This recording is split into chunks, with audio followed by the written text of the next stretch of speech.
Hello. Does audio sound weird? Wait, is the audio weird? Hold on. Why is it like that? Hold on.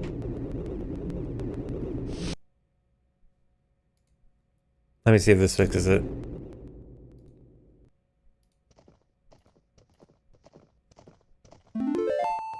Why is it doing that?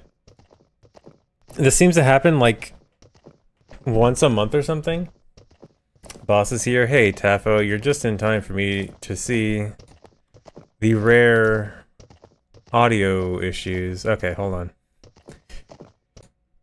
I had this problem before, and for some reason, I need to get rid of and re-add my capture card. Okay, is this fine? Okay, this is fine. It's just really loud. Hold on.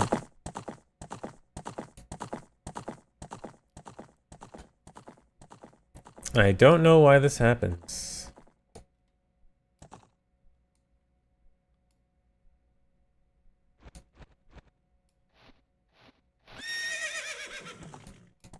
Now it's slightly wider than usual. Whatever, I'm just gonna do this to not waste too much time.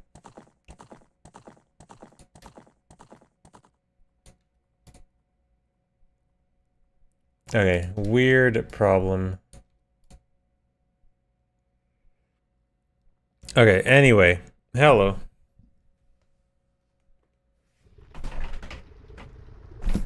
What's up, guys? No, actually, wait. I have to redo a few other things then.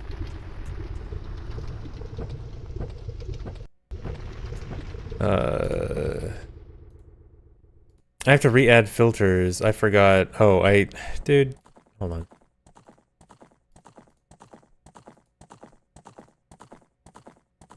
Wait, do I want... No, don't do that. Whatever. I'm gonna ignore it for now. No, what did I just do? Okay. I had filters, I forgot I need to... It doesn't matter.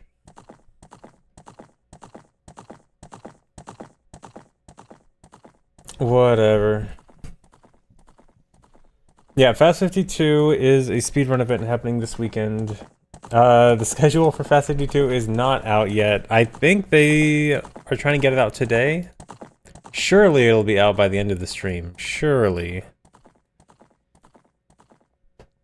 No, I will not stream in 16:9 as a treat. That would not be a treat. That would be a punishment.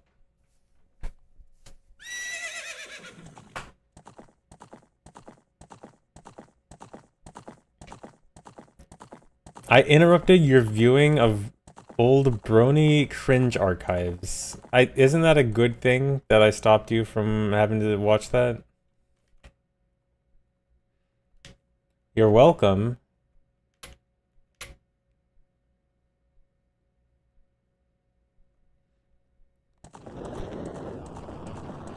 I'm sorry, I am not playing Hello Kitty today. The BB no dollar cosplay, I don't know what that is. I'll probably do a rando after Fast52, but like as a regular thing, speedruns are going to be the regular thing now, and randos are going to be the occasional thing.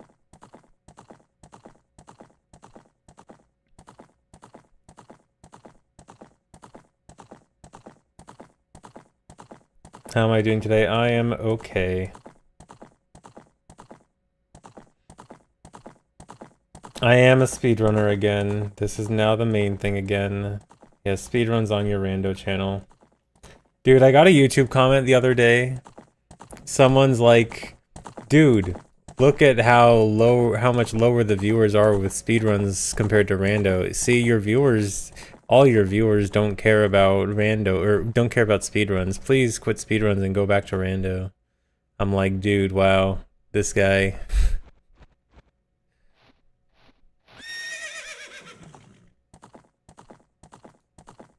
Oh, whoops.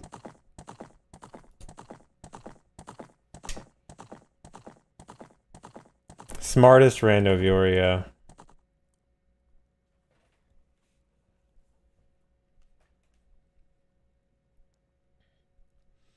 Anyway.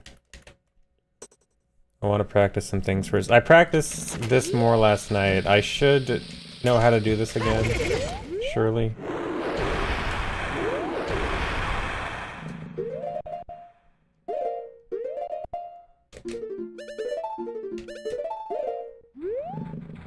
Yeah.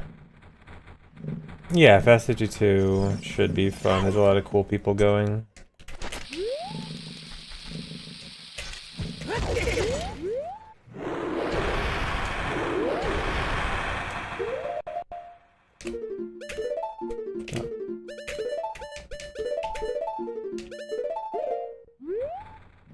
Yeah, a lot of cool people going like me.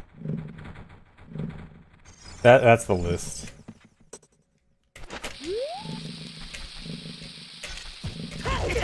Back to randos every 6 months era. It'll be more common than every 6 months.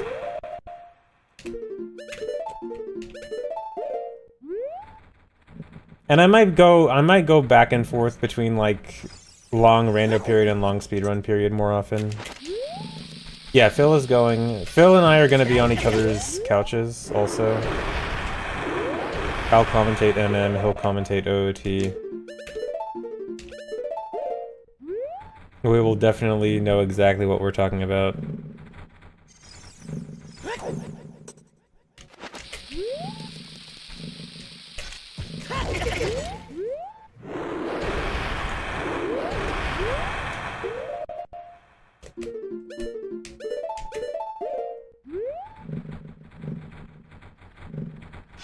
Am I going to have a fun sleepover with Phil? Probably not, because we have our own rooms. They actually, a lot of these events, like, will try to have people rooming together, you know, to save money, but we get our own rooms. I have a king-size bed all to myself.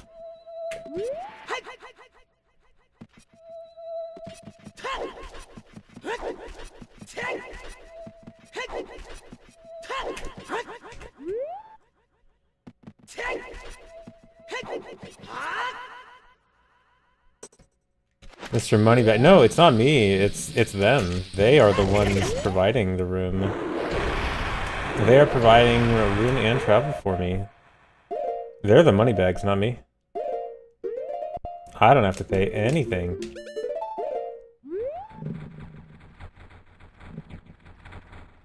Yeah, Ludwig is the Mr. Moneybags.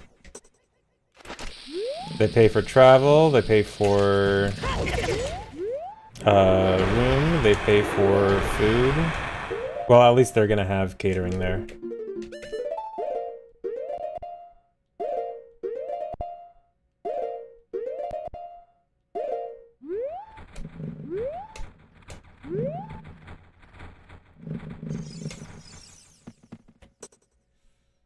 Will chat be on the couch? No. Learning OT has paid dividends? It has. Unironically.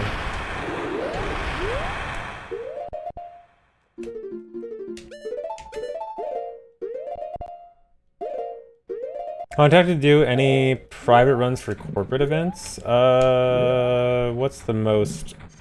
Not real. I think the most corporate event I've done is like the CLG event from years and years ago.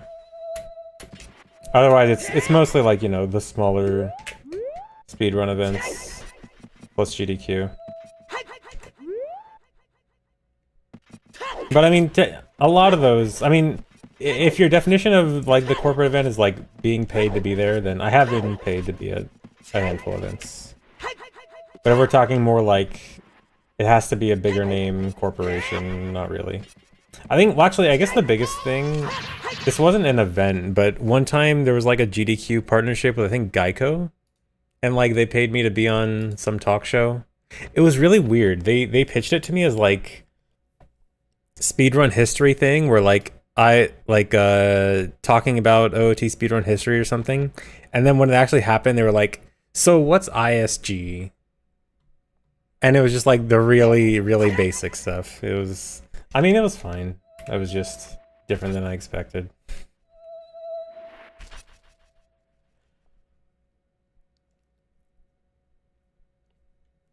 No, I didn't have to do a run. I just talked about OOT. I was just yapping.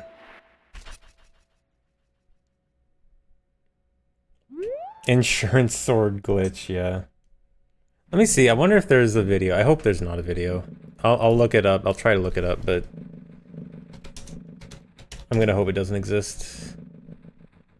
At least from a quick search, I don't see it. Alright, yeah. Hopefully it's gone. I did know what ISG was. I dug deep into my memory to remember what ISG meant and what the purpose of it was. Is it this? I hope it's not.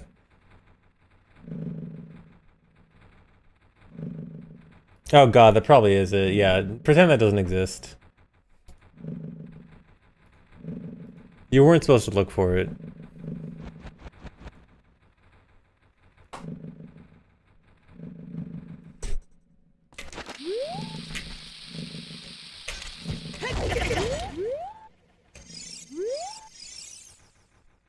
You'll show yourself out. Yeah, please vanish.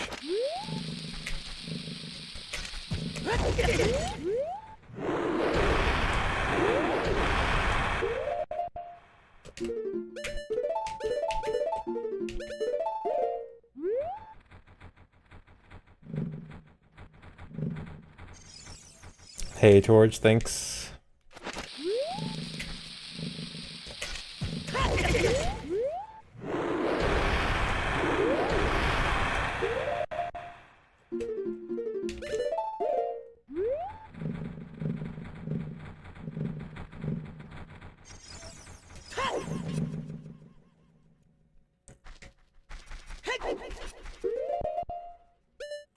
Hello, Geico streamer, hello.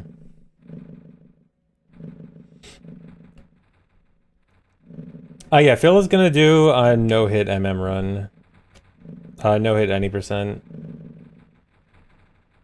Geico can save me 50% on my PB. I don't think so. I don't think they're that good.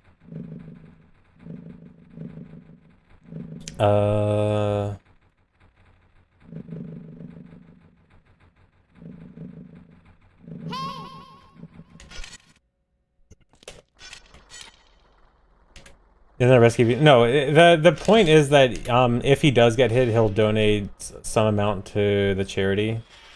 It's not like he literally has to reset if he gets one single hit. It's effectively low hit, and then for every hit he has to donate some certain amount.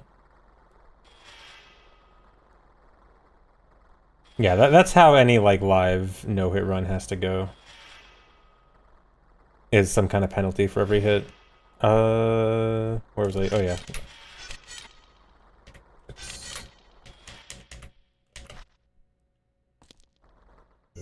Yeah, if he gets hit, Ludwig has to take him out back. And throws the tungsten cube at him.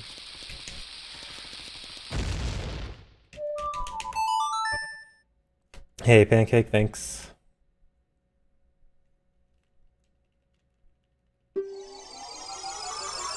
I don't think Runner Guy will be there. I'm not sure who... what OT runners are gonna be there? Oh, I'm sorry. I'm so used to high GL. I just assumed you said high GL, but no, you didn't say good luck. So actually, never mind. I'm not thanking you for anything. Just high.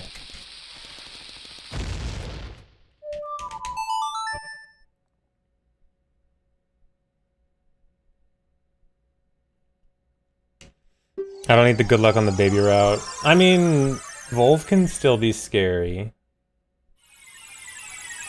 And I might need a bomb drop. Actually, yeah, I might need more luck because this route is more likely to need a bomb drop than the risky route.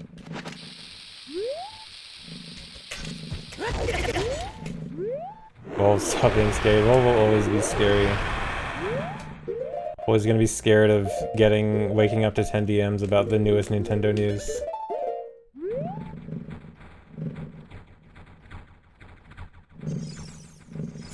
Have I prepared any commentary? I'm gonna do a commentary practice run today.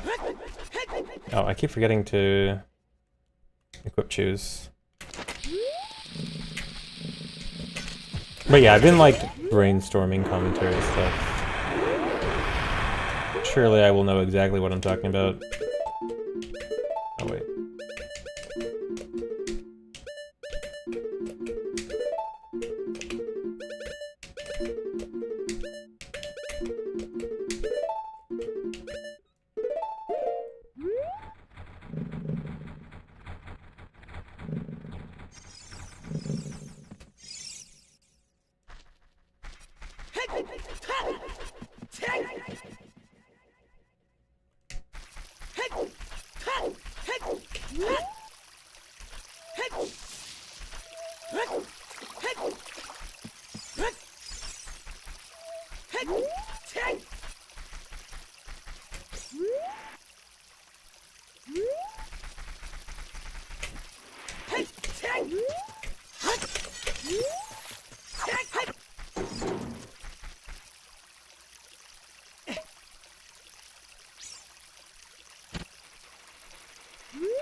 Come on.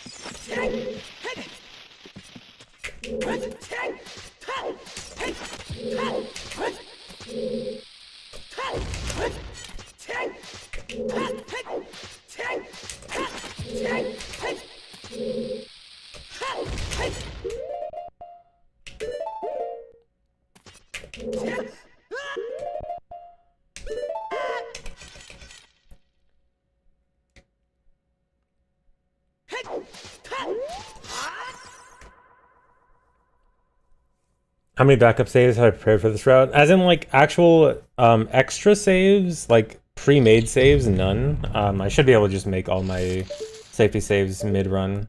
But for, like, additional places where I will save, I'm gonna do, like, at least, like, 5 or 6 extra saves.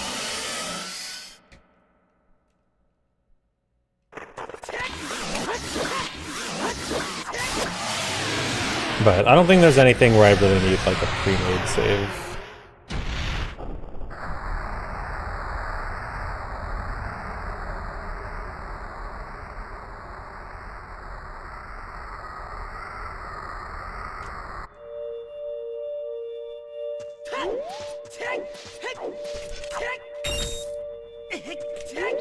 I turned off the in-game music, because I'm trying to avoid copyright trolls.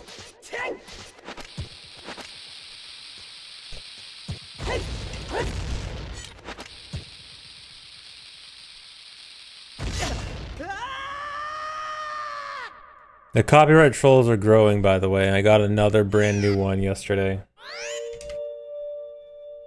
Very cool.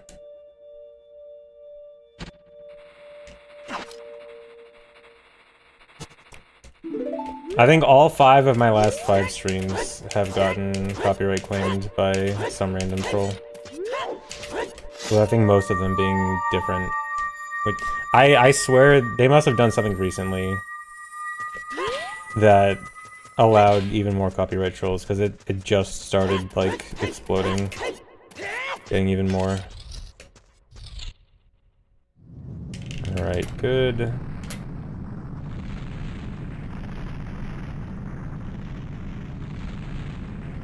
My videos don't get demonetized. They're basically trying to siphon ad revenue. They're like, I made this. I get the ad revenue for this video. And I have to say, no, you don't.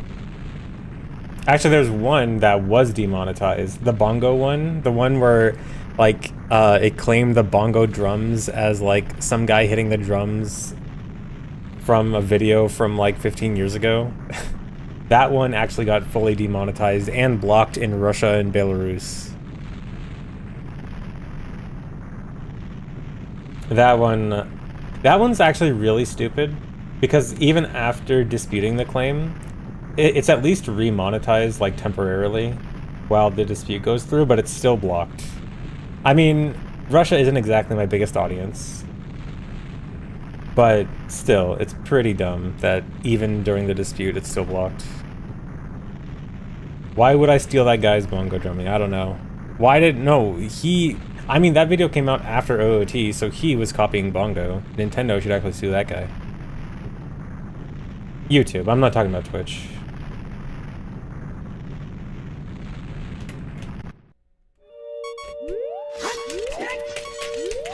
Yeah, and then even that's probably from an older sound effect library. Oh, whoops.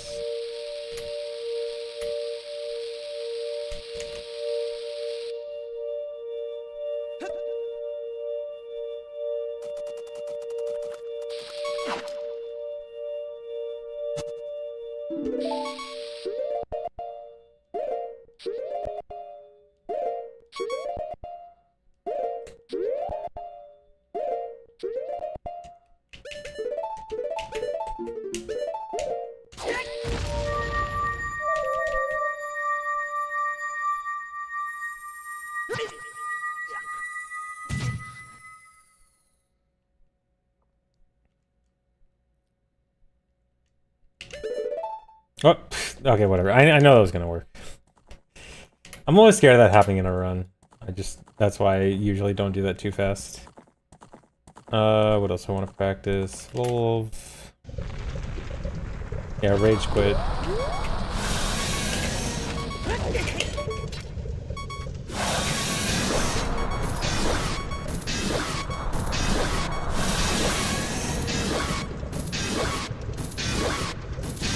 Why 52 and Fast 52? It's 52 hours of speedruns.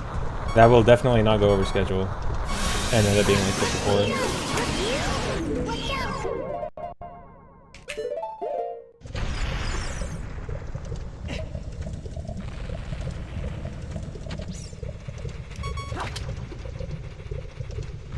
I mean, speedrun events nowadays are a lot better at staying on schedule.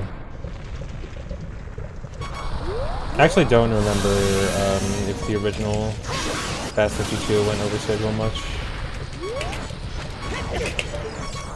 This is a little sketchy. Well, doesn't matter. Can't stay here.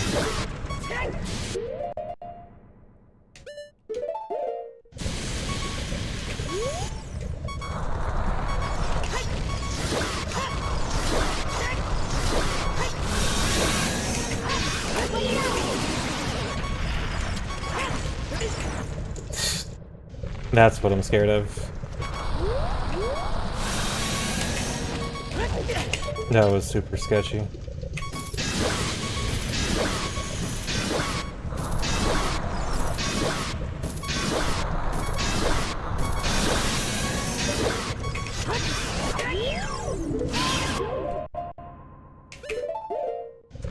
I haven't decided yet if we want a Fast 52, dang. Yeah, I know a lot of people are... It's like a very short notice event, so... I know a lot of people are kind of like doing it last minute. Would be cool, though. Yeah, it's a 52-minute event. The entire event lasts 52 minutes. How many speedruns can they do in just 52 minutes?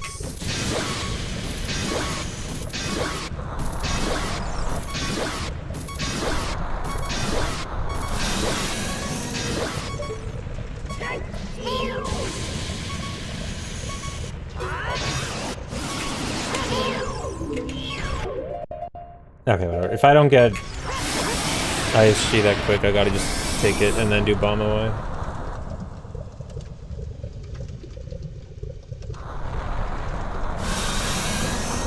At least 3 speed. You can fit more than 3 speedruns in 52 minutes. You can fit OOT if you do like Zelda 1, Link to the Past, OOT, Link's Awakening.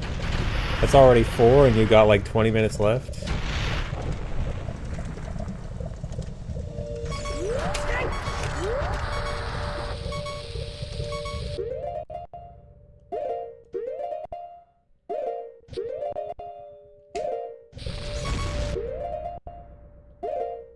And an MM first cycle.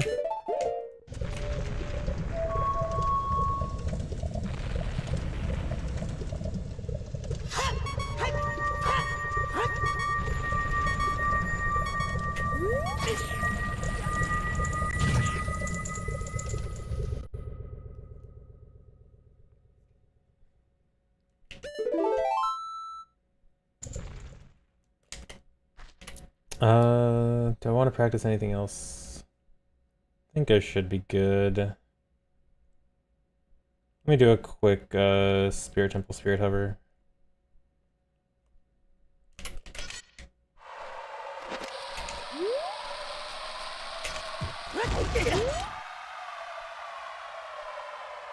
Does Fast 52 have anything to do with Action 52? I hope so. They better do an Action 52 run. Missed opportunity if not.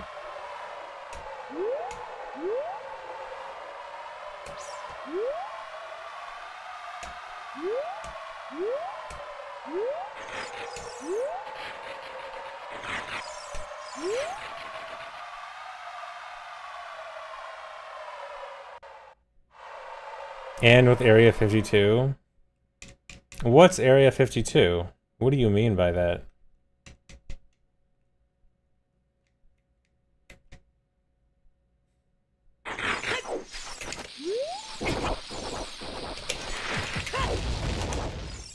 I don't know of any Area 52.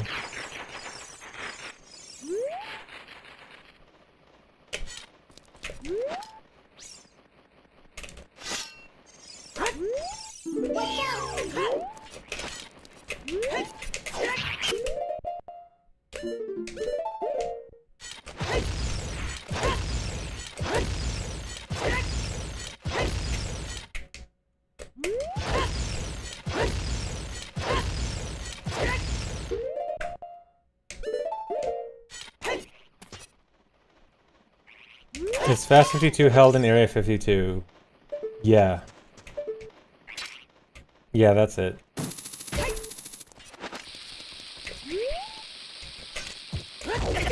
Weird angle. Okay.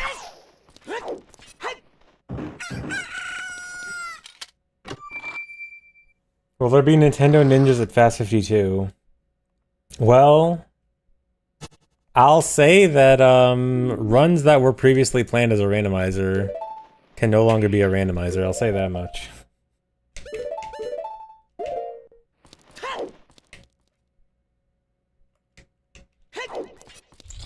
It's a good thing that I am doing speedruns, I'll say.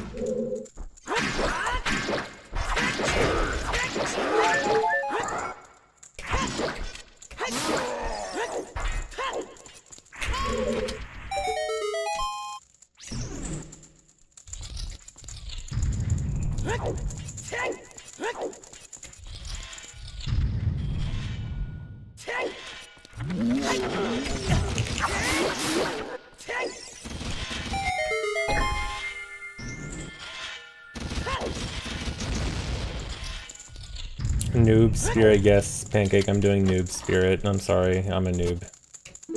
When schedule? Surely today.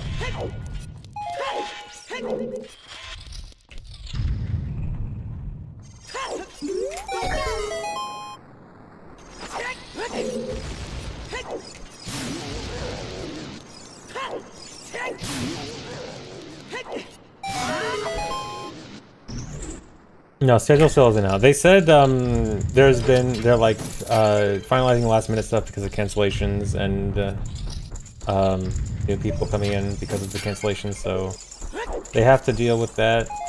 Oh, this is gonna be weird. Okay. But they said it should be out soon, TM. I mean, they've always done stuff like this very, very last minute. Like, these Ludwig's events are always, like, short turnaround time stuff, so it's unusual for a speedrun event, but I think it's typical for, like, these Ludwig events.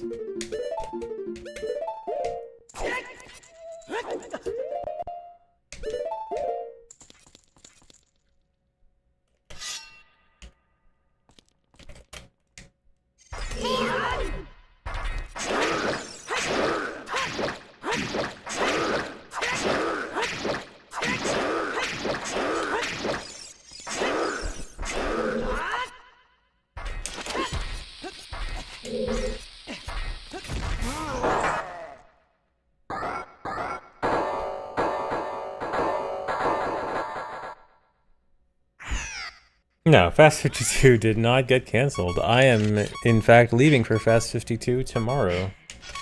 It is the opposite of cancelled. Alright, let's do some runs.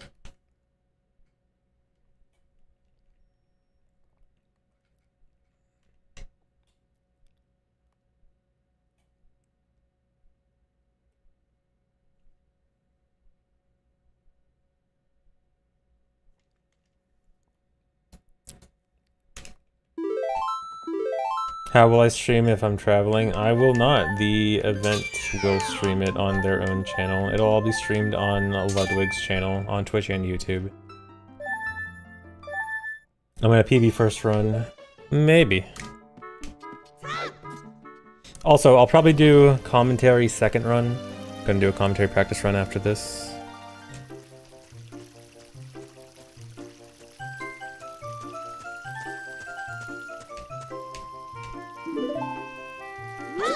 Raid the channel afterwards. Actually, probably a good idea. I'll at least rate it so you guys can all follow and know where it is.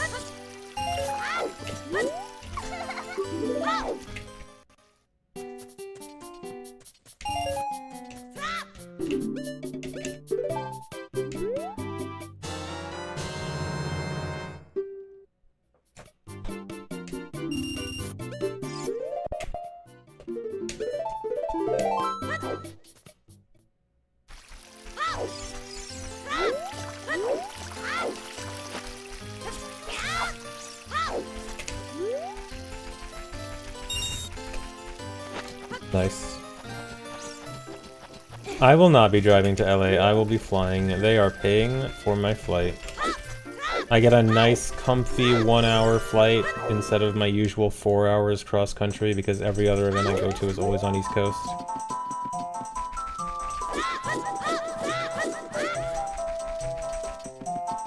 Mr. A-list celebrity, I know. It's so nice being so famous, so rich and famous.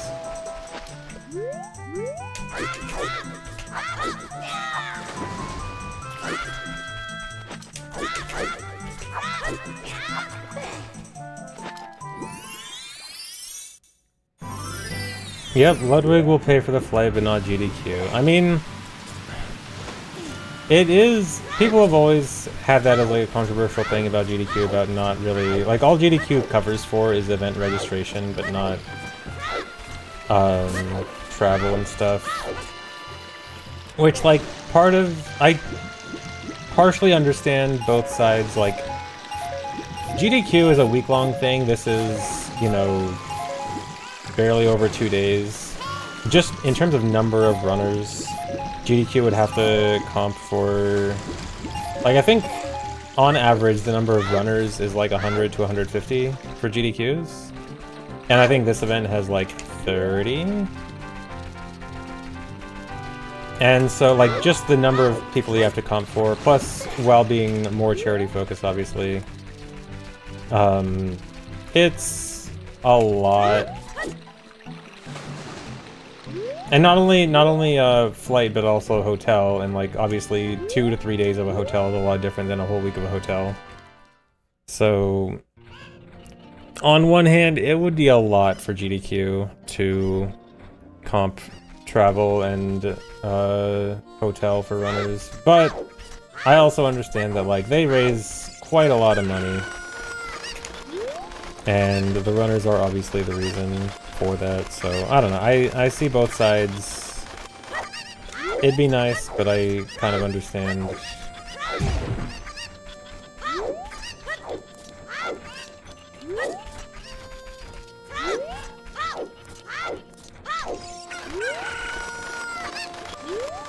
Yes, 2 days is not 1 week, that is correct.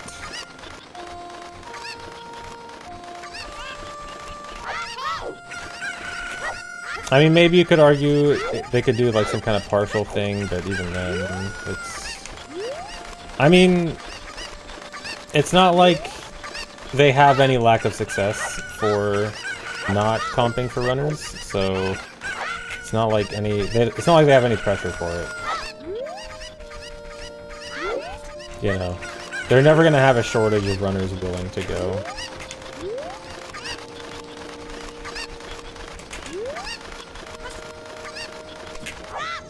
LA, yeah, I've been to LAX plenty of times. I know it's an interesting place. A good airport.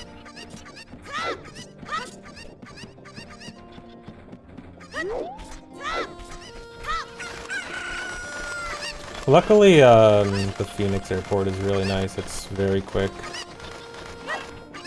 It like never takes me more than 20 minutes or something to get to my gate.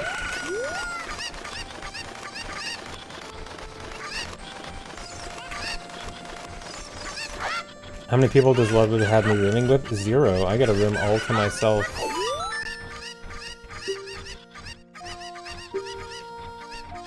Do runners bring their own consoles, controllers at the events? It usually depends on what you're running. For me, like on a Wii, like with a digital game, I have to bring my own. Typically for like N64, or wait, N64, NES, SNES stuff, usually they can provide the console. and then you providing the game. But it really depends on what it is. But yeah, for me, I gotta bring my own.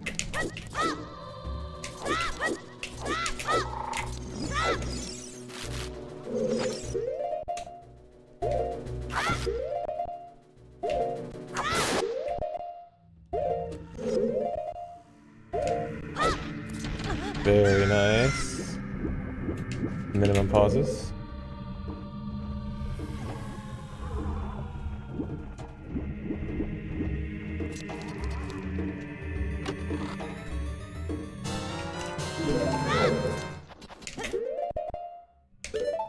Are they providing a Lambo for me to drive to the event? Of course. I wouldn't go otherwise. Most I've ever spent on a cartridge? I don't think more than like 20 or 30.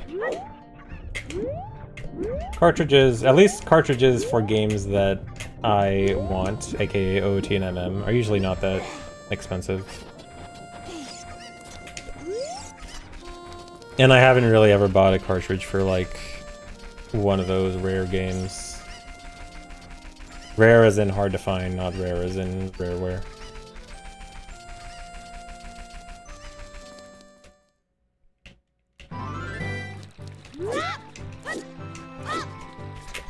Do I have a holographic gold MM? That's the only version of North American MM. A lot of people have this misconception that there's any other version, but no, every NA version of MM is the golden holographic version. But yes, I do have it. I actually have every NTSC version of both OOT and MM.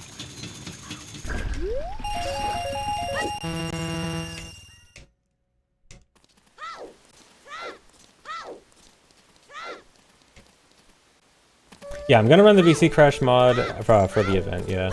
This I actually went back to vanilla, like, just in case I PB. Because it's not that, as long as I got some test runs on the VC Crash fix thing, just to make sure it works, but just in case I PB, I thought I'd switch back to vanilla, but I will be doing the event run on the VC Crash fix. Any good exclusive PAL glitches? Technically there are a few that are kind of interesting, but nothing actually meaningful. There's like a weird...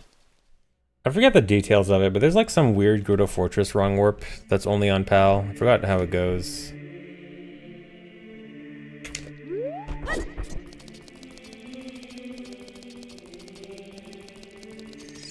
Oh wait, does it have non-SRM title file?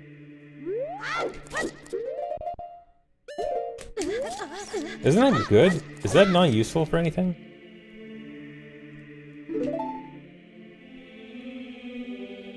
PAL GameCube exclusive? Dang. Is that really not useful for any category?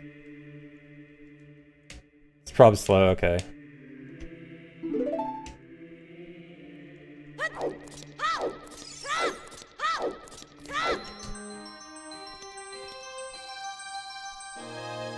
Useful for all medallions. Oh, the best category, of course.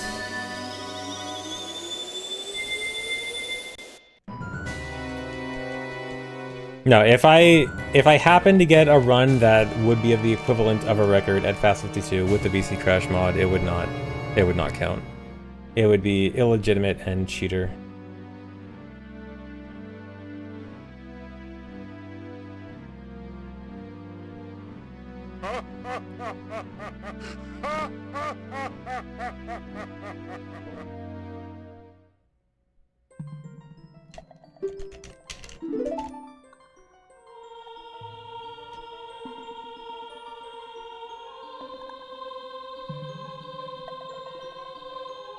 ZFG for the win, such an amazing speedrunner. Thank you, paid chatter, for the 2008 reference. What's the the for the win? That's so late 2000s.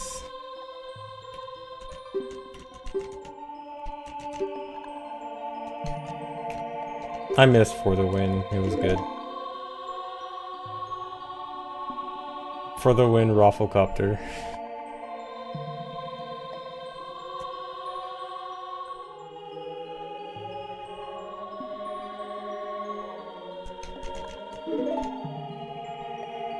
You literally made GameCube Pal GZ to make the video. Nice. Yeah, I'll check it out later. I am interested in that.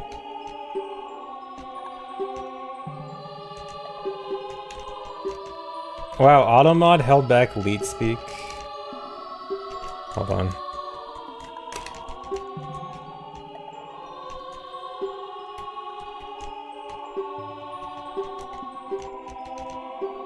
Leet Speak was the best.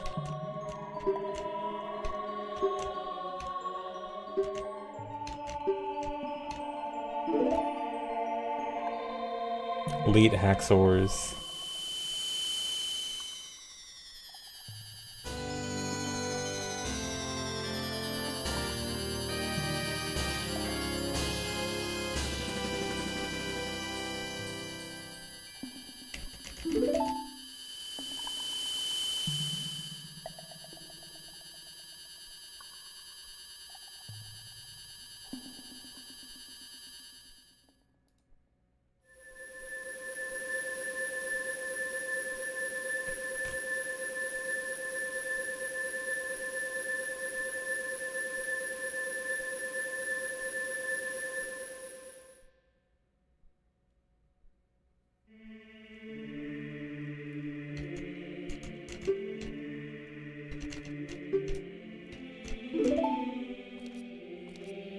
This chat is time traveling.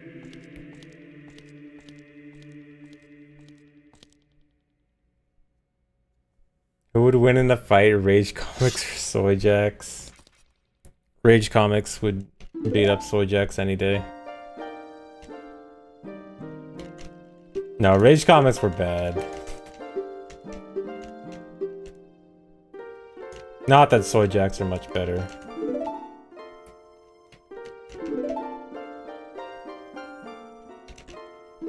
Except the Troll Science ones, those were the best.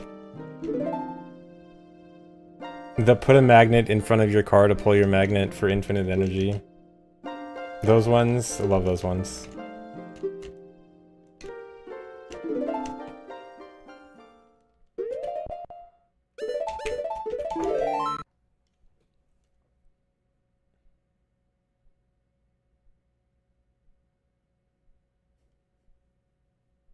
Yeah, plug the power strip into the power strip. Thanks, Kaden.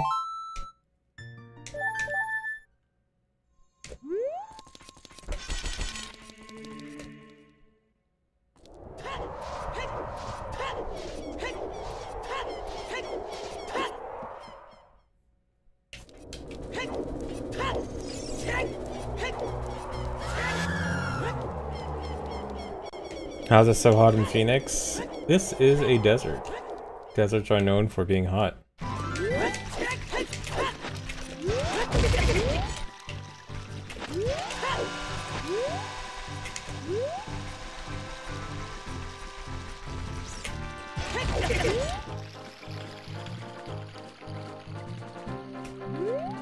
The worst 2000 memes, Chuck Norris. Dude, Chuck Norris. Chuck Norris memes were the worst. When I see, occasionally I'll see like a Chuck Norris meme pop up again in current year. And it's so bad.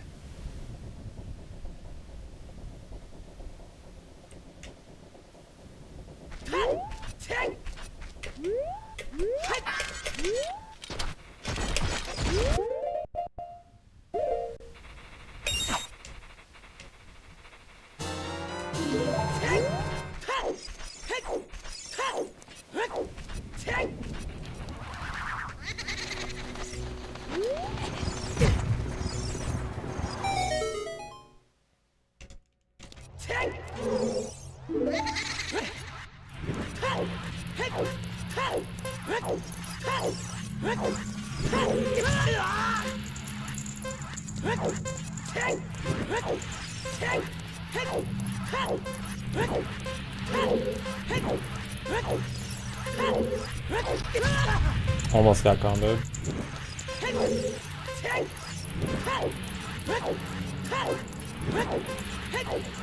103, please. Dude. That doesn't count as a 103.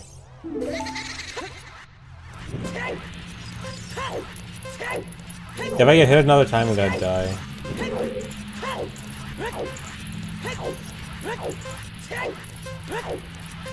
DNF. I swear I've been getting comboed more often recently. Something happened, and Dampé's been more aggressive.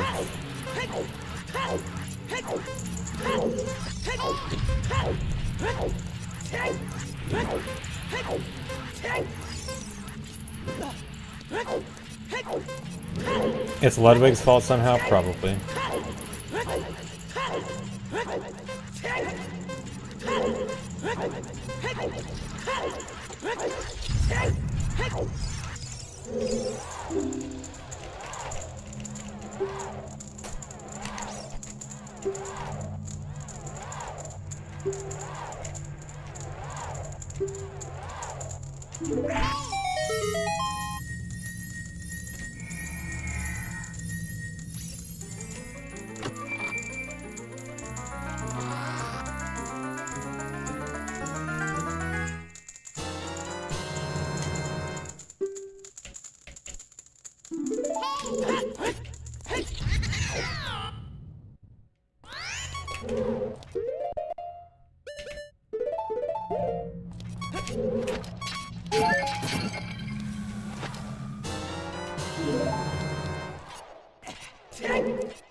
Wait, do I wanna... Yeah, I still haven't done this. Okay.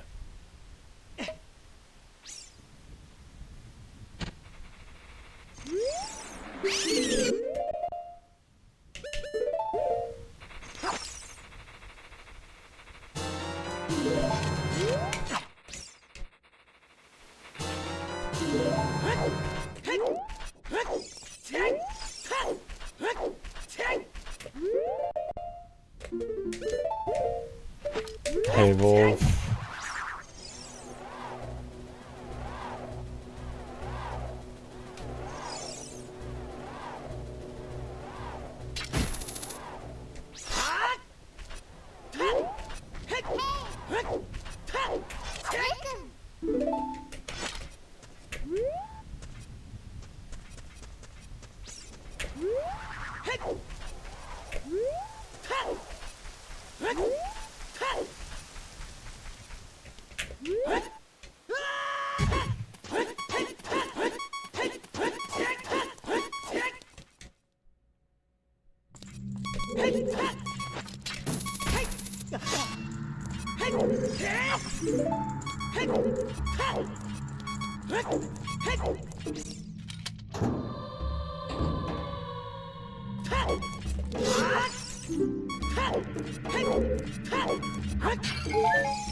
Forgot I already got the nuts. I think could I chef it?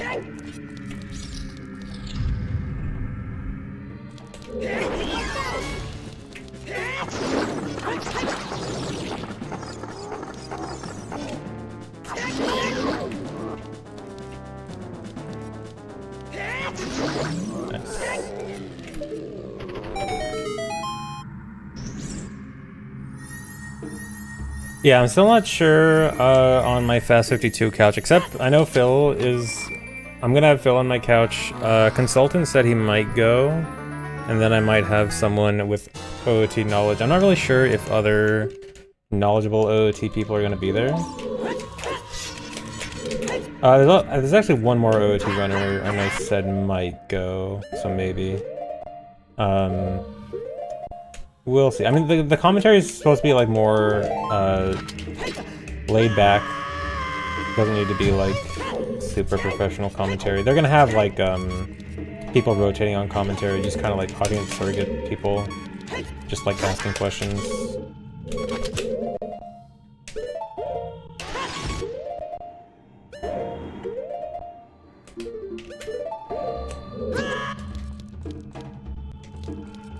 Bring back shifty eyes. I use shifty eyes so much. I was an abuser of shifty eyes. I would put it in like every single message in IRC.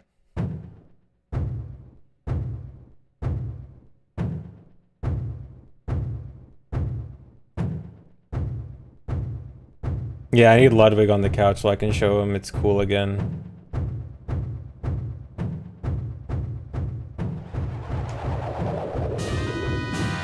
Yeah, my ZSR forum post, it's all shifty eyes.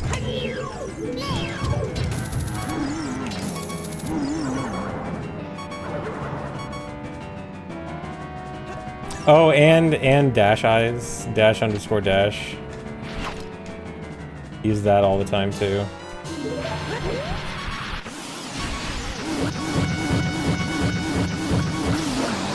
I never use :3.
Should learn a cool song to play Fast52. The problem is if I actually learn a song to play, I'm gonna focus too much on that and then forget the setup that I'm supposed to do.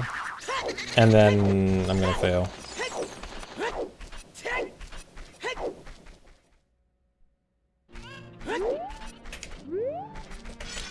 Yeah, it is a skill issue. I can't multitask.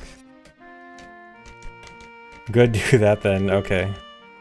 It'll be funnier.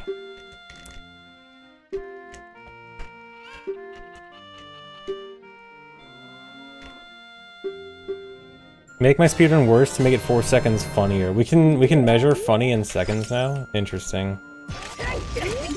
Nice S.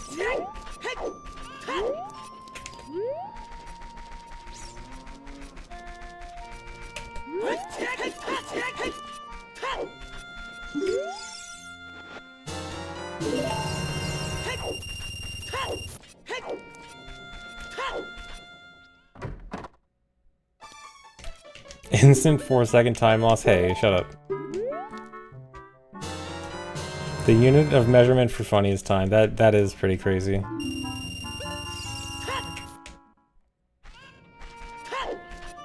Explodes cuckold, refuses to elaborate. The elaboration is that it was supposed to be a Hess.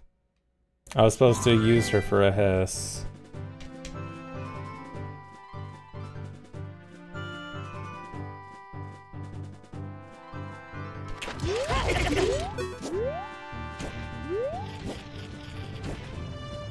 Yeah, I forgot to elaborate.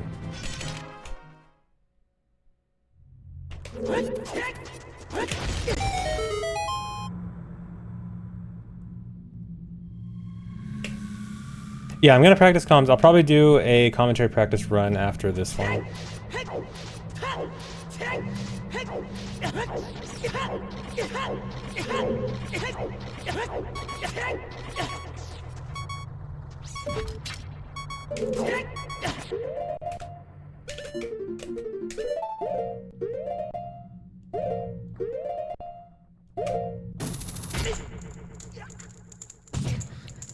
Who's on couch? Only one I know on couch for sure right now is Phil. Other than that, we will figure it out later. I gotta figure out what OOT people are going. There's a few, I know there's a few maybes, but I don't know who are the guaranteeds.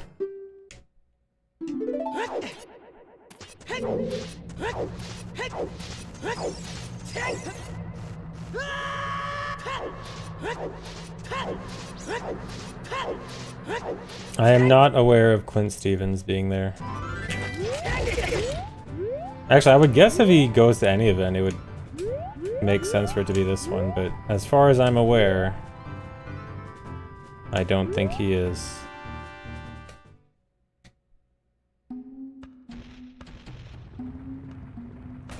I don't think Siglemic will be there either.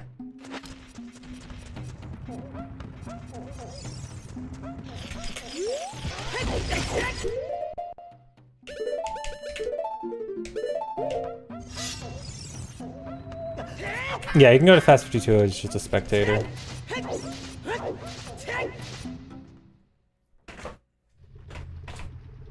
Swordless Link. I don't know if Swordless Link has ever been to an event. Or like at least outside of... And maybe he's gone to like ones in his home country, but I don't think anything... I don't think he's ever been to the US for an event at least. I don't think SVA is coming.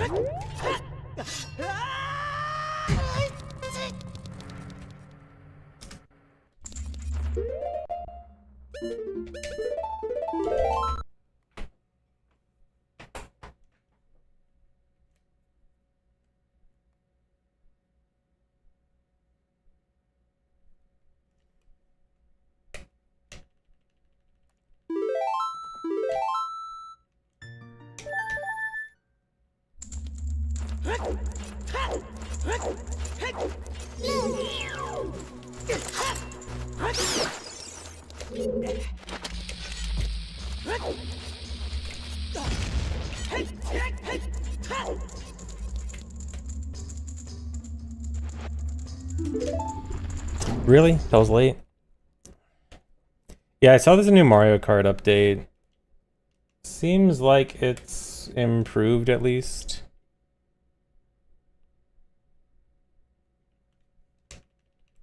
I'll try to play it. I mean, I'm probably gonna bring my Switch to Fast52. Maybe I'll get some time to play there. Maybe some people want to play some Mario Kart randomly. Oh, come on.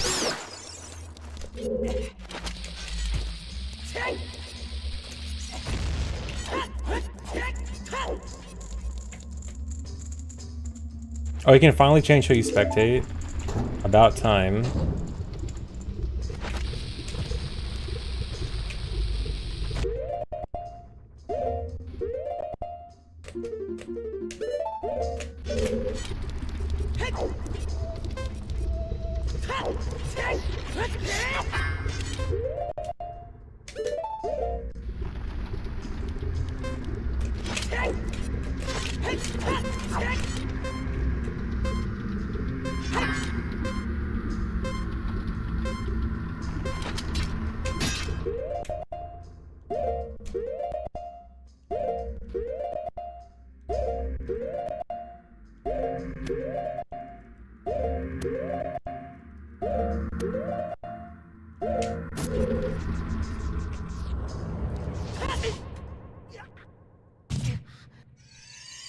I'm not going to have backup save files, but I am going to save much more often during the run.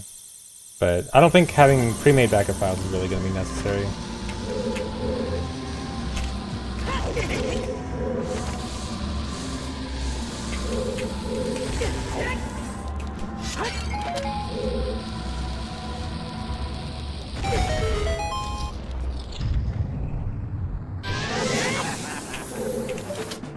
Because even the worst mistakes in the run are like 4-ish minute time losses, which I can just revert to a save before that.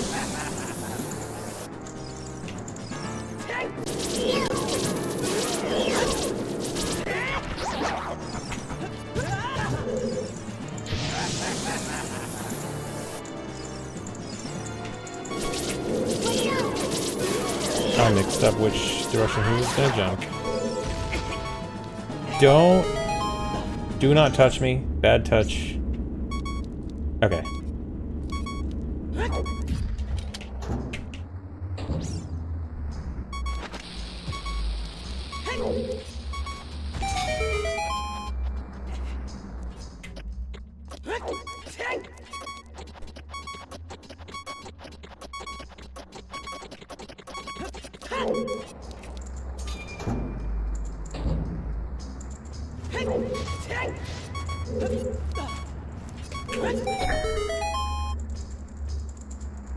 Me and Danny giving you heart attacks with these almost voids. I know what I'm doing with climbing the elevator.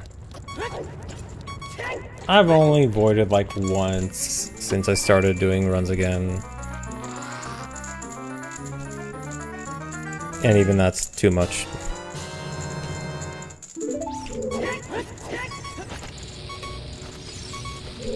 He almost got me.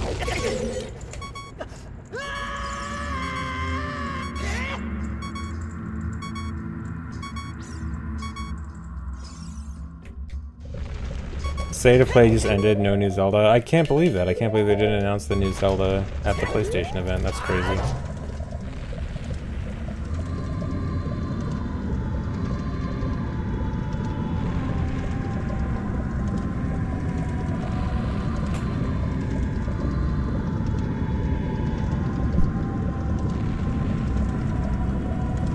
Oh, they did, and it's called Wolverine for some reason. Interesting. Would I do tricks like this for like a randomizer? Would this be useless? There's a handful of tricks in here that would be useful in randomizer. The hookshot jump for sure is good in randomizer. The BK skip, I mean I usually don't do BK skips in randomizer. 1/16th health is sometimes useful. So sometimes, yeah.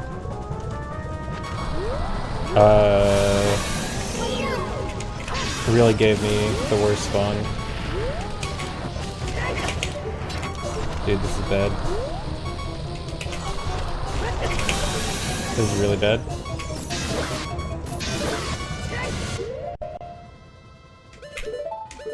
Only got 3 hits in.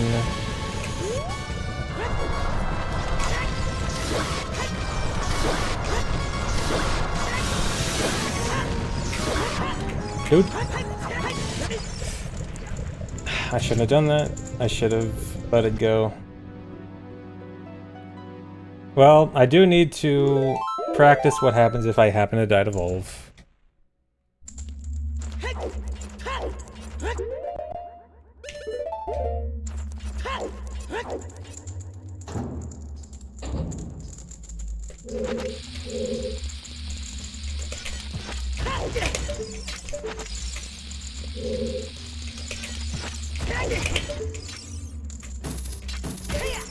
Actually, that sucks.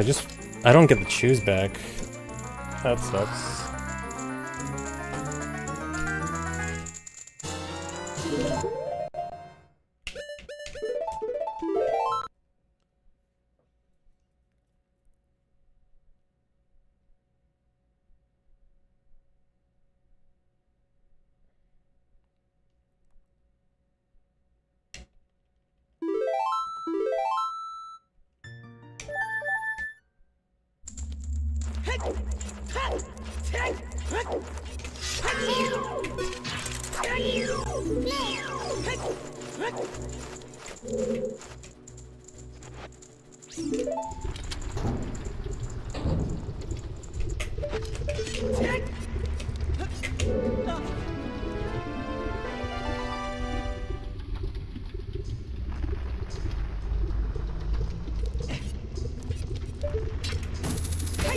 I forgot to a good bottle.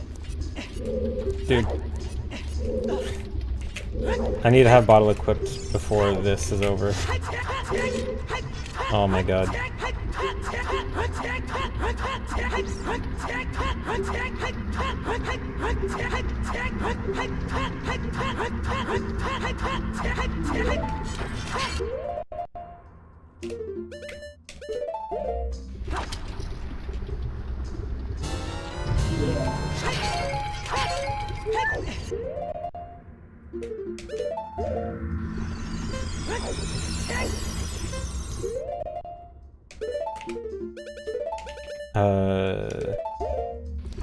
I guess I save before this again. Oh yeah, just pull egg. Yeah, why didn't I just pull egg?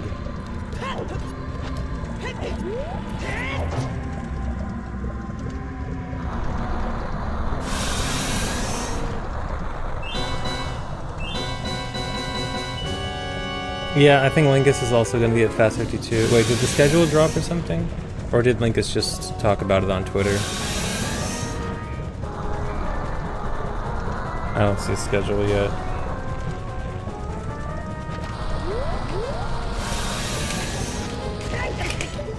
Dude, can I please not fail this?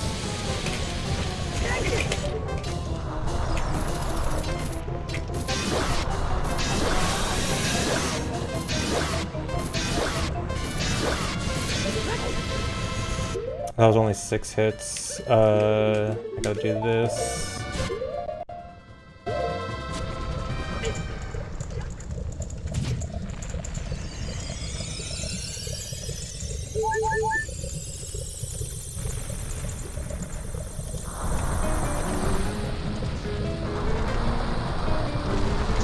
Dude, can this please not be the worst possible situation?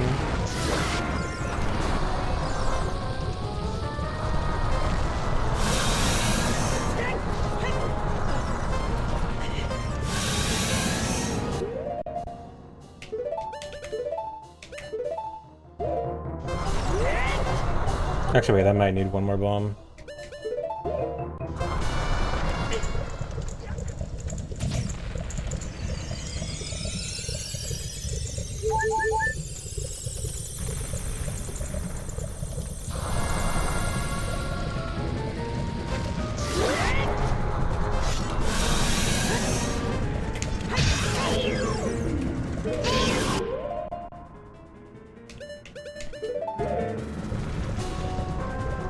Yeah, this has been rough. Dying to Volvagia is pretty bad. Like, there's not really a good way to go about it. I just have to not suck. I mean, it definitely could have been better, but yeah, it's rough no matter what.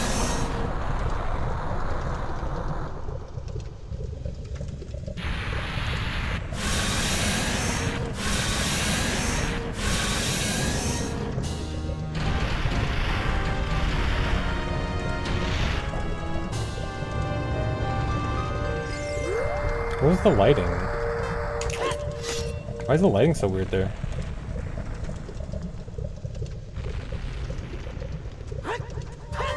Wait, no, I forgot. I even messed up there. I was supposed to do 1 slash for this setup. Maybe 1 slide hop fixes it? This might even fail again.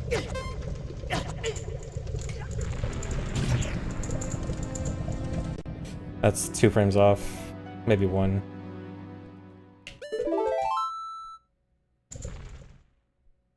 Yes, dude. I forgot. The full health setup, I need 1 slash, not 2. Or 1, not 4. I only remembered after 2.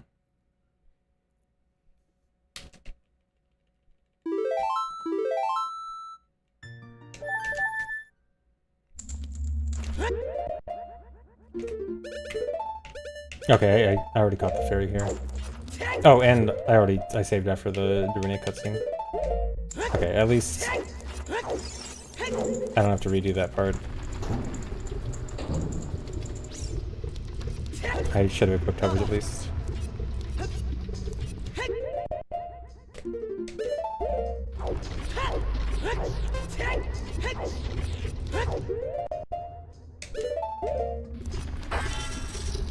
Well, it's good to get in practice for what to do if I die to Volv.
Thanks for resub, Kev Sneak.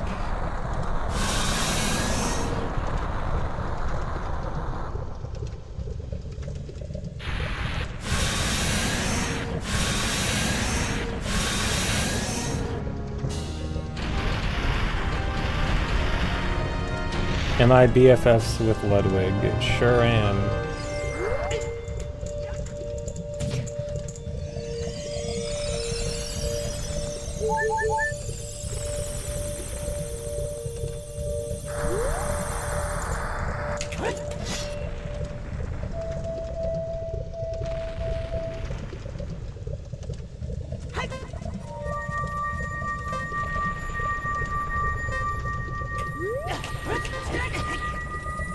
This is the setup.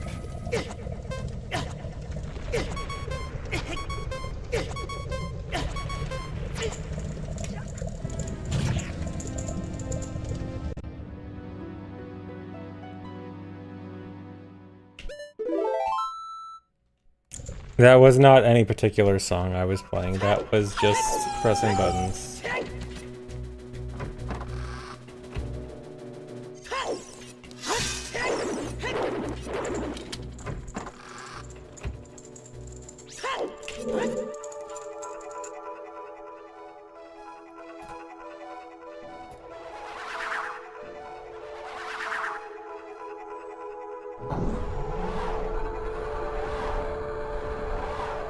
Can you believe it? Christmas only a week away. It's not even that close. Stop putting up your Christmas decorations.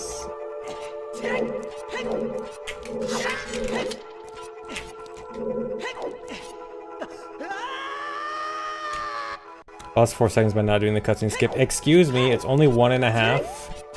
And also only if it's not an extra... No. Yeah, it's only 1.5, and if it's not an extra pause, and it is an extra pause in this route, so actually no.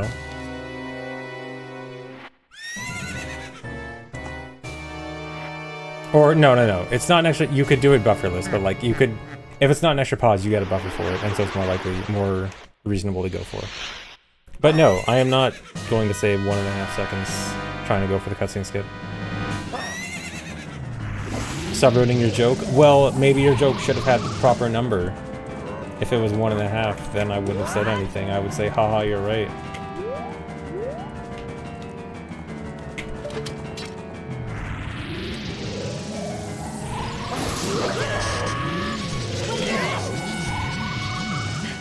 How do I rate DBZ Abridged? I have not seen DBZ Abridged. I've only seen Yu-Gi-Oh! Abridged, which is great. At least when I watched it like 10 years ago.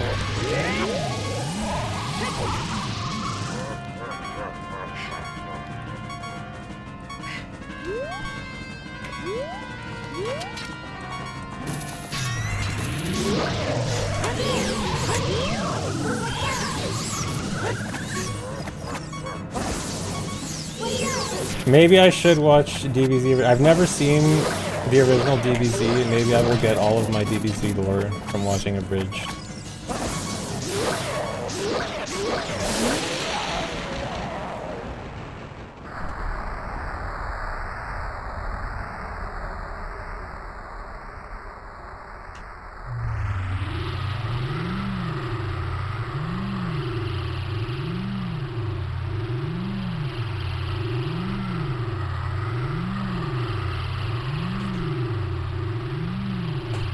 How'd I miss antenna? Sometimes it just doesn't hit. I'm not really sure the specifics of how it works, but it's effectively luck as far as I'm aware. Absolutely get your DBZ lore from DBZA. Okay, that's the plan.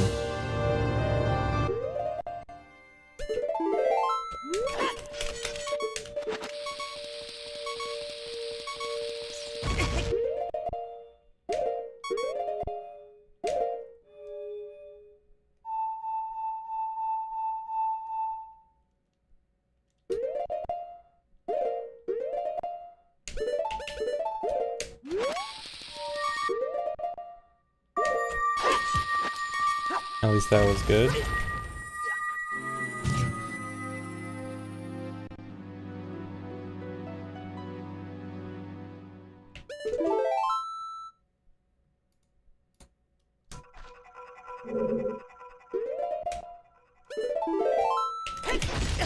Oh wait, no, I don't want to do this because I wasted shoes earlier.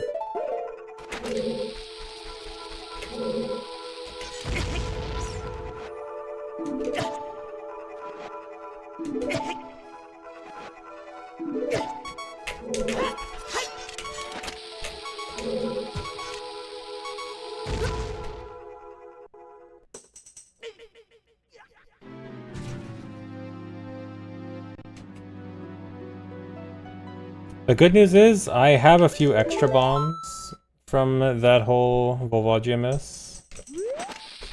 Actually, no, like one extra.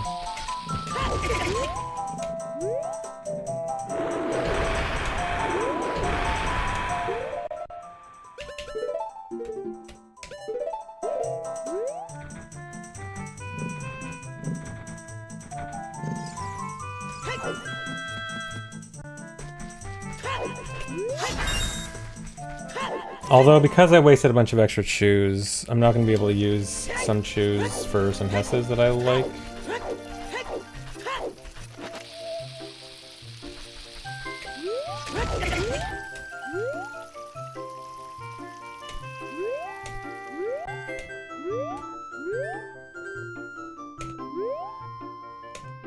Uh-oh. Okay.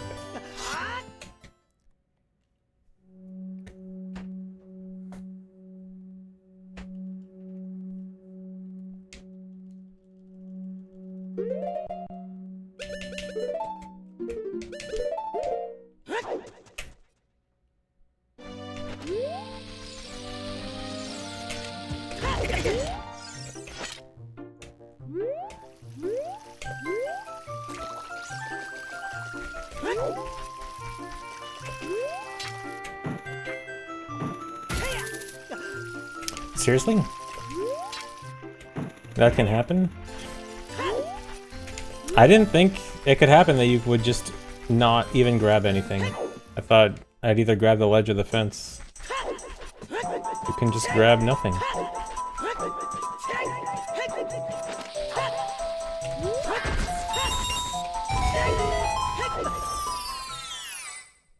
You cannot grab that, yeah.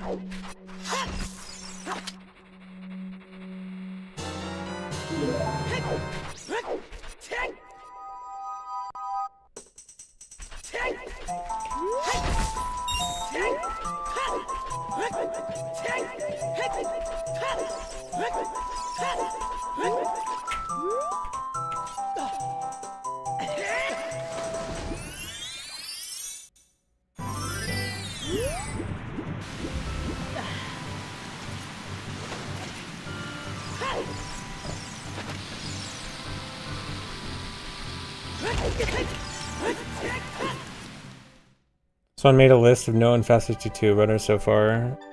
Cool. I mean, they should have the schedule out very soon. But yeah, I know that there's quite a few cool people going.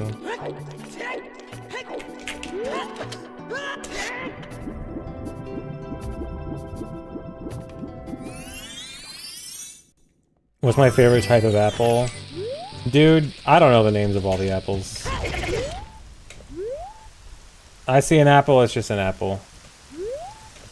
I'm not one of those apple connoisseurs that memorizes the name of everyone like, oh, this apple is so much better than this apple. It's just an apple.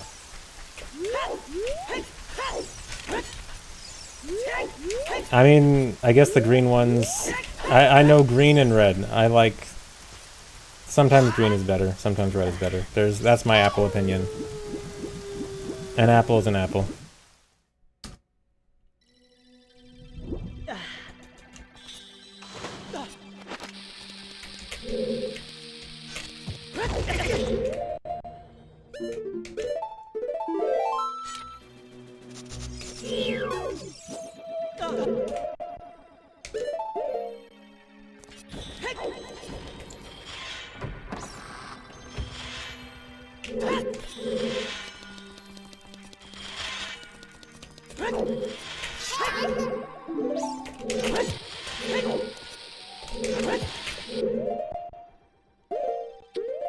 Sorry, I'm not into the Apple fandom community. I don't know all the specific lore details of all the different types of apples.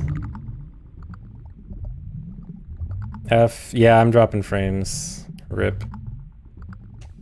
It'll be fine soon, surely.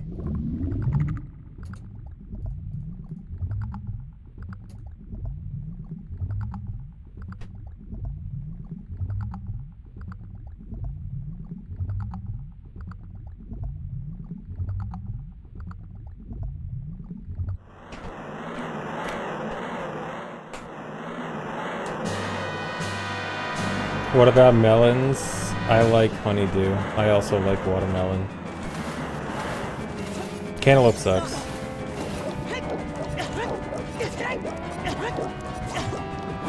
Does cantaloupe count as a melon? Surely it does.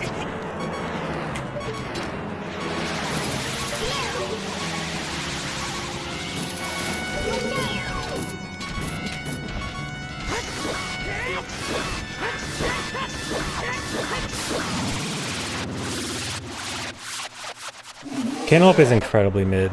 I don't see what people like about it.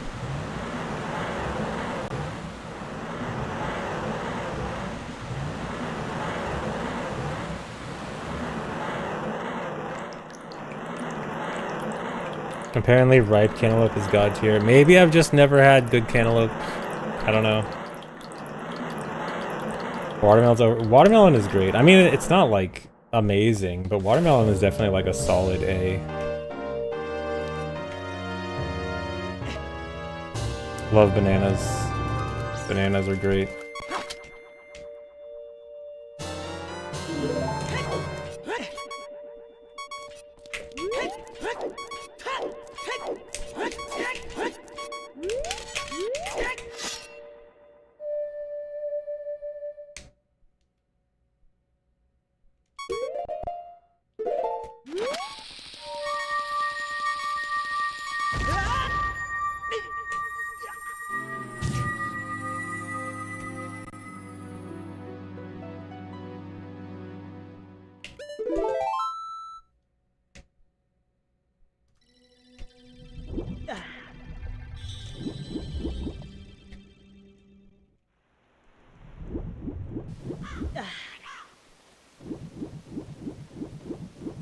I've got farm bombs.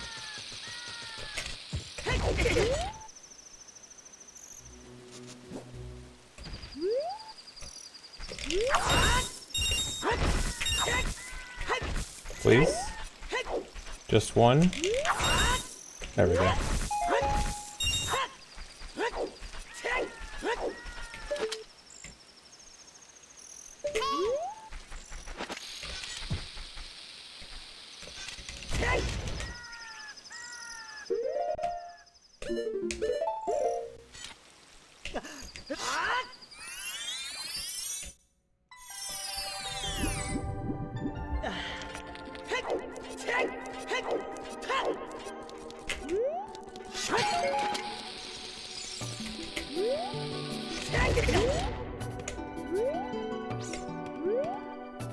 Yeah, that track is really cool. I kind of low-key like it when I do that over the Mega Flip clip because it's honestly just cooler.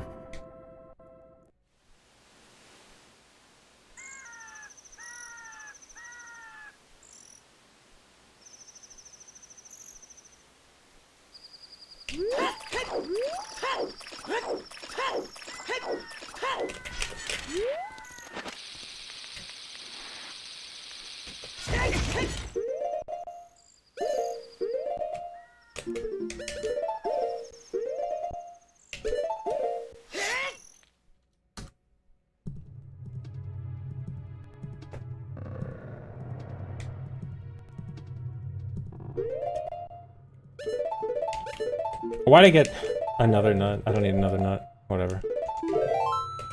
I keep forgetting. I forget if I ever end up needing the nut from Dante's Grave, I forget to just skip the one here.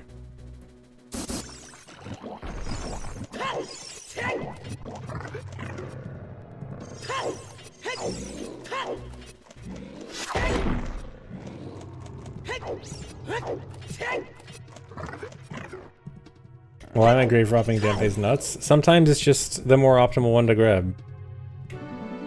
if I need to get the heart, because there's a heart pot right next to the nut pot. So sometimes if I need the heart, I might as well just grab the nuts.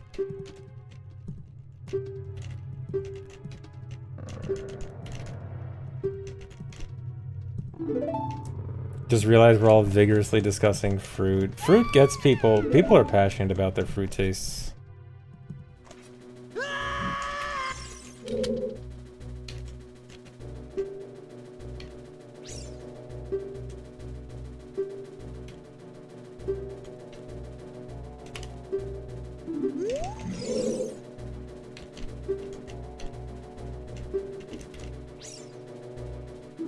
Yeah, peaches are pretty great. Peaches are definitely like a solid A. I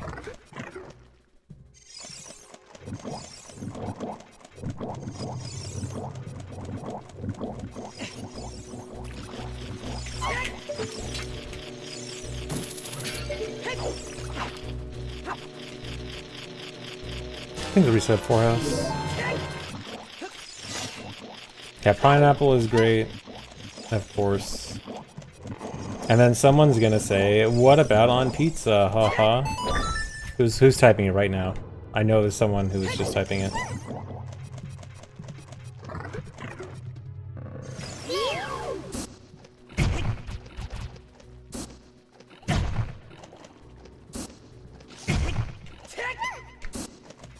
Kiwi with the skin. I have slowly, like, I love kiwis. I've slowly begun to dislike more and more eating them with the skin. But it's annoying to take it off. I don't know what to do.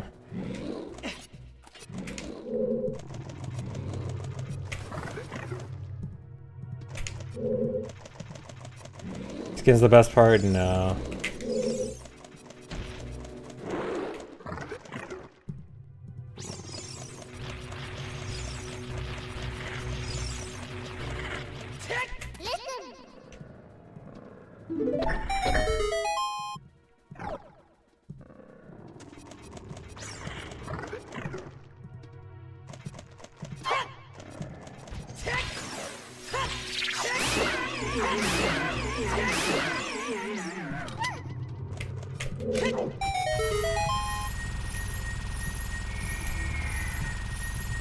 Yeah, maybe it's just good kiwis. Maybe I just need a better kiwi.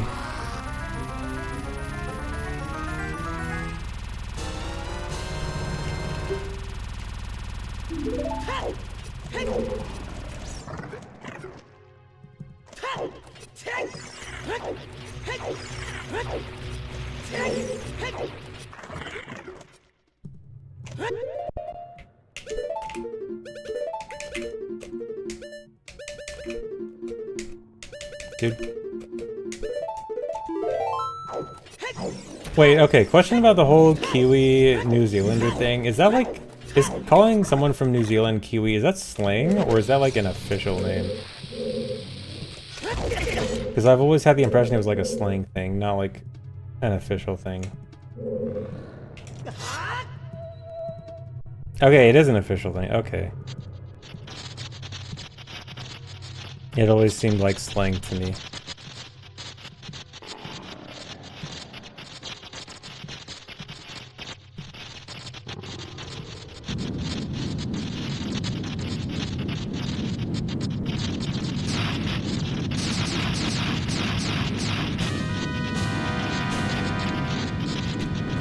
It's official, it's on their government documents, okay.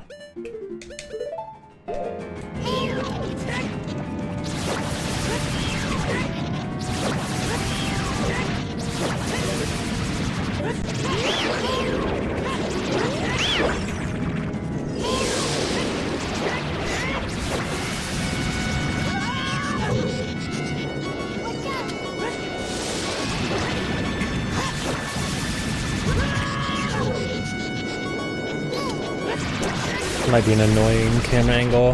Alright, switching to monitor. BRB chat.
Rip. I got a really bad cam angle. It was really hard to tell what my angle was.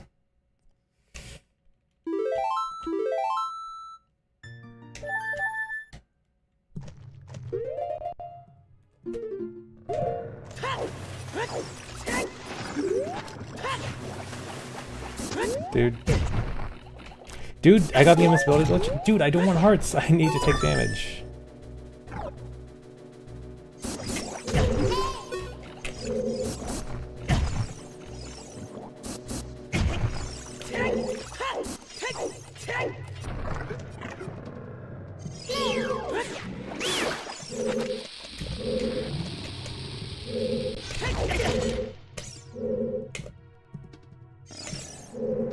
Seriously? Fine.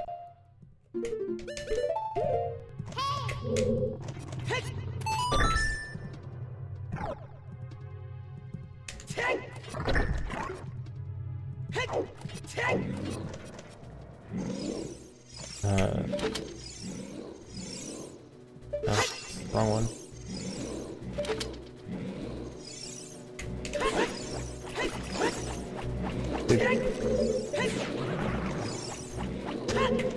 Dude.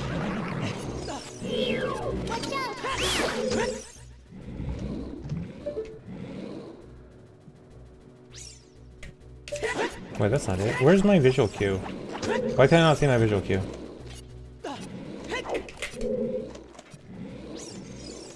Is it this? No. It's this one. That's it.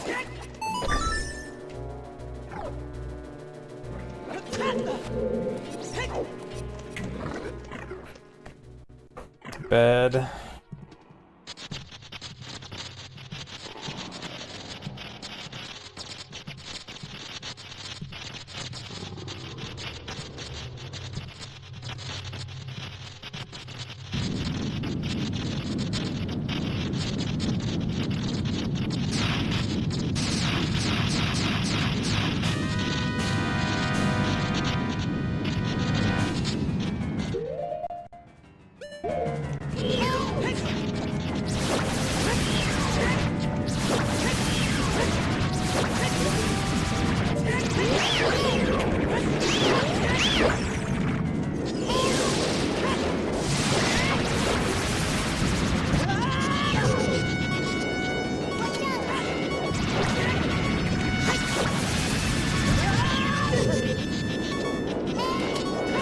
Okay, this will definitely be a better cam angle.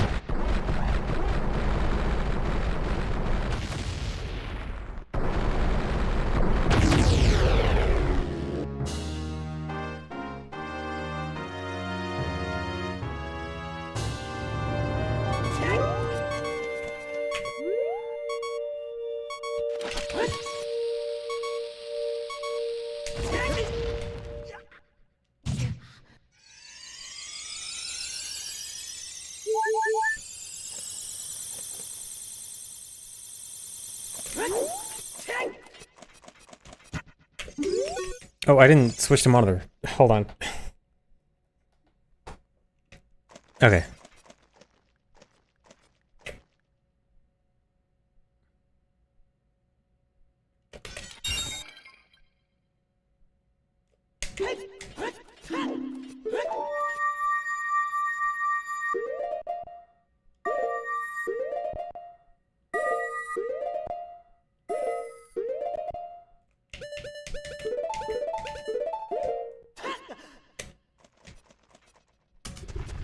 All right.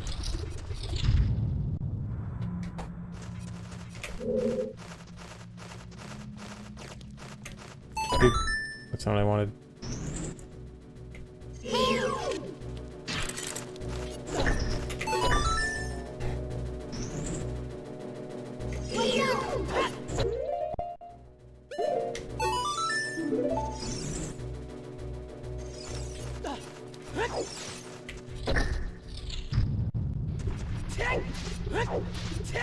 Yeah, I'll have a monitor set up at Fast52. They actually are going to give me a CRT and a monitor side by side.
Good.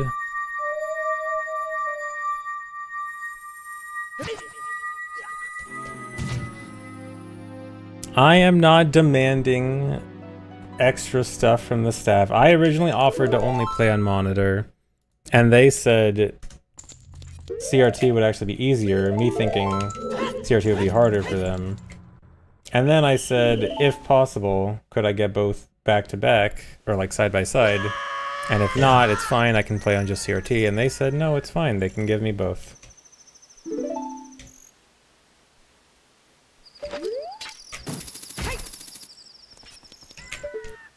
I am not being a demanding diva.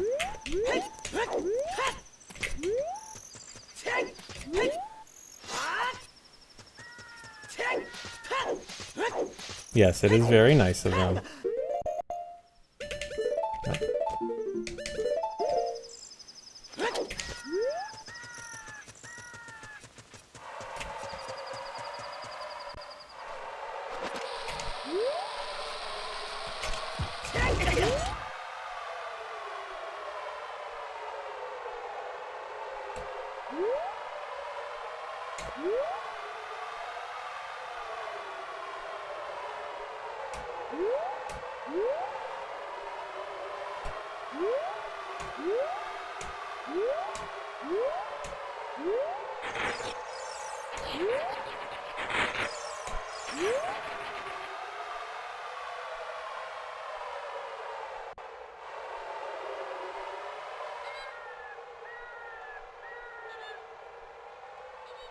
No, I will not be wasteland hessing to California for Fast 52. I will be flying.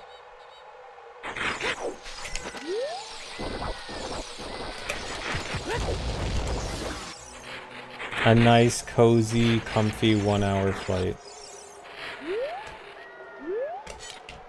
Not with F-boots, with one of those fancy airplanes.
Are we in go mode yet? I've been in go mode.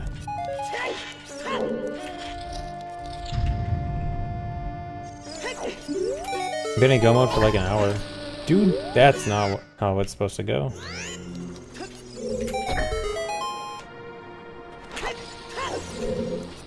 That didn't hit, did it?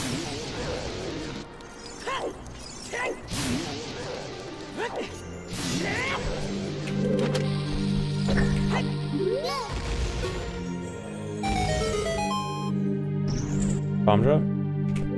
Of course not.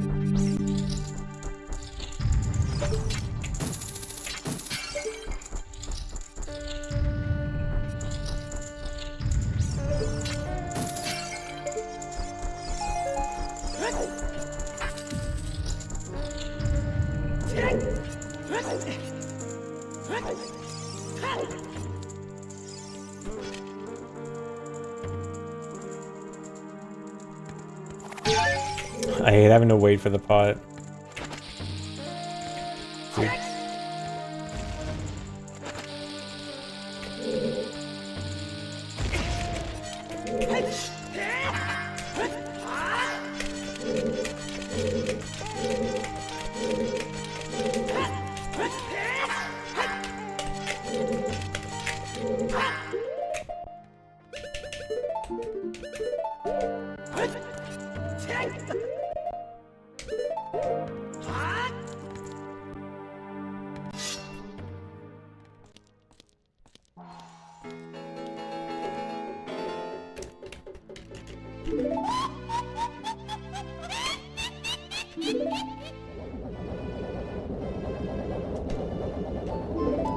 Estimate for the event is 125. So I can still make it.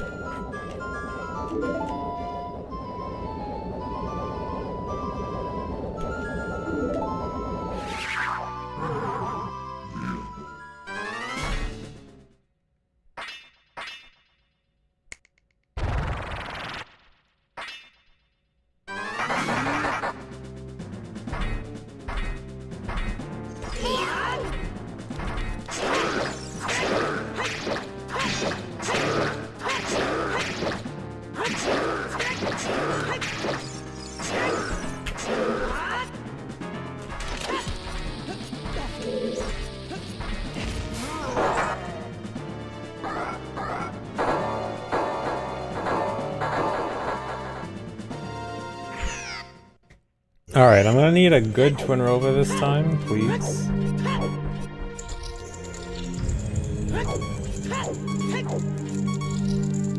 Any possible scenario when I reset? Reset to the beginning of the run? No. Reset to some kind of previous save? Yes. Which, I mean, I've already done in this run twice.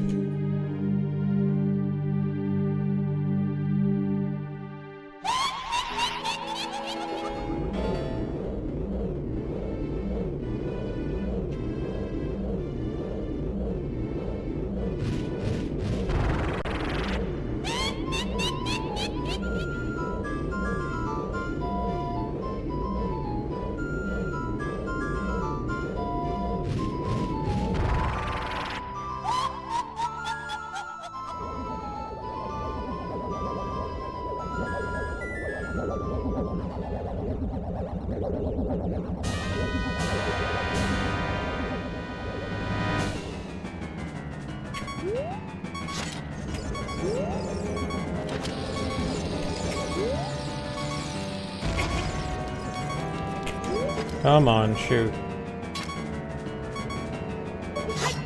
Please don't give me an awful position.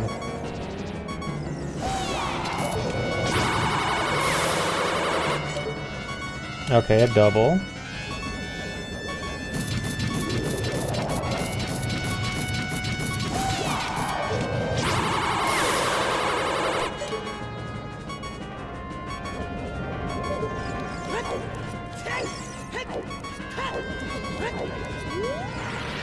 Okay, pretty quick shot as long as you get into position. Please? Okay, good.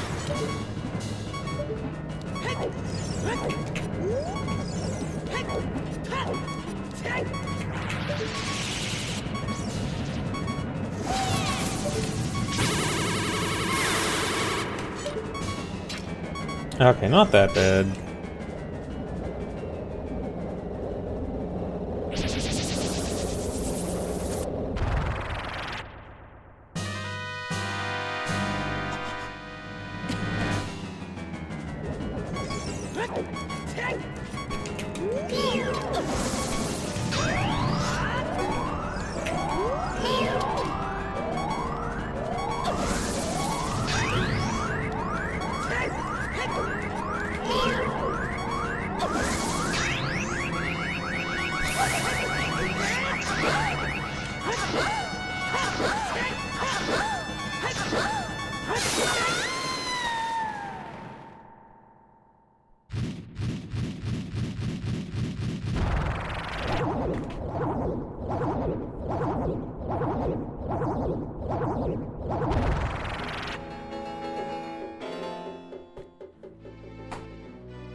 Dude, don't bounce too far, please. Okay, good.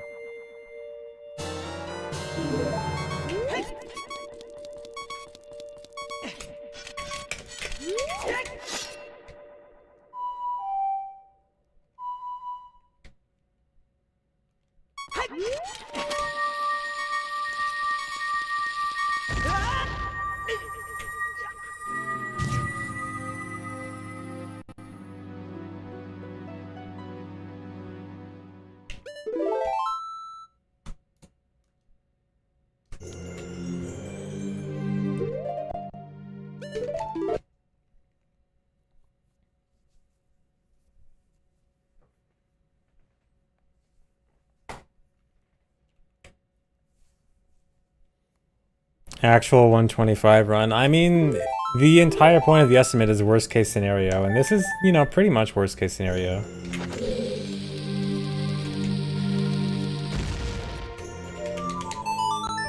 Have I ever reset too early? Actually, no.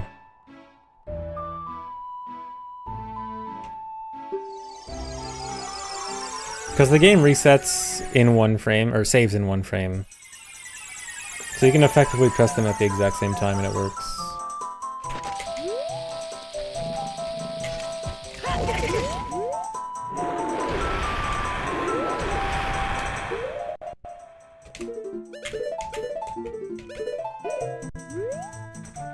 Oh my god, guys, I got it.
Come on.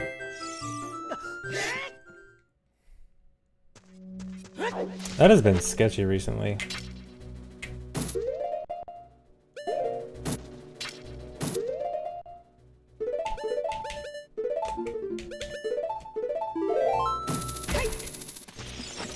I failed the heap setup. What makes you think that?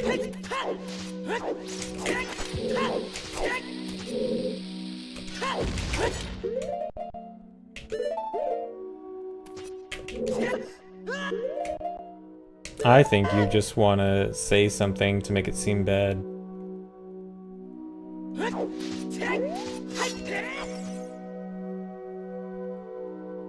How cursed is this run? This is definitely like a worst case scenario run. This is pretty awful.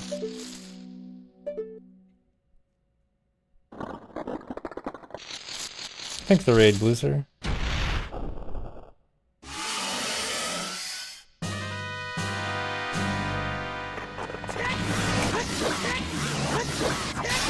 Hello, raiders. How are you all doing?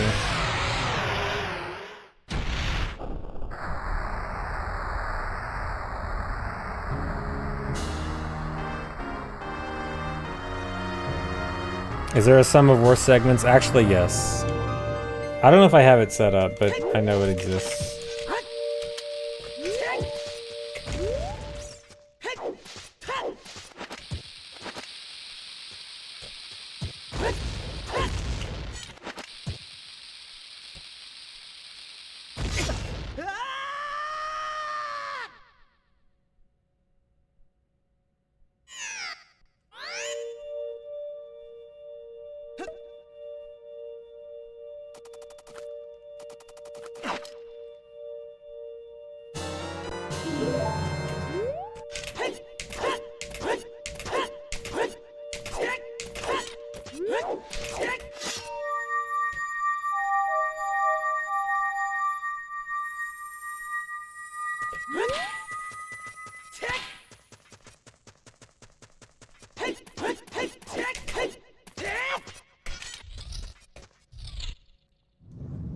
Still underestimate, even with everything that happened.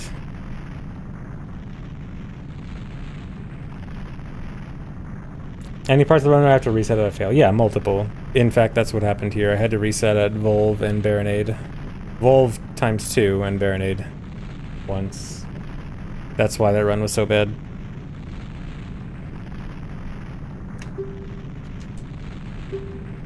Oh, reset the whole run? No. No, I'll never reset the whole run. I will be safety saving multiple times in the run.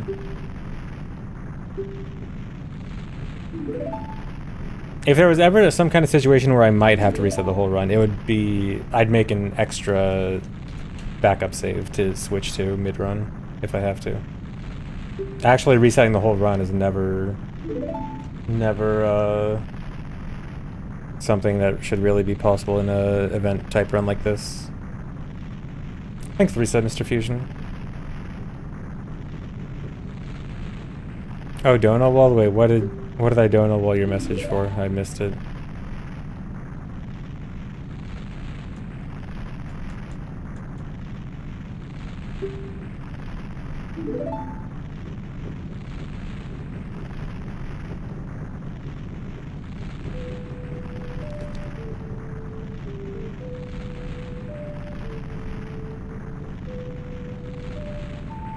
Unamas, yeah, I'll do Unamas.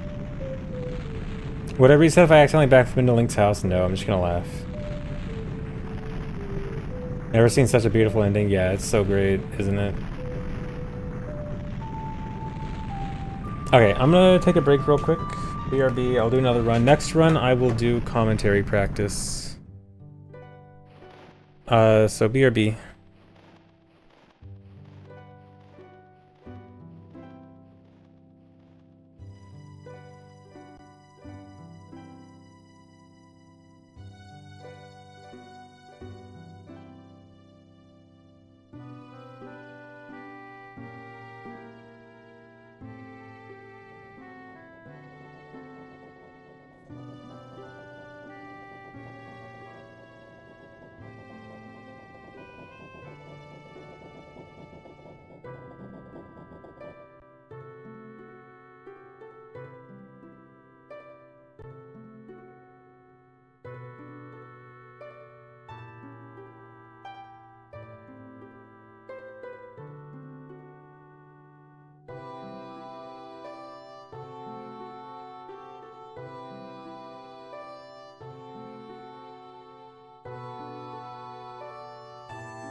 Timed that perfectly with both the credits and the ads ending.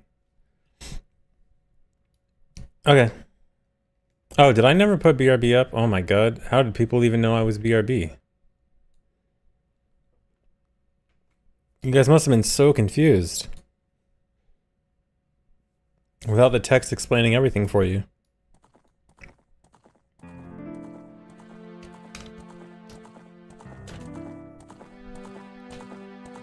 I'm sorry.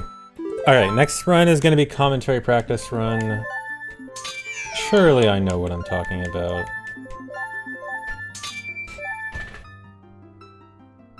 You thought I was muted the entire time? I mean, technically I was.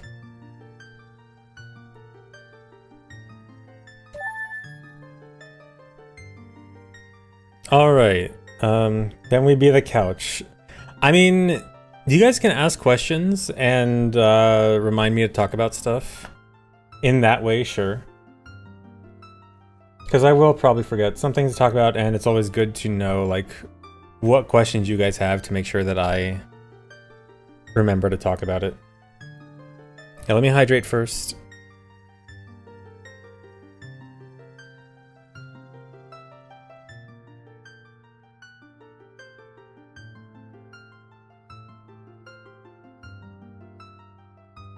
Alright, I am well hydrated.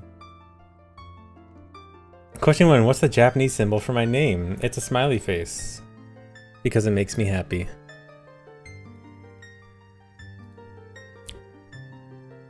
Alright, so we're gonna pretend to do the countdown too. Alright, we're starting in 3, 2, 1, go. Early start because I don't want to bother with...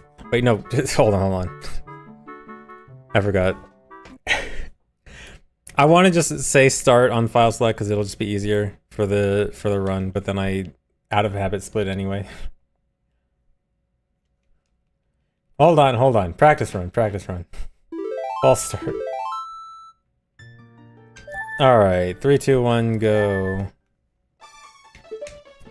Alright, so this is an all dungeons run, so this run will need to beat all the 8 main dungeons, which are Deku Tree, Dodongo's Cavern, Jabu, Forest, Fire, Water, Shadow, and Spirit Temple. And so we need to beat all the dungeons, but there is actually no... We don't need to beat them in any specific order, or especially not the order that you would normally beat them. So first thing you're normally supposed to do is go to the Deku Tree, and you need to get a sword and shield. I'm actually just going to pick up some rupees outside, and there's a secret rupee behind here, and get 1 Deku stick. This is all I need for now. Not going to need the sword or the shield.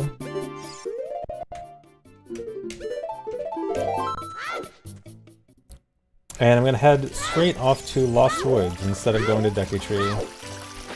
So if I can do a little quick climb there, skip a little climbing animation. So normally you need to beat the Deku Tree to get out of the forest, but there's actually a few ways to get out of the forest early. The easiest method is what I'm going to do over here in Lost Woods. So Lost Woods normally has a few different shortcuts you can use to get to other places in the overworld, but they're normally supposed to open up later in the run, or later in the game.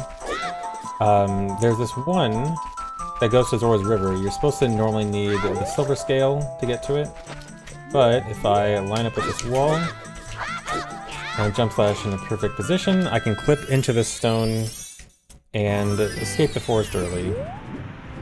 So I will still need to beat the Deku Tree later, but for now it's going to be faster to just skip it and let it go for now.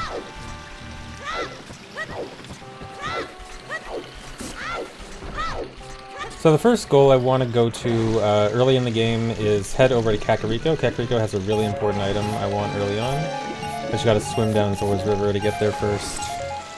Yeah, applause. Please clap. Please clap for my first glitch. I need to collect some rupees on the way. I will need to buy something else later on, so I only need 20 rupees here right now. Now, as I'm going to Kakariko, there's actually an owl in front of Kakariko who wants to talk to me, and he takes a long time. I don't want to talk to him. So I'm going to try to do a trick here called ESS, or Extended Super Slide, where I slide up here, And if I hold slightly outside the dead zone of the control stick, it makes Link do this kind of feet shuffling motion. And if I do that with some kind of speed, it'll actually preserve my speed. So there I slide up into the water and hold this outside, slightly outside the dead zone position on the control stick. That lets me preserve my speed from the water onto land. And so one, that's useful as a general speed technique I'll be doing later on throughout the run a lot. But also it prevents NPCs from talking to me, like the owl. So the owl that was supposed to be there and talk to me could not talk. And so here in Kakariko, first thing I want to do is this Coco collecting side quest. So there's a side quest where you collect the 7 Cocos in Kakariko, and you get a bottle for it. It's normally not like a super important item, but in speedruns, the bottle is extremely important. One of the most important items in speedruns in general. So this is very common to see in Ocarina of Time speedruns. Many runs go straight to Kakariko just to get the bottle.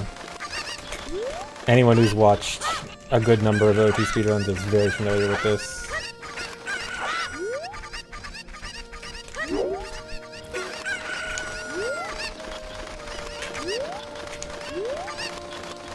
So we just have a specific route for like the fastest way to collect all the Cocos. We kind of do them in 2 groups. I just got done with the first group and now I just gotta collect the second group, which I kind of pile up near the well here. How the Coco routing develop over time. We found a route in 2008 and it's been the same ever since. There's unfortunately not a whole lot to discuss in Coco routing. And so I can actually kind of manipulate the way the Cocos run. They always try to run in the direction that's farthest away from you, so I can kind of manipulate where they go based on my own position. So I try to manipulate them into running closest to the pen as quickly as possible. And then here I'll get a bottle. That was actually pretty good Cocos. That was almost a best. Wow. And now I'm going to go straight to bottom of the well. This is a late game mini dungeon. You were not supposed to go to this early. But if I do a jump slash on the edge and talk to Navi as Link is trying to back up, Link will fall into the water. The water has no effect on Link during a text box.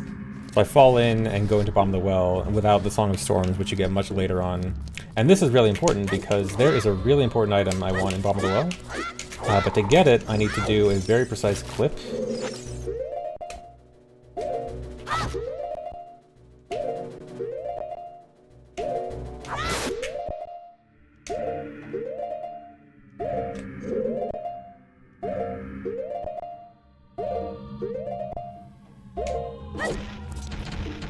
Really?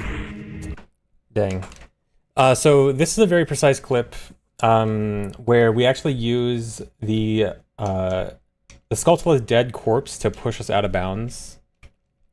So it's really precise. Unfortunately, I got a visual cue where there's like one part where there's 2 potential frames, and I need to tell which frame I need to go on. It looked like one frame, but it was actually the other. But yeah, it's this really precise trick where I have to flip out of bounds.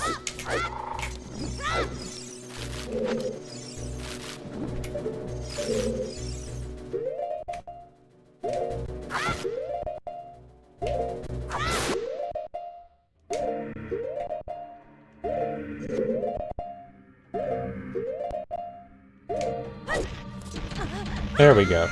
And when I clip out of bounds, there's some out of bounds water here. So there's normally some shallow water that goes all around bottom of the well, but the shallow water extends downwards infinitely. So I can just swim to it, and I can swim to this chest here. This is the super important chest I need. This has bomb chews. So normally this bomb chew chest requires explosives to get to. You need to like use bombs to get to it. But that clip is the way to get it without bombs, and it's really important because this is the earliest form of explosives I can get in the game. And explosives are super important in speedrunning. They lead to the majority of glitches, really.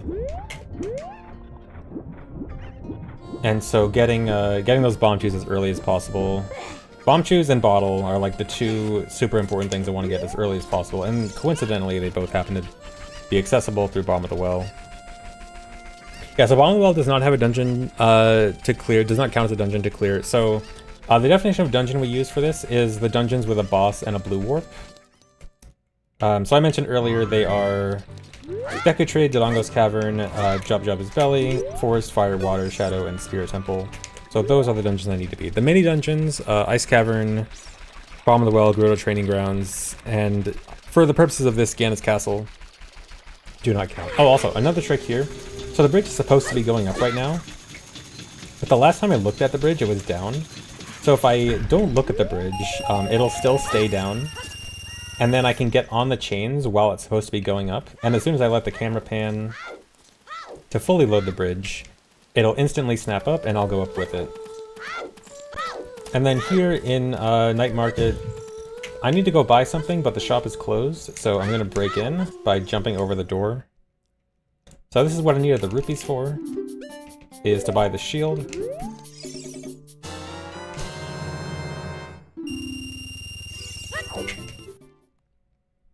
And then I'm gonna head straight to Temple of Time.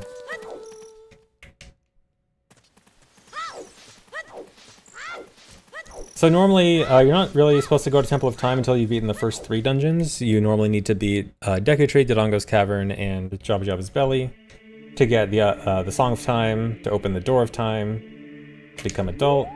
And we do need to beat those dungeons, but we don't need to do them right now. So instead, I'm going to clip through this door.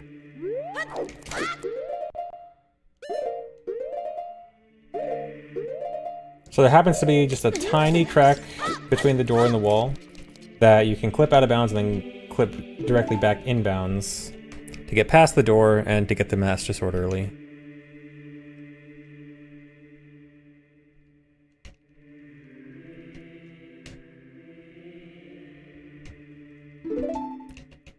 Yeah, so this run does do the child dungeons as Adult Link. In fact, all of the dungeons will be done as Adult Link.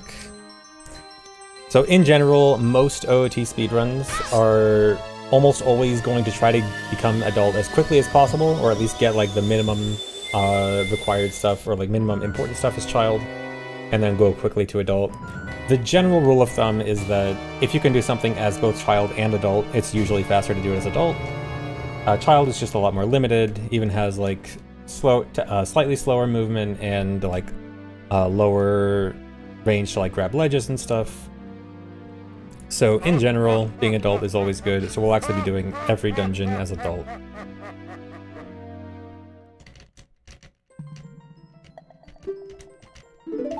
Also, one thing I wanted to mention earlier, but kind of had to gloss over, is something called pause buffering. So you may have seen back in Bottom of the Well, I was doing a lot of pauses for that clip. So that's what's known as pause buffering. So pausing is really cool in this game, where you can, if you time your pauses correctly, you can advance 1 frame at a time. And that can make really precise tricks a lot more reasonable, a lot easier. For example, that trick in Bottom of the Well has multiple frame-perfect inputs to it, which would normally make it incredibly difficult.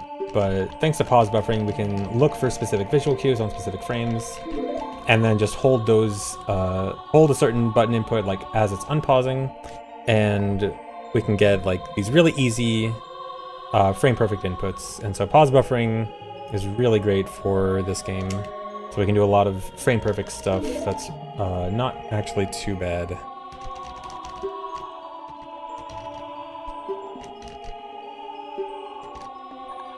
Explains what are I never even mentioned culling. What are you talking about?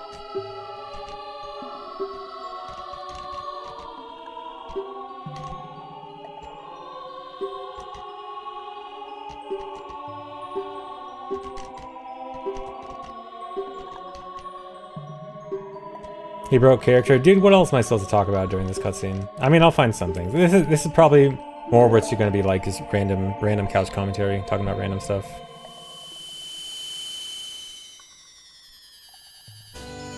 Oh, because I was explaining Castle Port. Well, okay, yes, I know it's not the exact...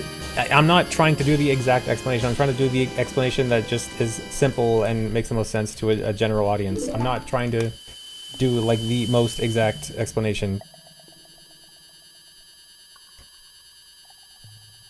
It's better to be slightly wrong for it to be a simpler explanation.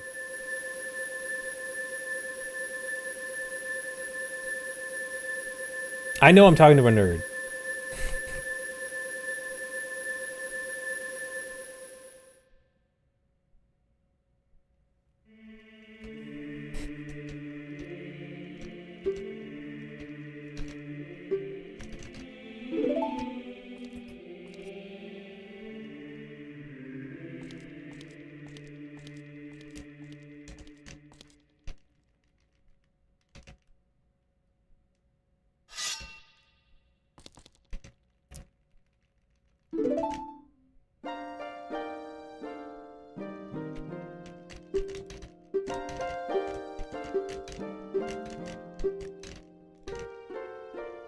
Well, even for loading stuff in a particular order later on, like, I'm not gonna explain in detail that part. Yeah, it doesn't matter. Like, I think most people know the general concept of, like, things not being loaded when you don't look at them. Or at least like, on some very basic level. Yes, maybe you can argue that it's more about active than loaded or whatever. But, like, as a general concept, that's a pretty well-known thing most people know about. So I'm just gonna use the most basic terminology. Alright, so after this cutscene here, the Door of Time is actually still there, and it is solid on both sides, so I can't just walk out normally. So I actually have to save and reset. So, luckily, when you save and reset in this game, there are very specific points in the overworld where you'll be put. If you save and reset anywhere in the overworld as adult, it'll always put you at the front of Temple of Time, so I can just use that to get out of Temple of Time nice and safely.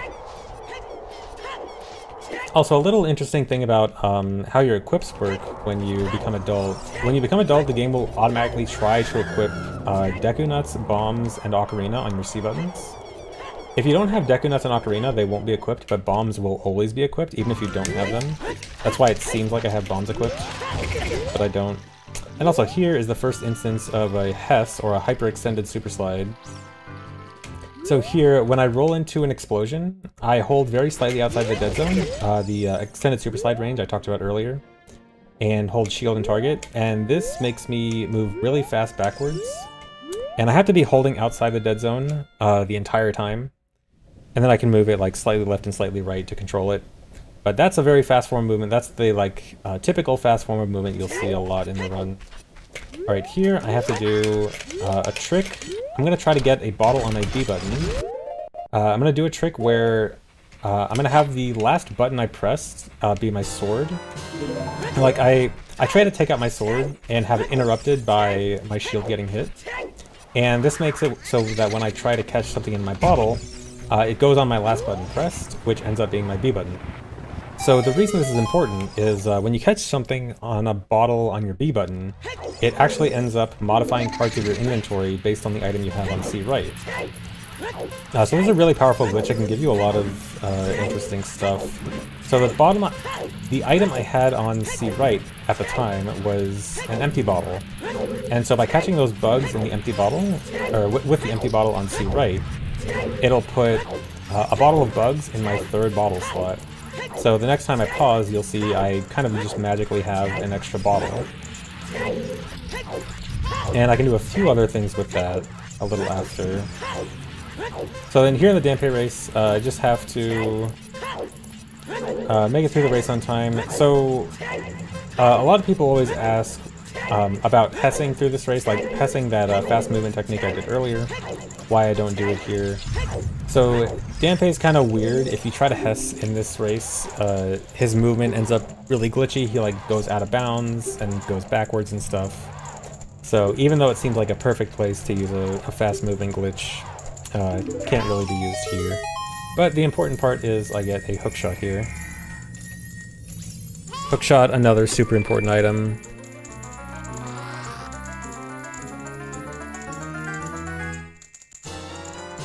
And then to get out of here, you normally need to go through this next door and use Song of Time, which I don't have, but I can actually just go backwards and get crushed by the door.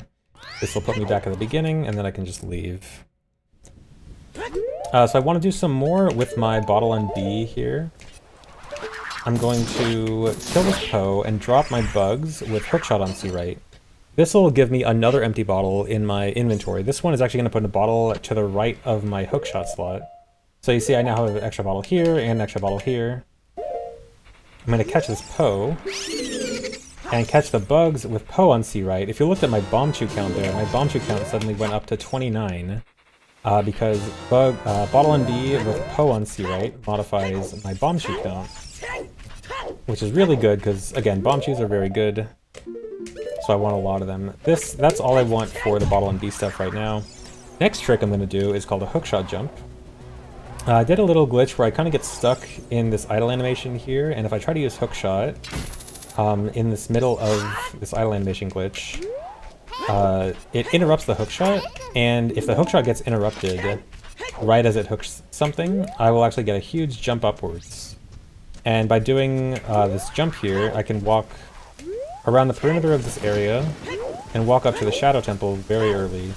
So the Shadow Temple, you're supposed to get here much later using a song, the Nocturne of Shadow.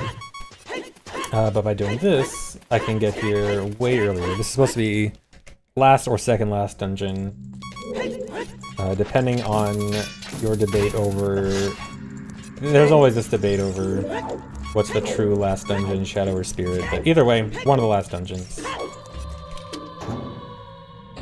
And also, you may have seen me do a thing where I talked to Navi there, and my camera got kind of weird. I did what's called the infinite sword glitch, where I did a crouch stab, and it got interrupted by something. It actually happened there just when I picked up those Deku Nuts.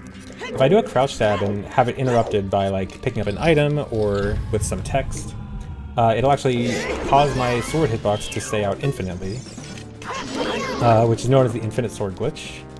And this has two properties for like two different uses. One is just fast damage output, but also it prevents me from falling off ledges, and so I use that to not fall off the ledge, since it was kind of a particular precise walk up. Helps me not fall off ledges. So I have to beat up Dead Hand there. This gives me the hover boots, also a really important item. Also love to get this early.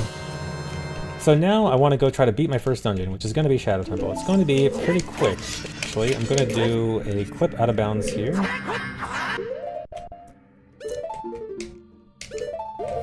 And from this clip out of bounds, I can land in a room directly in front of the boss room, which just happens to be right below. And I'm right next to the boss door. This room's invisible right now. But all the collision is loaded. There's the boss door right behind me. I'm gonna do another clip. There we go. Nice. And now I'm in the boss. So what happened there is, regardless of where you are in a dungeon, all of the collision of the dungeon is always loaded, including the collision of the boss door and the loading zone to the boss. So if you can get out of bounds and you can get to the boss loading zone, you can always get to the boss no matter where you are. Luckily, it happens to be pretty close to the room where you get hover boots. And so I do have to navigate that room blindly because there's no textures in it there. But yeah, here's the bongo fight. So I want to get the infinite sword glitch here. This is going to be for quick damage. You normally need the lens of truth to see Bongo's eye. I'm going to drop and catch bugs here. This is going to be for something after the fight. But here, the infinite sword glitch is going to hit Bongo's eye and basically stunlock him to death. And then Bongo's dead.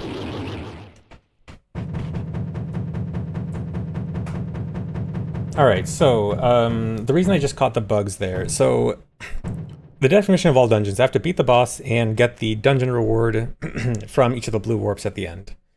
The problem is the cutscenes where you get those dungeon rewards, like the medallions and stones, are pretty long. So I want to do a trick to skip the cutscenes. This usually involves dying, but I can't die during the blue warp itself. So I have to do a glitch to get control during the blue warp, which is what the bugs are for. If I have a bottle where I catch something in a bottle and then backflip, press the bottle button, and then press a different button as I'm falling, I can gain control on the edge of the blue warp. This lets me walk away while it's trying to start the next cutscene. And then if I die at just the right time, this looks correct. This will actually give me the medallion and not have to watch the cutscene. That was perfect. I know if I got it right by a white flash when I respawn there. But yeah, that means I just got the Shadow Medallion without having to watch the entire cutscene where I'm supposed to get it. And that's a big deal in this run, because the cutscenes add up to quite a lot, and by doing that I can skip a lot of the cutscenes. So there we have our first dungeon done.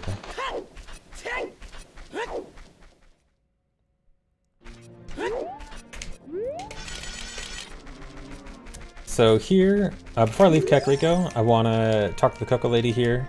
She's going to give me an egg. This isn't super necessary for the run, but it makes a few things a bit easier. But yeah, here's an egg. And I want to try to do a Hess off the Coco Lady. Did it a bit weird. Oh no.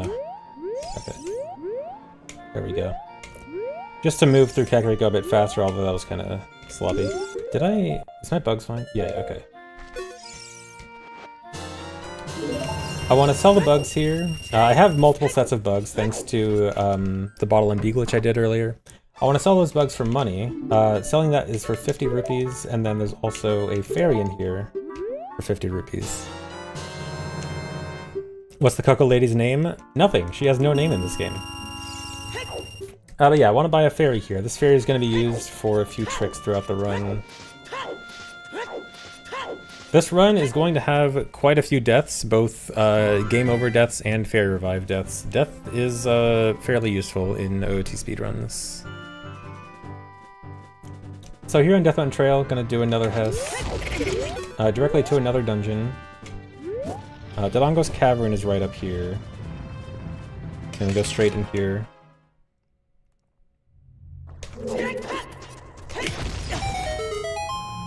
Adding shitpost responses to serious commentary. I mean, it's still my own stream. I mean, obviously I'm not gonna do that kind of thing during the run, but I mean, there are gaps in my commentary where I can just say stuff. Alright, here, I'm gonna do another trick here that's going to involve a death. I'm gonna use this lava to damage down to half a heart. Stand in this particular position. Try to hookshot this ladder. And if I hookshot the ladder, as soon as I die, I get another hookshot jump directly up. And I'm gonna have this fairy revive me. Luckily, this bridge I landed on is only one way. So I can go up through the bottom, land on the top. This skips the majority of the dungeon. And I can go straight to the chest up here, which contains bombs, which is very important. So another trick I just did there. You may have seen I equipped what looks like I equipped a fairy twice. That was a glitch called Equip Swap, where I can equip an item over a different item slot. That fairy ended up being equipped over that extra glitched bottle I had next to the hookshot slot. And that's basically, it can be used for duplicating items, or for also equipping items that you're not supposed to equip. In that case, it was meant for duplicating the fairy. And so that was good for... I'll need that fairy again later, so that's why I need to duplicate it. And for the boss, so it looked like I just left, even though I didn't beat the boss, I just entered the dungeon and left. I do need to go back there and beat the boss, but it ends up being a little bit faster to do it later on, even though it requires 2 trips. So I just go there for the bombs right now and go back later. So here in Goron City, I'm going to do this mega flip. This is going to clip me through a wall and into an out-of-bounds room. This skips this cutscene where I have to open the doors and get the Goron tunic. I am stuck. Okay, I couldn't find my way. I'm blind. Alright, so, yeah, that skips a cutscene where I get Goron tunic and the doors open. I will not be getting Goron tunic for this run, even though I am going directly to a heated area in Death Mountain Crater. And Death Mountain Crater is where the Fire Temple is located. That's going to be the next dungeon here. And I'm just going to have to go through here without the Goron tunic.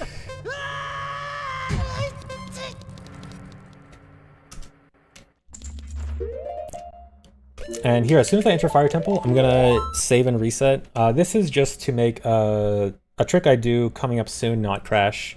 Unfortunate little thing I just need to do just to make it not crash. Yeah, that was a forward backflip. So all that is if you have forward momentum with hover boots and then do a backflip, you'll still have forward momentum for a little bit. Okay, so here in Fire Temple, there was this really big glitch discovered about two or 3 months ago.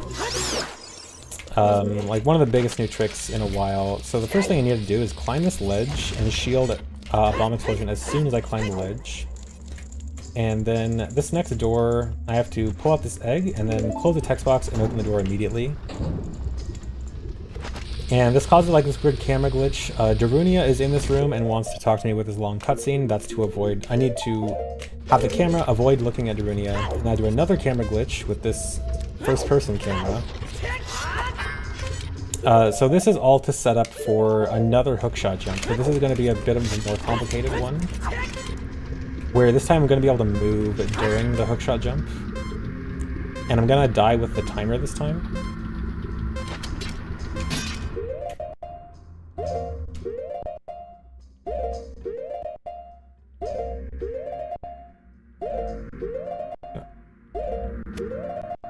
Alright, so if I keep pausing here, the time will eventually run down. Alright, so what happened there is that ledge cancel glitch I got earlier lets me do a weird thing with the hookshot jumps where it actually lets me have control during it. The other ones I had limited to no control during it, but that time I could actually have full movement. And that's important because I can barely hit a load trigger for the room directly above that room, which happens to be towards the end of the dungeon. So it lets me jump up and skip almost the entire dungeon. That was a trick that has been theorized for a really long time, but we just had no way to actually get enough movement to hit the loading trigger. We knew we could hit the loading trigger, we could skip it, and we knew that we can do a hookshot jump up there, we just couldn't get to the load trigger on time. But now we finally have a way. And so here in the Flare Dancer fight, you saw I was taking intentional damage. This damage is to get down to very low health. In fact, I have the lowest possible health right now. I have 1/16th health. The game actually does keep track of health in increments of 1/16, even though you visually only see in 1/4. And the purpose of this is, you saw the heat timer come up earlier, and that heat timer, it gives you 1 second for every eighth of a heart you have. But health is kept track of in 16ths, and if I have 1/16th of a heart, lower than 1/8, then I actually get no timer at all. So this is the solution to not having the Goron Tunic when I need to survive in the heat, is to just have the literal lowest possible health, where a light breeze can kill me. But it means that heat will not affect me. So I need to come up and get the hammer. So this hammer has one purpose. The boss of the dungeon, Volvagia, there is no way to beat without the hammer. Is that an actual best? Dang. Speaking of the boss, I'm going to do a Hess here, and I can clip out of this tight angle here. And the boss loading zone happens to be directly below, so by clipping out there, I can fall directly into loading zone and have a very quick way to go to the boss. Is that a real best? Did I forget the split? What's going on here? Best. Okay, no, it was the best by literally 0.1. Okay, that makes sense. Okay, so the Volvagia fight. So, as long as I don't get hit, I shouldn't die, but this is a bit of a tricky fight. So I'm gonna try. So, Volvagia has two hitboxes, one that flies around and one that pops out of the holes. And I'm gonna try a trick where I actually go underground and try to hit the flying one or the underground one now with the hook shot. This is a bit tricky.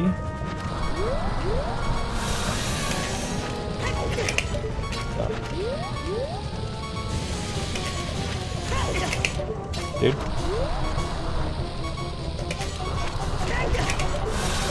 I can't do it.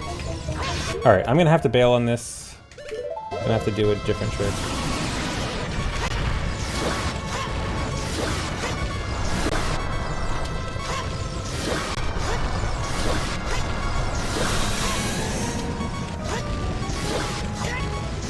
Alright, that's really bad. I wasted like all my extra chews. I will probably have to wait an extra phase here, yeah. If Volvagia goes flying, I just have to go climb the ledge on the side. And that'll make Volvagia fly, go in the hole faster. One extra slash. So that's a bit unfortunate. Didn't quite get the fast strat, but Volvagia should die now. And before the fight ends, I'm actually going to drop and catch some bugs. This will be used for another cutscene skip coming up. Well, it's going to be a bit of a different cutscene skip. So earlier in the run, I did that death when I was trying to get the Shadow Medallion, and that just skipped the cutscene and gave me the medallion without having to watch the full cutscene. I'm going to try to do the same thing at Fire Temple, but it's going to be a bit different here. So there's a certain cutscene that is supposed to play at the end of Fire Temple, and If you die when the game is trying to start that cutscene, it will actually do something a bit different. Because of the way the game tries to start a cutscene, I'm gonna try to force it effectively to be playing a cutscene in a different place, which will end up warping me to a completely different place. So I'm gonna die here, and when I respawn, I will actually not be in Fire Temple anymore. I actually get warped directly to Forest Temple. And so that's what's called a wrong warp. So that's what happens when the game is trying to start a cutscene in one area, but you end up trying to load a different area at the same time. In that case, it was back to the beginning of Fire Temple because I would have died. And that'll always take me to Forest Temple, so very convenient way to get here. So I know it works based on the direction that Link faces on the game over screen.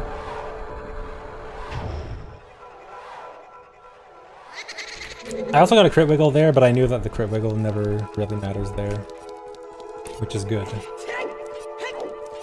So here in Forest Temple, there's luckily a very easy way to clip to the boss. If I just get on the railing here, I can grab this ledge. This easily clips me out of bounds, and the boss loading zone is directly below. So Forest is one of the easiest ways to just skip the entire dungeon. So this actually does mean that I end up skipping the dungeon item, which is the bow. But the bow is actually not necessary, not for the fight, and not for anything else in the run. So, you might think the bow is necessary for the fight because he comes out of the paintings and you're supposed to shoot him when he comes out. But actually the hookshot works just as well, so hookshot will be fine.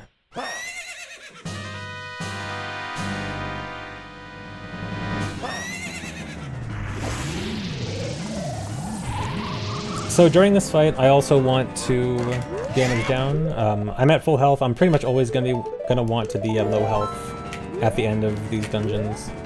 I'm actually going to use Phantom Ganon's own attack. I'm gonna get hit intentionally. Aim here. So I hit him right after he uses the lightning attack, which does two damage here, 2 hearts of damage. So a nice way to quickly damage myself down and hit him.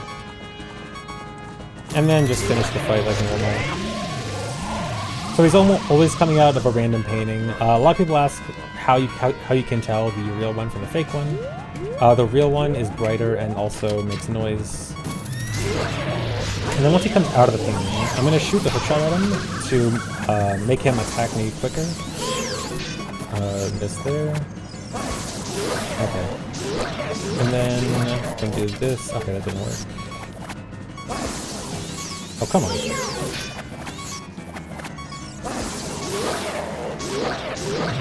There we go. So I was trying to hookshot the opposite direction, which can lead to a sort of a pseudo soft lock or a pseudo stun lock. You can't really truly stun lock Phantom Ganon, but if you can get him to spin his staff and then hit him with ISG while he's doing that, you can stun lock him, but missed it there. No, not too big of a deal. And then, so another cutscene skip is going to come up here. This one's a bit trickier.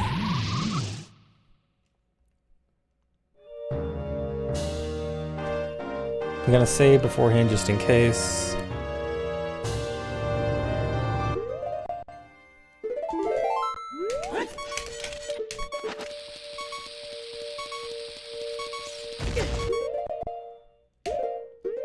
So for this one, I used a bomb explosion and pressing the bottle at the last possible frame of Link holding up his hands in a bomb explosion, which lets me do the Ocarina items glitch.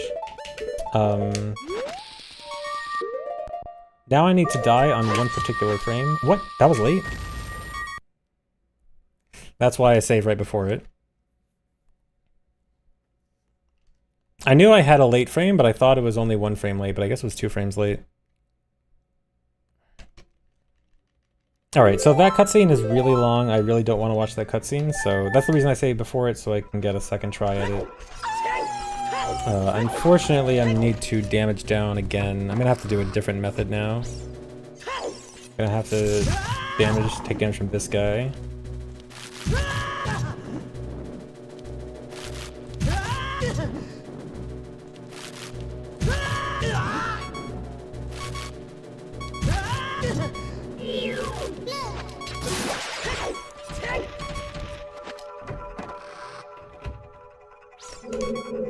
I don't think the wolves' damage is faster, because they do 1/4 instead of 1/2. I'm actually not... They can damage you quicker, but they do less damage per hit. I'm actually not sure. Yeah, also the wolf elves are bad. They just miss all the time. Alright, so I have a different backup for this I can do. Just using the bugs.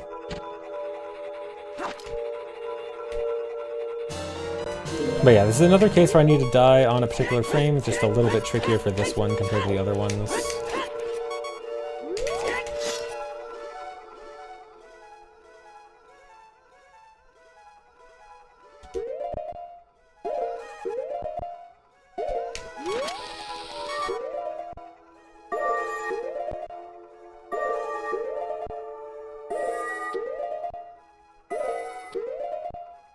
Is there one more here? I actually... Okay, yeah. I forgot the visual cue is like very slightly different for re-entering here. Okay, but this will give me the Force Medallion and skip the cutscene. There we go. And now, I need to leave Forest Temple, but there's actually another cutscene directly outside that I also want to skip. So I need to take some damage. I'm gonna repeatedly take damage from the same bomb by pulling out this egg. This will waste my invincibility frames every time I pull it out. So just an easy way to quickly take damage. And I want to set a bomb down and die as soon as I exit the loading trigger. So as soon as I walk out, I'm gonna hit the trigger for the Minuet of Forest cutscene, but I'm gonna die as soon as it starts. And luckily for these song cutscenes, you actually get the item from the cutscene as soon as you touch the cutscene. So I already have the song and don't have to watch it.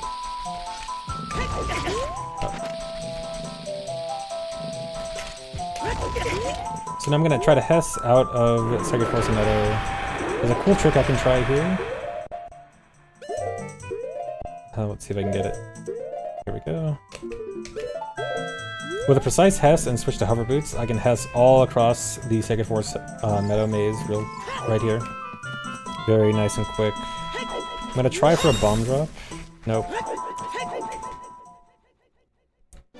I really like some extra bombs here. My bomb count's a bit low. But there's a few places I can try. So here in Kokiri Forest, I want to finally go to Deku Tree. You're normally not supposed to open or enter the Deku Tree as adult. His mouth is closed, but you can clip in from the side. I'm gonna go over here with a Hess. Clip out of bounds, clip directly into his mouth. And then here, here in the Deku Tree, I am going to instantly leave. I don't actually want to do this dungeon right now. So this might seem very weird, but that cutscene that just happened, where the camera pans around like showing Deku Tree, that cutscene will actually ruin a trick I do at the very end of the run, and so I need to get rid of it right now. It looks very awkward, but this just happens to be the most convenient place in the run to get rid of that cutscene. So yeah, I just go in and leave right away.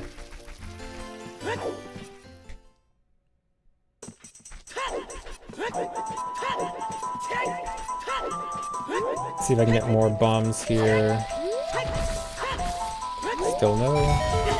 Alright, I need to pick up a fish in this grotto here.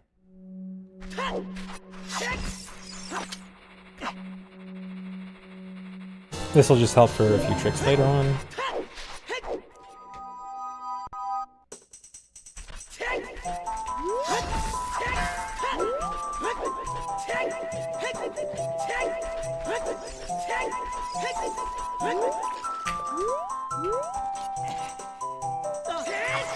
Oh, come on. So I want to do another clip.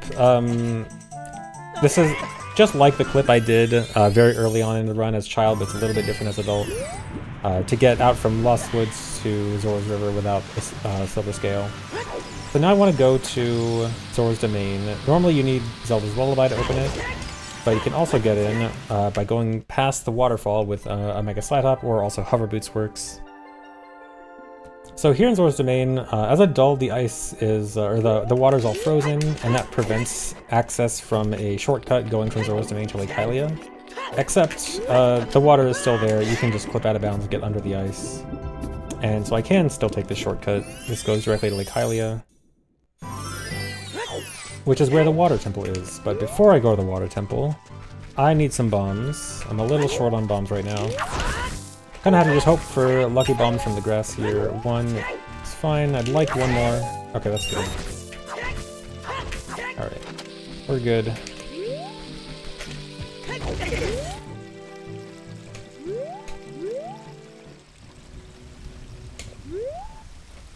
So normally, to get into Water Temple, you need the iron boots to hookshot underwater. But instead, I'm just going to clip out of bounds, as I've been doing for most things in this run. If I just set up some precise movement here, and jump slash right here, I will clip through. I will not clip through. Okay, let's try that again. So I do that right, I clip through the wall, and I can swim out of bounds directly into the loading zone here.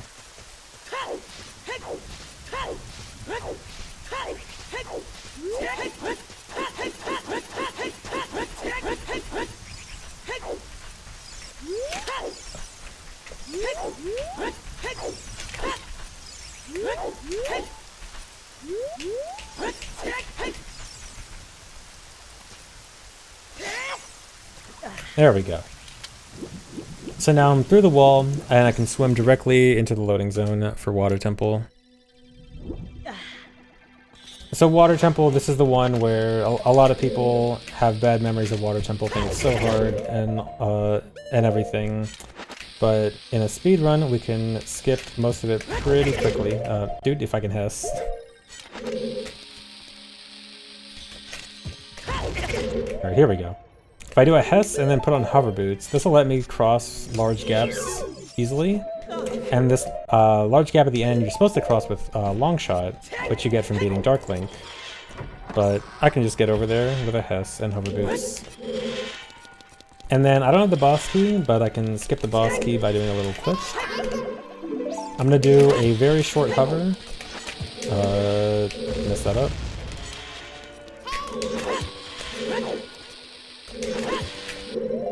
And if I take damage, I'm gonna try to do a small little hover here, take damage, and it'll clip me through the wall. I should probably talk about hovering. I don't think I've talked about hovering yet. So that was a short bomb hover. So if you have the infinite sword glitch, which I mentioned earlier prevents me from falling off ledges, if you shield damage in the air with the infinite sword glitch active, you actually stay in the air. And you can repeat that over and over to repeatedly gain height. In that case, it was only for a small one. It was just a single backflip off the ground. But later on, I can do that repeatedly to get up really high.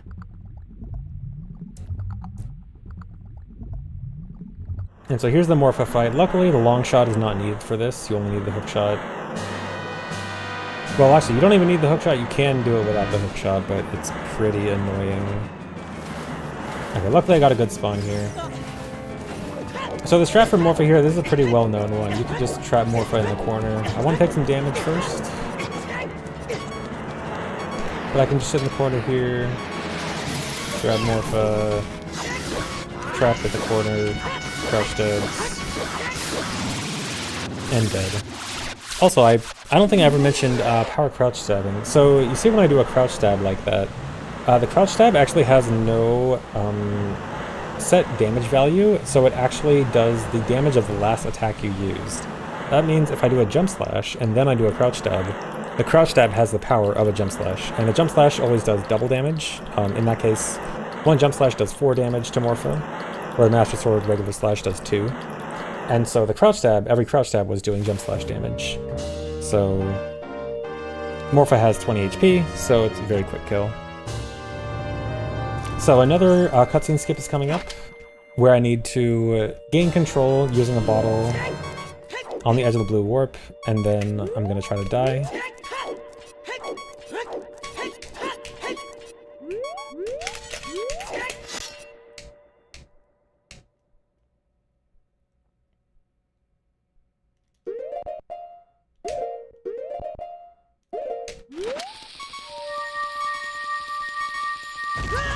And then this setup is gonna make me die on just the right frame. and I'll be able to skip the cutscene, but still get the medallion.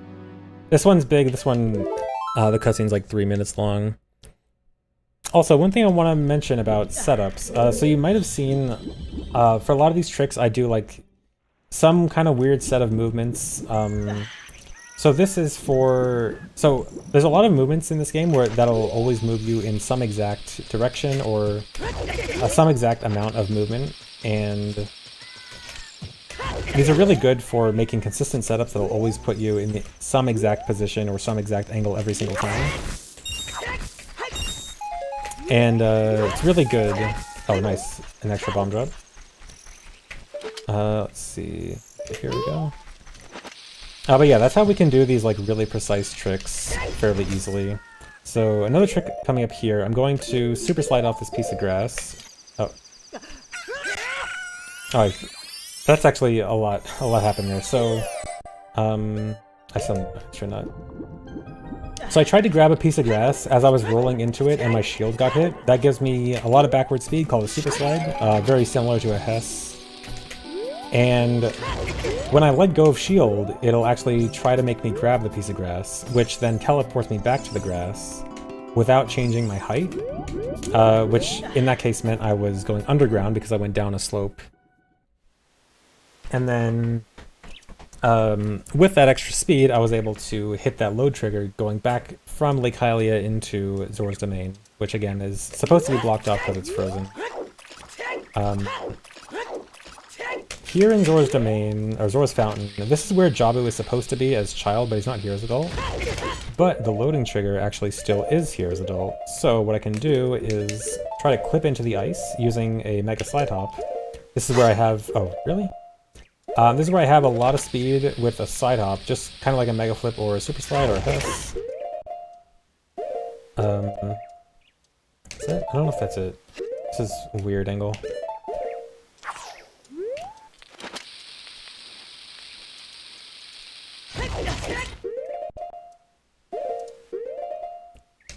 Alright, and then by doing a jump slash, I'll be able to clip into the ice, and this will actually hit the Jabu loading zone trigger, so I can get into Jabu as adult.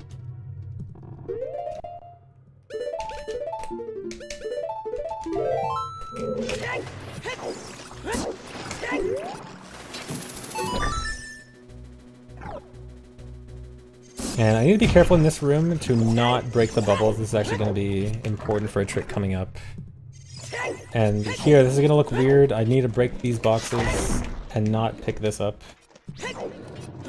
This is just to prevent a crash later on.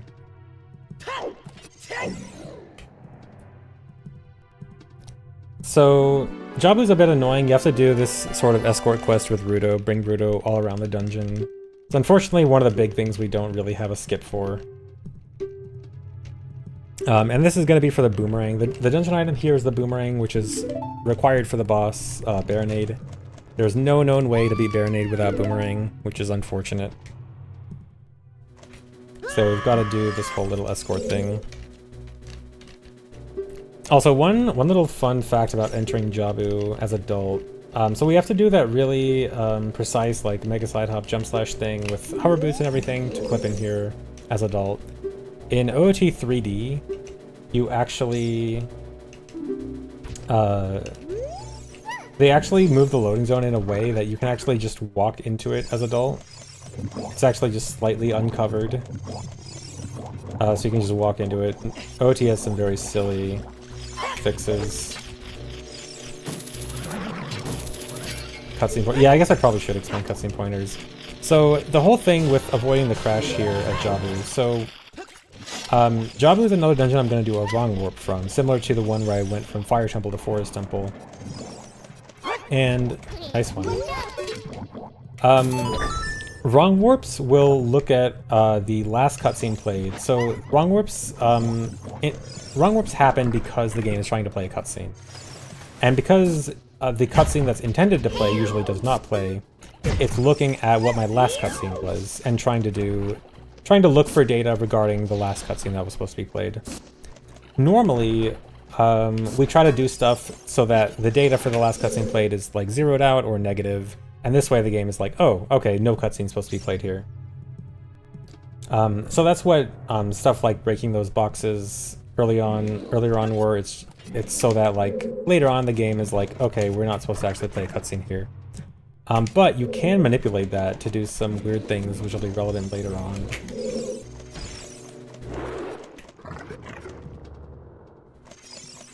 But first, I need to go to this room. This is where the boomerang is going to be. That was a bad attempt at the text skip. If you jump on this switch at a very precise spot, you can skip that little text box, but I messed it up.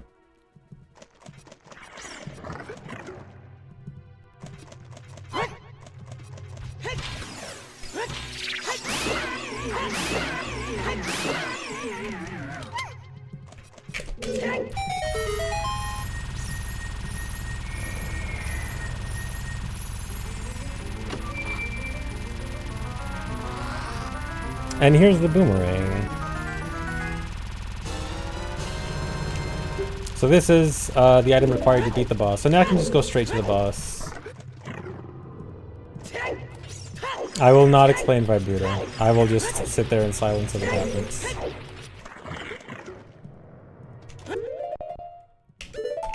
So earlier in the run, I mentioned a glitch called Equip Swap. This is another use of it, where I can equip an item I'm not normally supposed to equip.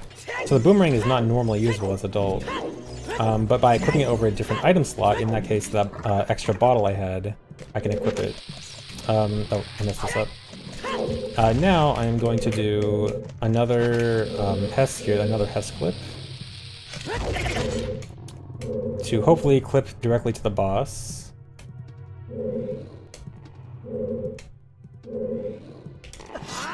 Nice. And so that skips the last few rooms of the dungeon. The loading zone just happens to be right around that part where I clipped out. And that skips this whole extra thing where you have to kill some tentacles and then kill Big Octo and go straight to the boss. So this boss is tricky, not just for beating Baronade, but I have to beat Baronade in a specific place in order for the next glitch I want to do to work. So I have to manipulate Baronade to die in a very specific place. I can use nuts to quickly kill these enemies. Alright, I want Baronade to die in the up right corner of the room here.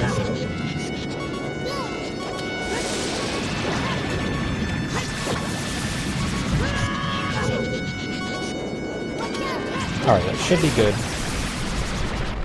Alright, I need to switch to monitor here.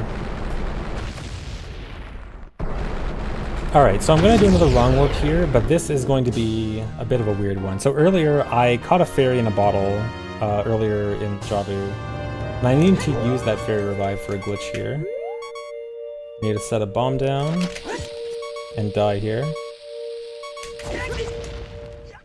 And so by doing this on the edge of the blue warp here, I'm going to get this weird glitch where I'm going to continuously get warped to the spot where Ruto is, but I can still kind of walk around if I'm moving. I'm going to try to pick up this pot. And this pot is going to clip me out of bounds.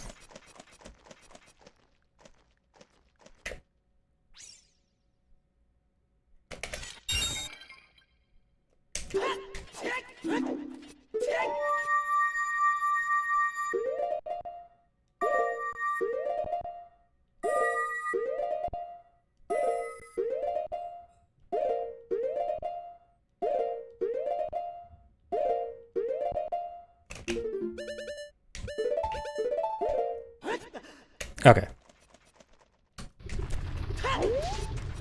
That was a little sketchy.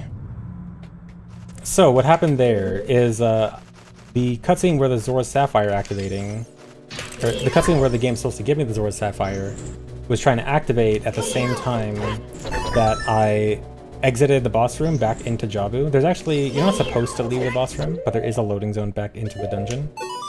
And by hitting that loading zone at the same time that the game is trying to start the Zora Sapphire cutscene, it wrong warps me directly to King Dodongo's room. So this is the reason I didn't beat Dodongo's Cavern earlier in one go, is because I can do this wrong warp. And also right there, I had to leave a room and re-enter. That might have seemed weird, But that's because I'm going to do another wrong warp here, the third one of the run. And this one will actually not work the way I want to if I don't reload the room, because if I don't reload the room, the game actually still considers my last entrance to be Jabu. But the wrong warp I do here, I want my last entrance to still be considered Dodongo's Cavern, and that way this wrong warp is going to go to Gerudo Training Grounds. If I don't re-enter the room, it won't take me there. And so I want to damage down here again. King Dodongo fight is really easy, so I like to throw the bombs off the wall for something fun to do.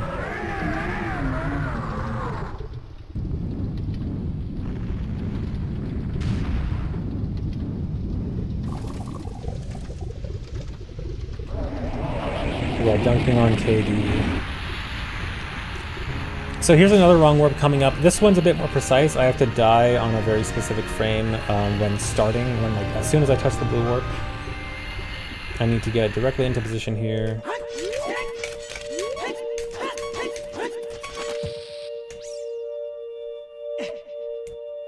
And once again, I want to do Ocarina items on the edge of the blue warp right before I die.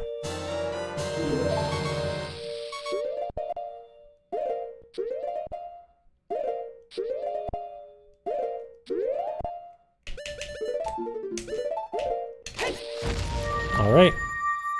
So as soon as I cancel the Ocarina here, I'm gonna die. And then, once again, the game is gonna try to start a cutscene, the Goron Ruby cutscene, at the same time as it's trying to load me back to the beginning of Dodongo's Cavern because I died. And this will instead take me to Gerudo Training Grounds. And this is a good place to be because this is relatively close to Spirit Temple. This is on the way to the desert area, like halfway through the desert area. Spirit Temple is pretty much like the farthest out area of the game, so a wrong warp that gets me like halfway there is pretty nice. I instantly get thrown in jail, but I can do a cool little clip up to the top of the jail here. Dude, I have something in my eye, oh my god. And I can... I can use hover boost to get over to this out of bounds ledge here. Dude, I can't get this thing out of my eye, oh my god. Okay, I'm good. Okay, so yeah, I can use that out of bounds ledge to get past the gate, and that skips this whole quest with getting the Gerudo card, becoming a Gerudo member. So here in the Haunted Wasteland, you were supposed to use these poles as well as the Lens of Truth to find the correct way through the wasteland. But if you just know the direction, if you just know the way, you can just walk through. And I can just hest through. This is obviously the fastest way it's going to be, but it also is somewhat precise. I have to look at a lot of visual cues to know exactly where I'm going backwards. But this looks good. And I can get all the way through there really quickly. So here in Desert Colossus, this is a really cool trick. So Spirit Temple has like sort of an outside portion where the dungeon items are actually here outside. And I can do a really cool trick to actually skip a large majority of the dungeon. I'm going to just try to skip that. So I briefly mentioned bomb hovering earlier, where if I have the infinite sword glitch and I shield damage in the air, I can stay in the air and repeat that to gain height. And I'm going to try to use that to hover up the outside of Spirit Temple here. First I need to get ISG from this Gwei. This Gwei is going to help me out.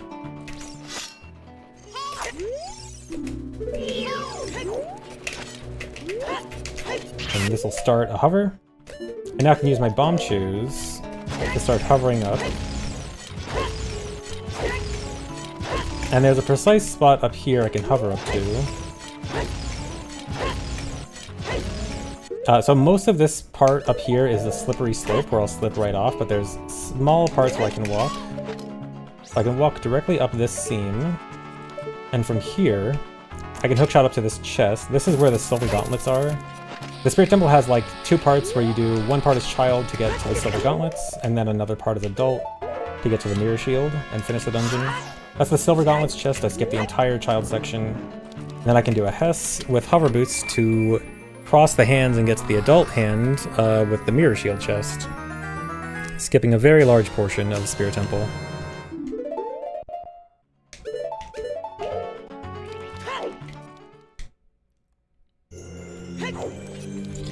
So now I can go into Spirit Temple. I still need to do a few things to actually get to the boss. First, I need to fight this Iron Knuckle to just get out of this room. So these Iron Knuckles, they do a ton of damage, but they're actually kind of easy to cheese if you are right in front of them, very close up. They can't hit you when you're crouch stabbing.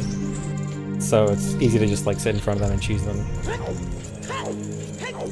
So I need to get some bombs. These Armos are good for bombs. They have a 50% chance to drop a bomb. I'm going to try to get one from these guys. If they don't, it's fine. I have another bomb drop I can get later. And I need to get a key from here. They actually dropped hearts. It's a 1 in 16 chance they can drop hearts. That's very cool. They have a 50% chance to drop a bomb and a 1 in 16 to drop hearts, and I get the 1 in 16. Okay, that's very cool.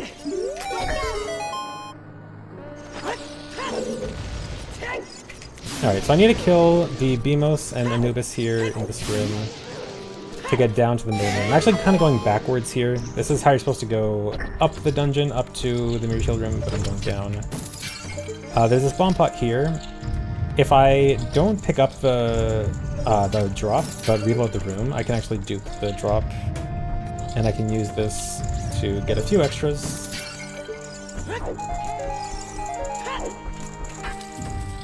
Alright, so here in the main room, this is a really cool trick to get to the boss early. So I can actually climb the statue from outside. You're normally supposed to do this whole long section to get into the head of the statue. But I can climb up here and clip in.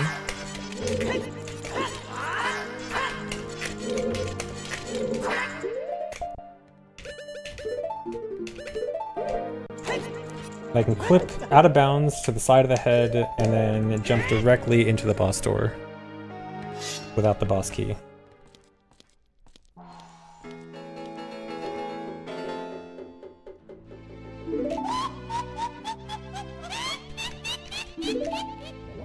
Hookshot the nips.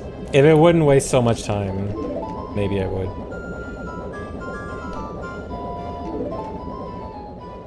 Why can't you skip this cutscene? So this cutscene triggers on the area loading, so it's not like a step into the trigger type of cutscene. So even dying as you enter here would not actually skip it, because you wouldn't die until the end of the cutscene. So this is one I have to watch. But I can skip one directly after this. So I'm going to try to kill this Iron Knuckle in a very specific way. I'm going to get her down to very low health.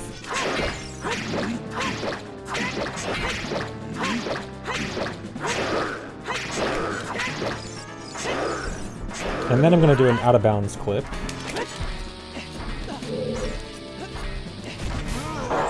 Nice. So, I did a thing where I did a glitchy ledge grab right as the cutscene started, and this causes a thing where Link falls through the floor. And when Link falls through the floor and voids out during the cutscene, skips the entire cutscene, and don't have to watch it and go straight to the boss, the true boss.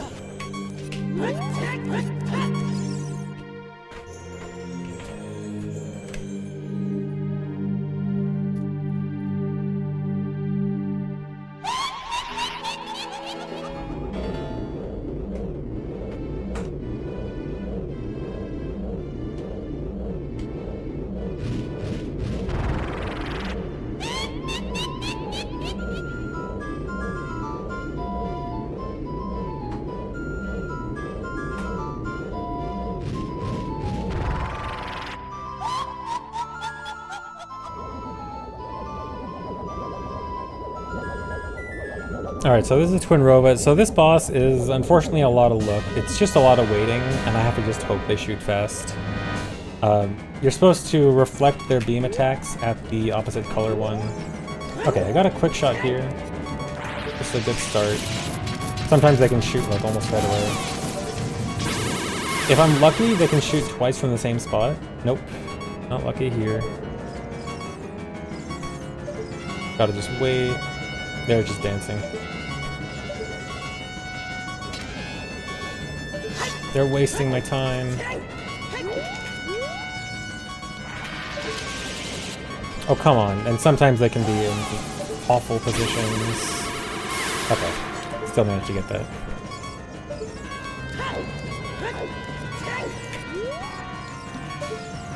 All red.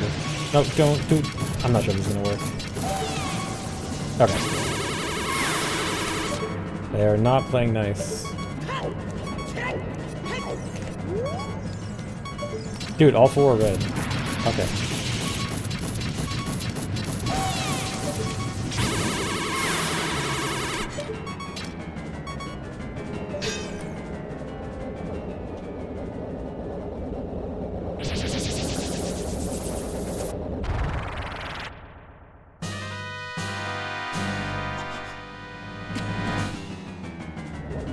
Alright, and so for the second phase, if I shoot, trying to shoot my hookshot at Twinrova. Oh, nice, actually got it. She can sometimes stay in the same position without moving, and that actually saves... Oh my god, I just got a 1 in 81 chance. Okay, hold on.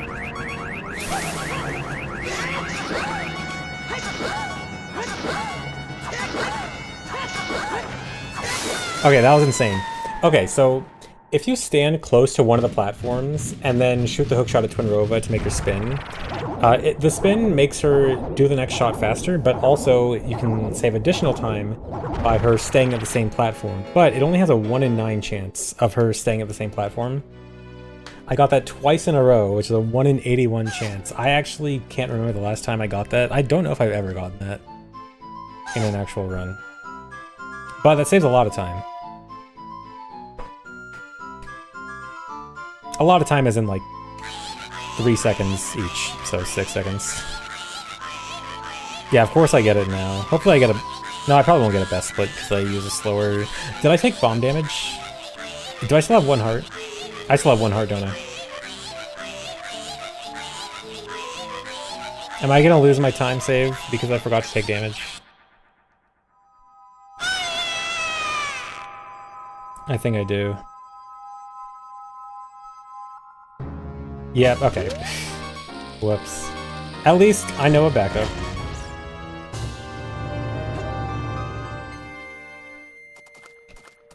But dang, I could have saved. That probably could have. Oh, that definitely would have been the best split. Rip. Actually, I'm not sure. Maybe not. I'm gonna copium and say it wouldn't have been.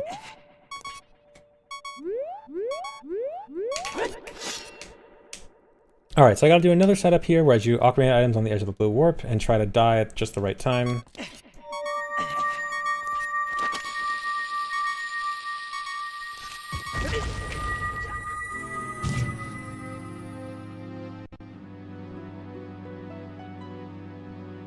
Phase 1 wasn't really bad. I think it was fine, even though I didn't get... Well, I got 1 double. Alright, anyway, that skips the cutscene, and I gotta do a save reset. Alright, so now the rest of the run is preparing for one final trick. So the reason I have to do a reset here, this is kind of weird. I have to load in some data from Hyrule Field. So you see the title screen here. It takes place on Hyrule Field. Actual data is being loaded there and stays loaded in memory, and I'm actually going to abuse it a bit. So I need to play a song. I was trying to get bomb operate items there. Didn't quite get it. It's a little bit faster, but not a big deal. So, I have 1 more dungeon to beat and 1 more wrong warp to do. I mentioned earlier how there's this thing where wrong warps will look at your last cutscene watched. Normally, we try to make it so that the data for the last cutscene watched is like 0 or negative, so it actually thinks, okay, there's no cutscene here. We're going to do something a bit different this time, where we're going to try to redirect where it's actually looking for cutscene data. And I have to do some really weird stuff coming up in Kakiri Forest. It's going to look very random. First I got to do a Hess here. But basically, I'm going to try to say, hey, instead of looking at the last cutscene I watched, look at this other part of memory where there's some Hyrule Field data, and go play this cutscene in Hyrule Field. So this is what this next part is going to do. So this is going to look very strange, but it all has a purpose.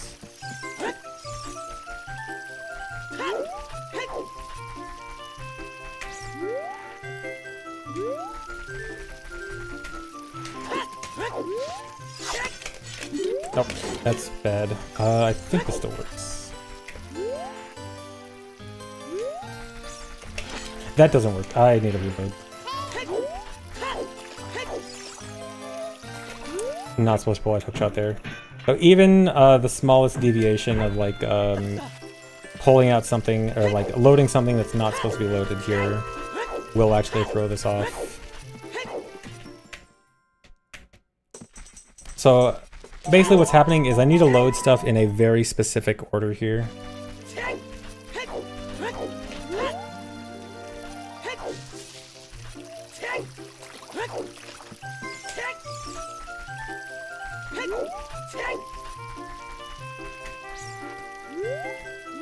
Come on. Dude.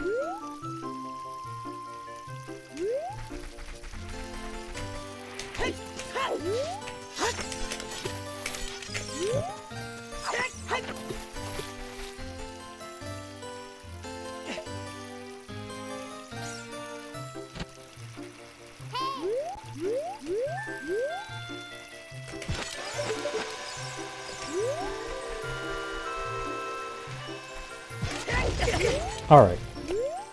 So, if I did everything correctly here, I loaded stuff in a very specific order so that when the wrong warp happens and when it looks at my previous cutscene, it's actually going to say, oh, that cutscene is supposed to be... Come on. This Hyrule Field cutscene. And it's going to play a cutscene from from Hyrule Field. So I have to clip back into Deku Tree. So now I'm finally going to finish up Deku Tree. This is why I had to leave it for the end. So Deku Tree, I can clip directly to the boss from here. I just have to do a Mega Flip with hover boots. And slide up down here. Also, one little thing to note about this section is there are certain parts where I cannot pause or else it'll mess it up. So I actually cannot pause. I couldn't pause in Kokiri Forest and I can't pause in this room, but I can pause in Deku Tree. So I cannot pause again. So yeah, I'm setting up everything for another wrong warp so that I'm going to try to do another wrong warp after I beat Goma. And if everything goes right, it's going to play a cutscene from Hyrule Field, which ends up being one of the credits cutscenes. So for the Goma fight, you can stun Goma with Deku Nuts, and with crouch stabs, it's a very quick, easy fight.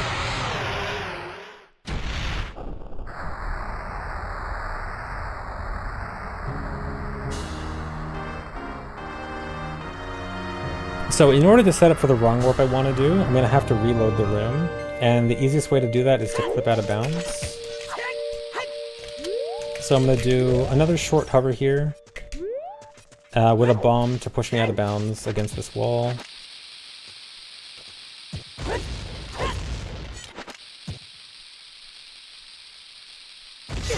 So this is to reload the room to get rid of that big block blocking the exit. As soon as it reloads here, it's going to be gone. So this will give me access to the door. So now I'm going to try to do a wrong warp from this blue warp to the door. You may be familiar with this wrong warp as it goes directly to Ganon's castle. It was commonly used in older any% runs. But we're going to do it a little bit differently.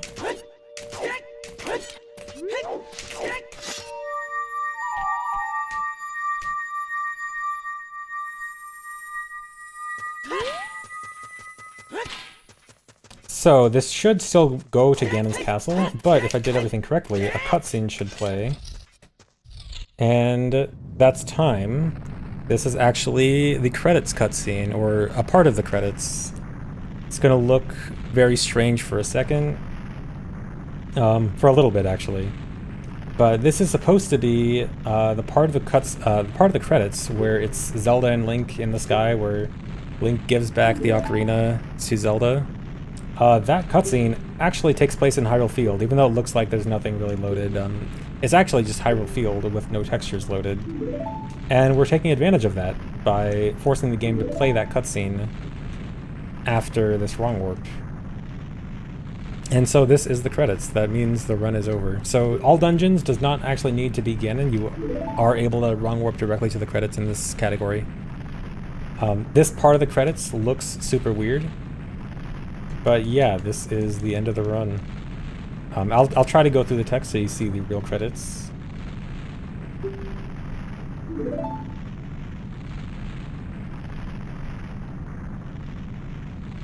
soon we'll start getting some music.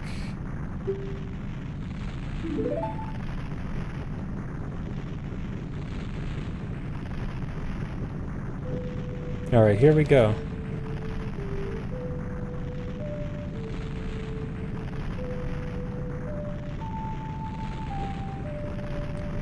I know, I don't control the time, I just call it out, and they have the timer on their end. I need to remember to, like, make sure I say ahead of time, time's coming up. The cutscene in DC, that's just if you do the faster wrong warp. If you do the wrong warp to DC using a death, it's a bit faster, but it's also frame perfect and not bufferable, because you can't pause and go in this room. So it's the faster method, but significantly more risky. But anyway, yeah, that is how you get to the credits, and that's the end of the run. Okay.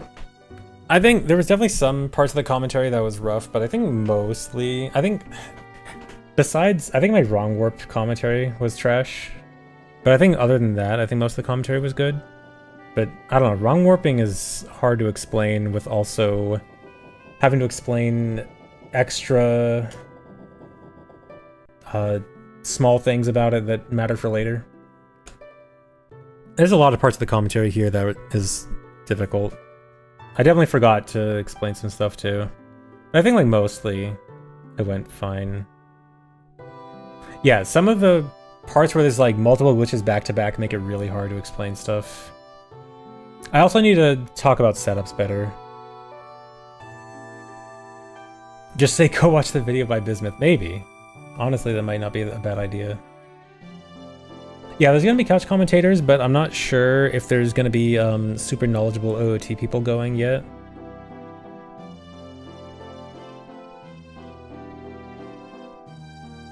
But yeah, how did you guys like the commentary? What are your thoughts on the commentary? Thoughts and criticisms?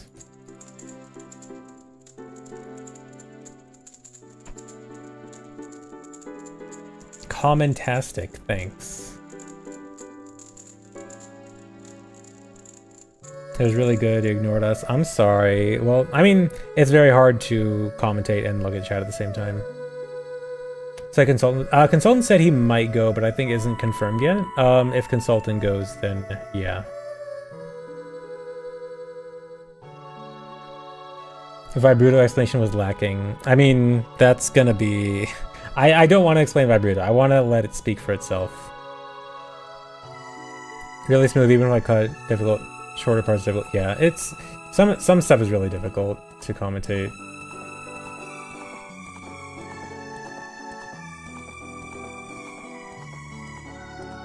Yeah, I mean, the couch is definitely going to chime in every now and then. Like, I don't want to pre-plan couch stuff. I don't want to, like, pre-plan, oh man, let's you know, pre-plan some jokes or something. The couch commentary is going to be more laid back. So I kind of want to just let it go as it goes. Let it happen. Don't need to pre-plan it too much.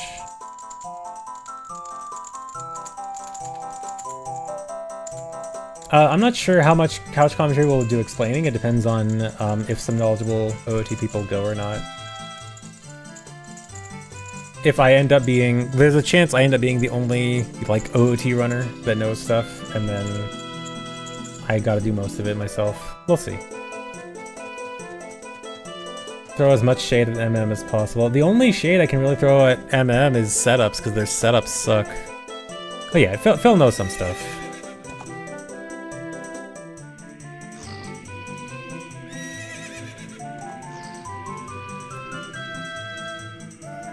Yeah, the abrupt ending is gonna be weird. I mean, that's just how the run goes.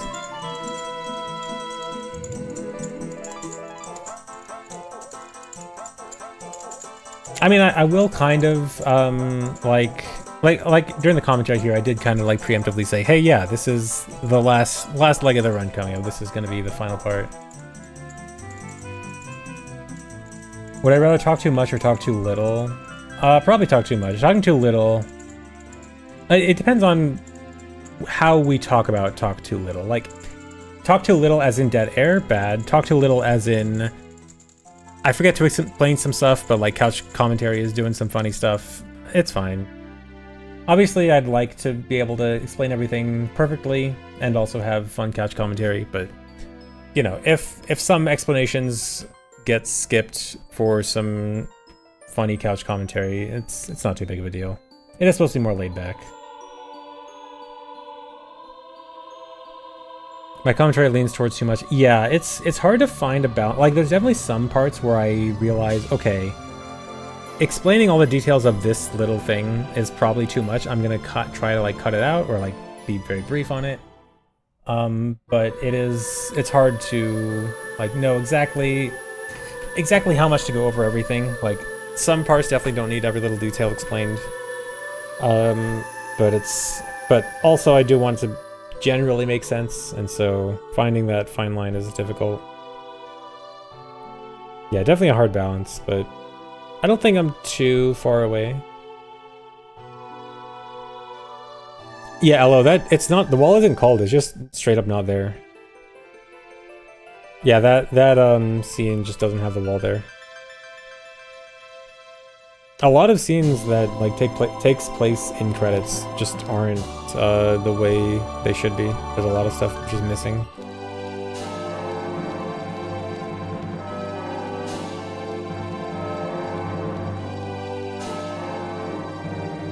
Goes to show how much you've watched the credits. Yeah, there's a lot of odd stuff in the credits.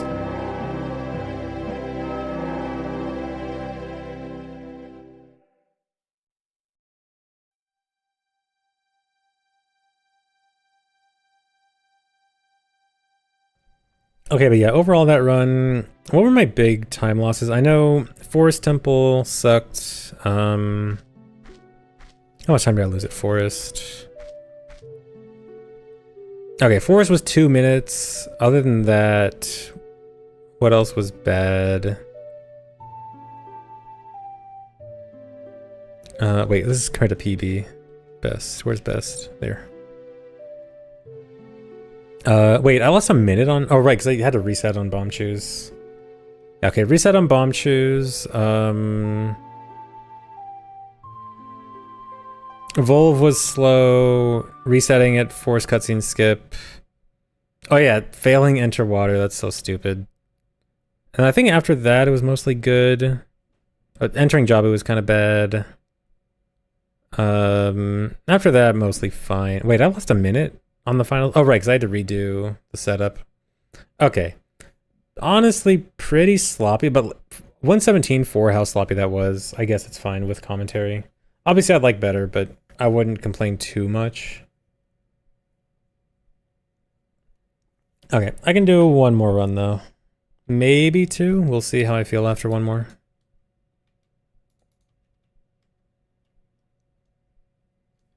But this will be a no commentary again. Back to normal. Yeah, still easily beats my estimate. If it had that many mistakes and still beat my estimate. Like that was... Yeah, that was pretty sloppy and still 117, so... I'm fine with that. No, I won't have splits for the event. Oh, I also gotta remember to talk about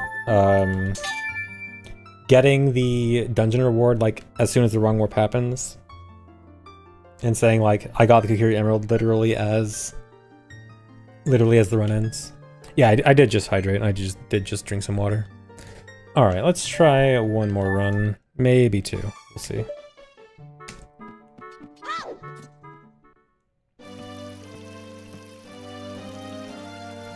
Am I gonna call out my crypto coin before or after my run? Obviously after. After everyone's seen such a cool run, I'll shout out my crypto coin.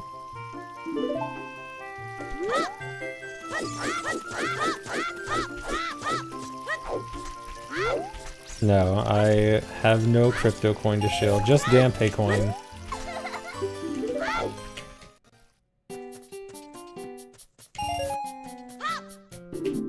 But yeah, I'm generally feeling okay about this. I definitely hope that I don't make any major mistakes. Like, I'd like to not have to reset over anything, ideally. If I can get a run where I don't have to reset to a save for anything, I'd be happy.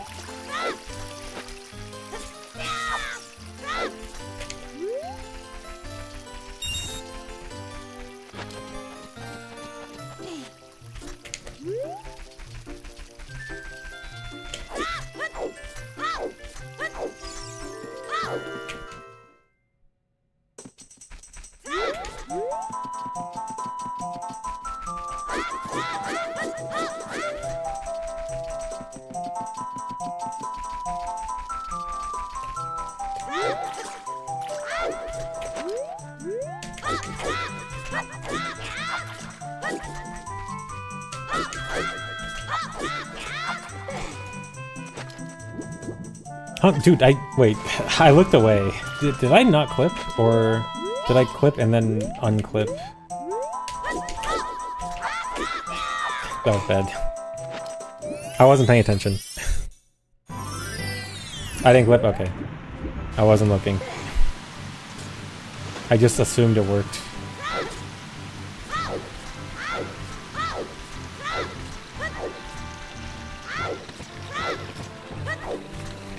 Doing commentary plays a role in how to perform the run. Yeah, for sure. Commentary definitely makes it harder to perform well.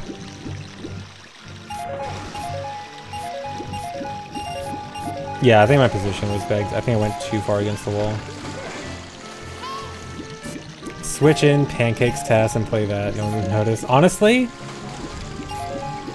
if I really wanted to, I could definitely play a task. Do a task playback and no one would notice. Well, technically, there is a way people would notice. I don't know if it's very well known. I might be able to get away with it. I'm not going to.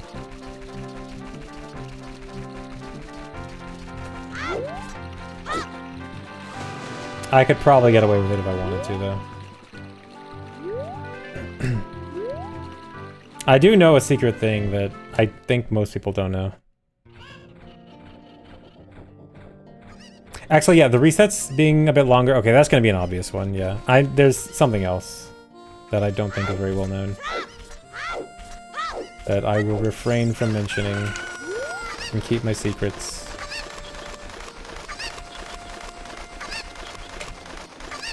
Actually, yeah, no, it'd actually be hard, because I forgot the resets also. Yeah, the resets are going to make it obvious, and then not only that, but the watermark. I'd have to also edit out the watermark.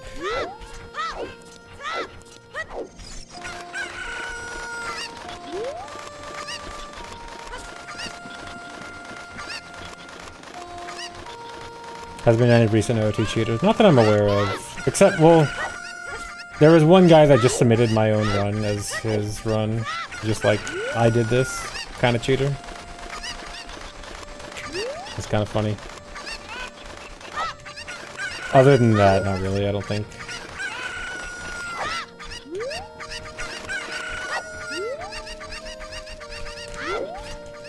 But that was like a year ago.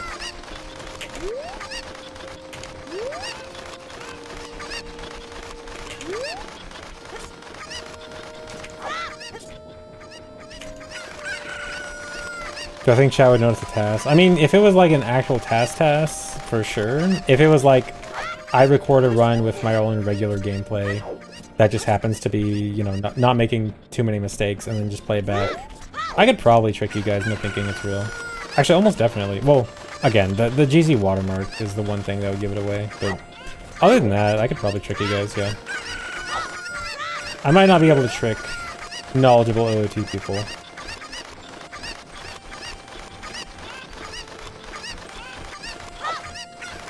But you guys easily. No, this run is not pre-recorded. As far as you're aware.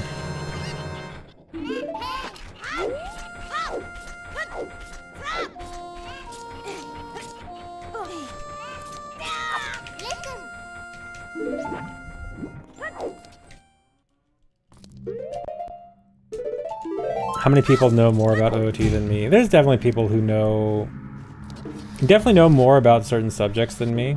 I think maybe if we're talking all around, I might be up there, but like there's definitely people who know way more about specific things.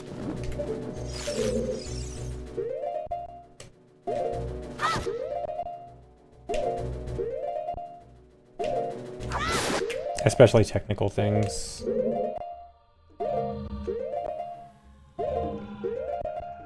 Come on.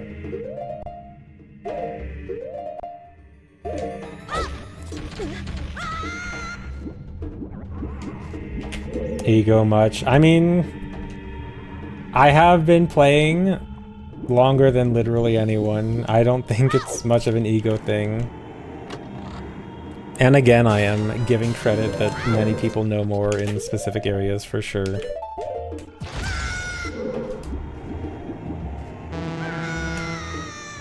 But as all-around knowledge, I think I'm at least up there. I don't know about number 1. There might be other people. Thanks for resub, Orylink. But there's a lot of different aspects about the game to learn about.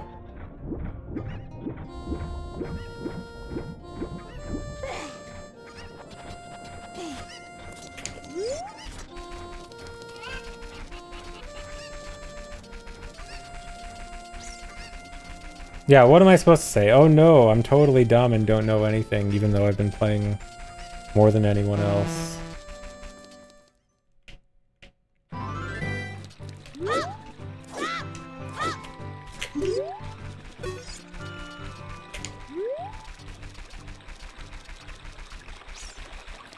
Yeah, Kadron definitely knows a lot.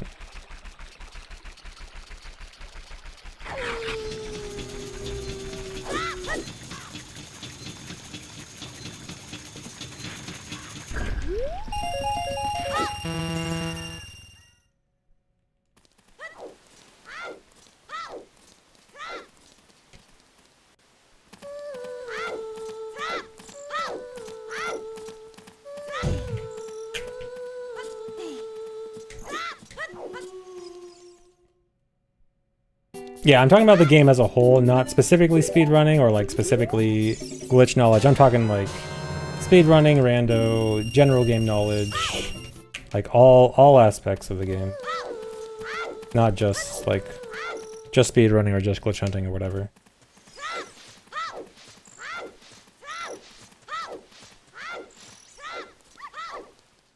History also.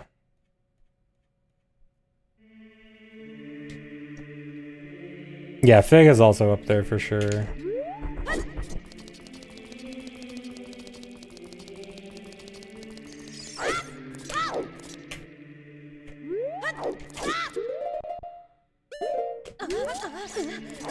Yeah, I found some glitches.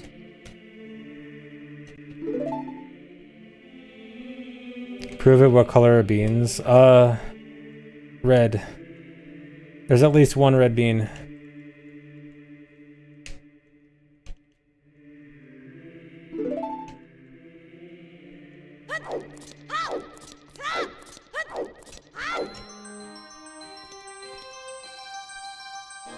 I think there's a big white fur.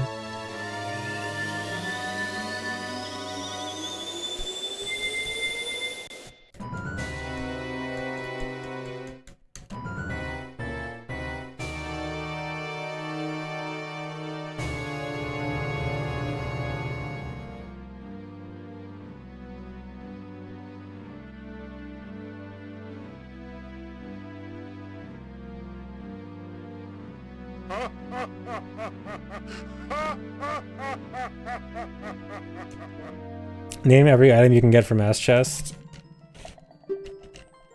Spooky Mask, Fire Arrows, Bombs. I forgot if it's... I think it's Bombs 10, Hookshot. Milk, right? You can get milk, I think. Is it... I think one of the scales? Silver or gold scale? I can't remember which one. I think that's it. Is that right? What's my score?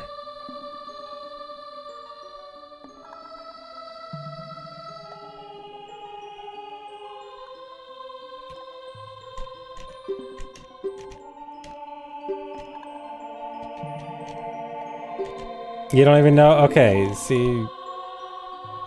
I know enough. I forgot Recovery Heart. How could I forget Recovery Heart?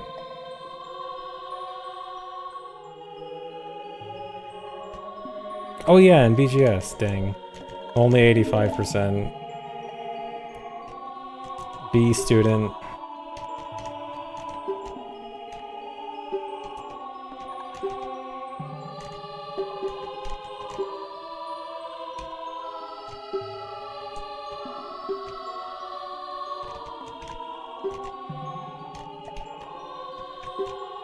$30 bombs, not 10, dang.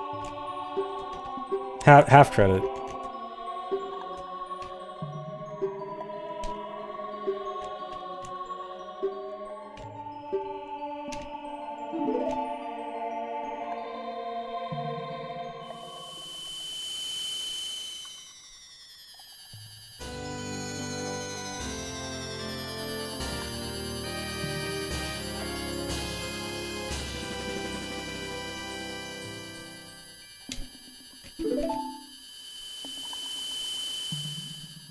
No, nothing use ass chest for a bomb refill. In order to get the bomb refill, you need to do some wacky stuff.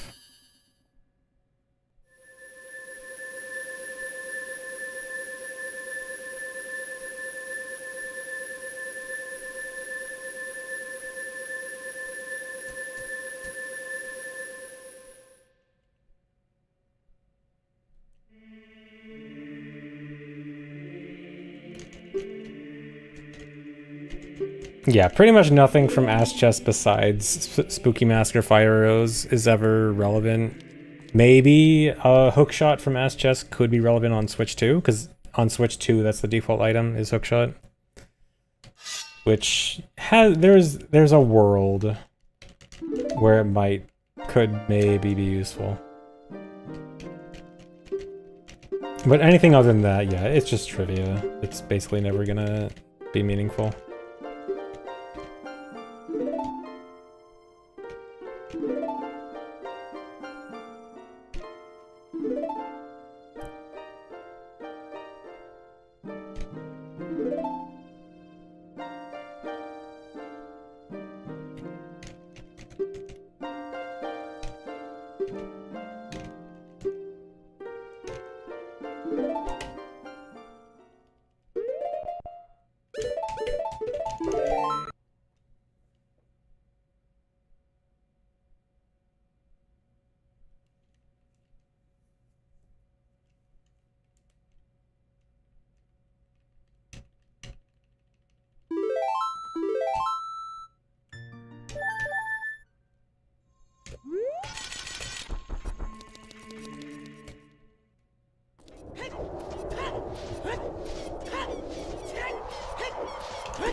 Nice.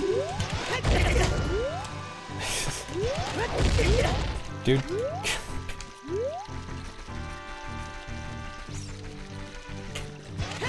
Disaster. I think they're 100 bits DJ Jeeves. No.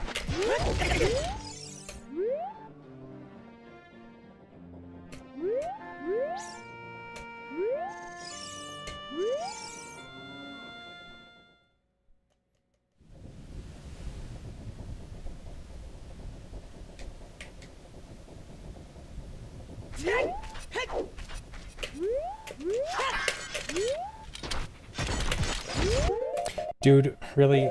This is actually really bad. I better not fail at this next time.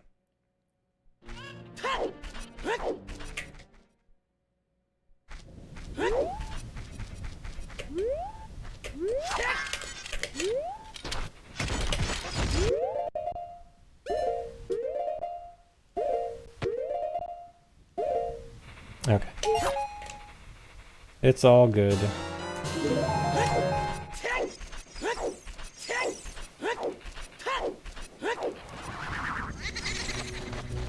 Gotta practice water bottle on B-sides. I guess I do. Honestly, it might be faster to just reset, considering I just saved. The save worked.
Yeah, the way to skip this is to just not get hookshot. You could get long shot without getting hookshot. Or just hover everywhere to skip hookshot. But in this run, it's too important.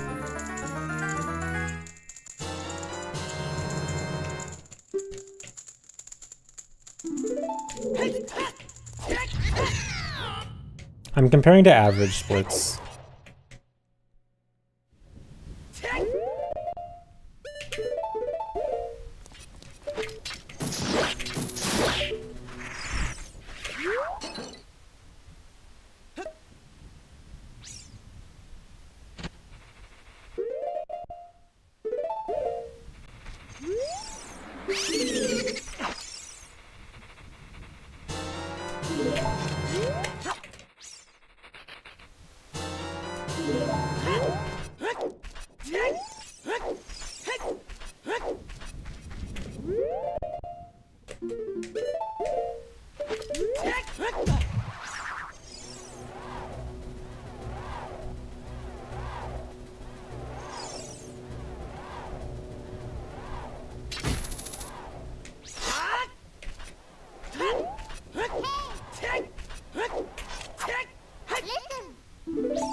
Could I equip swap a second Poe for backup shoes? No, because I'd have to keep that equip swap for the entire run, which wouldn't make sense. I could...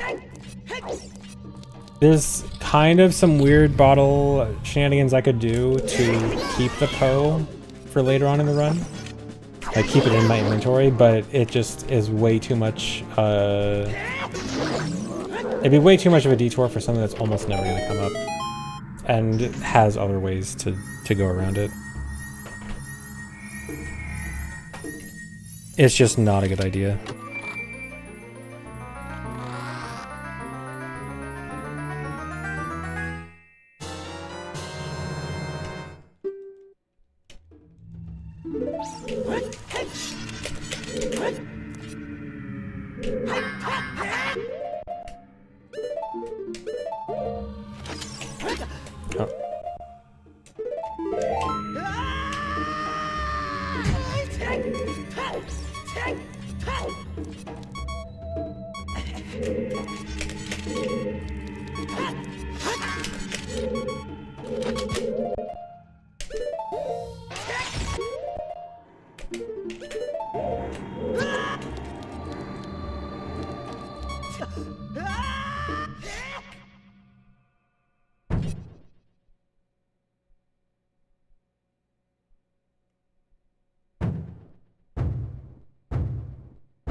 Could I draw the entire OOT map and dungeon from memory? Draw? Probably not. No, there's no way. But like, I can visualize the dungeons in my head, which I often do for like routing and like witch hunting purposes, strat finding purposes. I mean, obviously not perfectly, but like, I'm relatively decent at like visualizing it in my head and getting like a general okay estimate at how it actually looks, often, as long as it's like a relevant part of the dungeon that I see a lot. Yes, I can imagine a red apple in my head.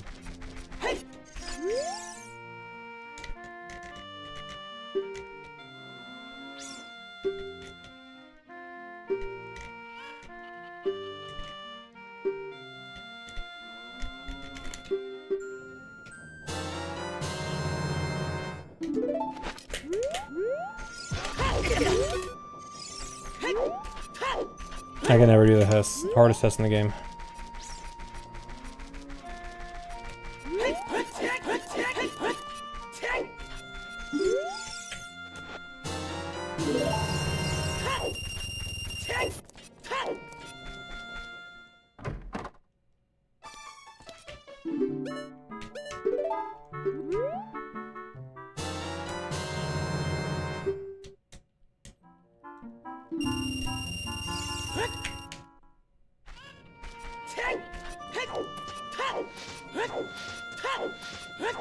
I do have an inner monologue.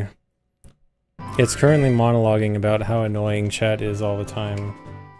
Dang, I wish I could get away from these guys. I mean, I said the quiet part out loud. Whoops.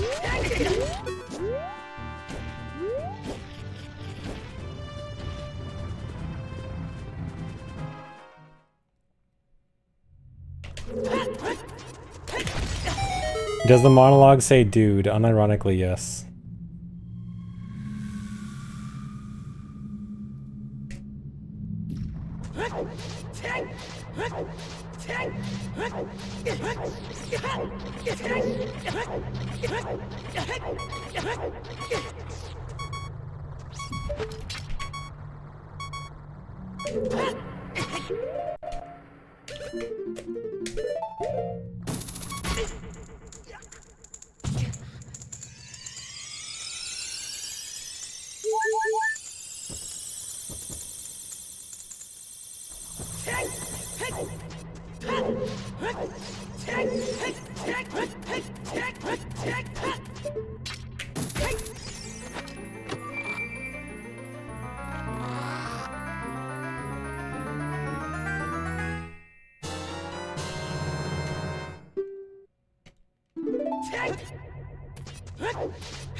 Why don't I do a zombie hover there like in Wind Waker? It's because I don't have the Tingle Tuner yet.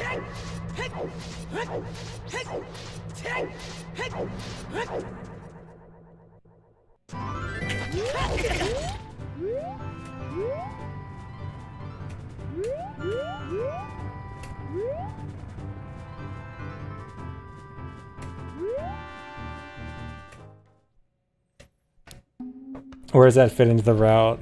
I'll have to figure that out. We gotta find some way to get to Termina first.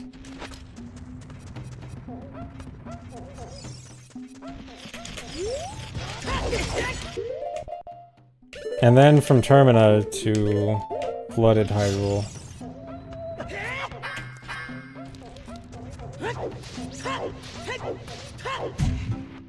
Nice.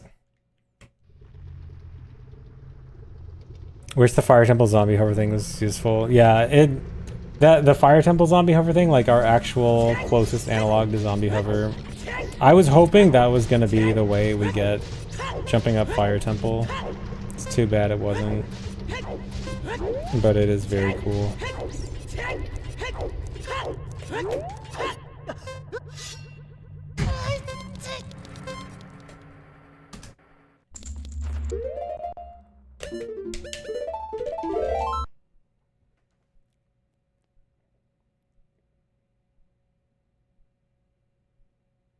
OT Ace from opening the Wind Waker demo. Yeah, actually, yeah, I forgot. I know the Wind Waker demo doesn't have credits, but I actually forgot. I wanted to see if like Wind Waker runners could do anything fun with Ace in the demo. Like, I think it crashes if you go to Hyrule, right? So I guess like none of Hyrule exists. So maybe not, but...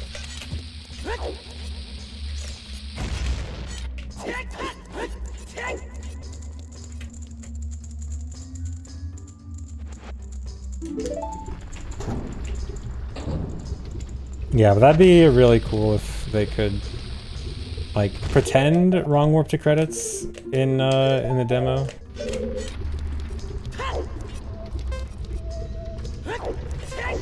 Just pretend it's legit.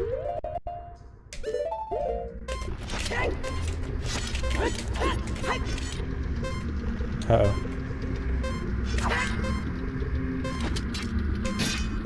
I'm a little worried.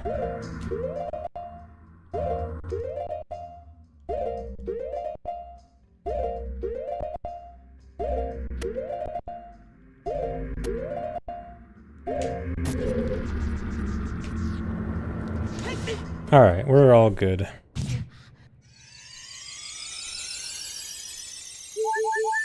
I took more damage than usual, so I actually had to do that quicker than usual, which kind of caused me to panic.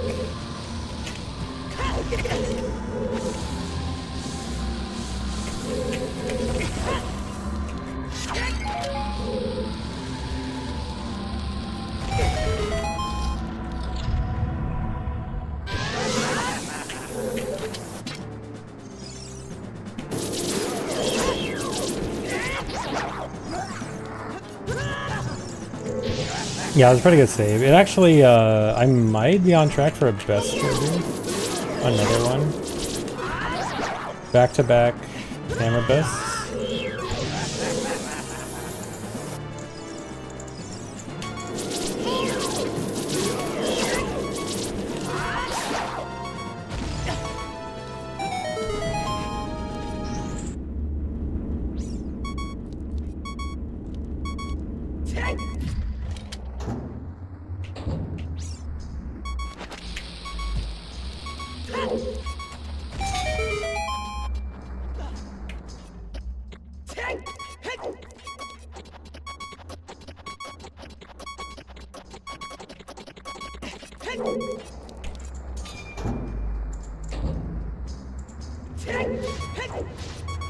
Crazy how slow my average segments are. I think the average got brought down pretty badly by like the no reset runs I've been doing.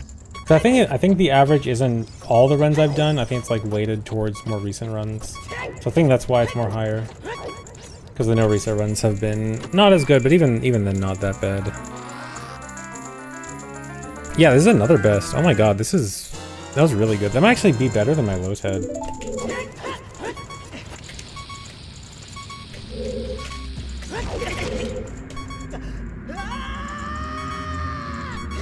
Oh, you know what? You know what the reason why? It's because I'm using egg. Because it's naturally slower with bugs, which is what I'm comparing to. Okay, so it's kind of a cheater best. It's because egg is faster.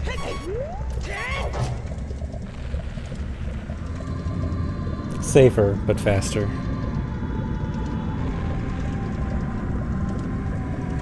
Well, faster here, slower earlier. Slower overall, but this is the one place it saves time.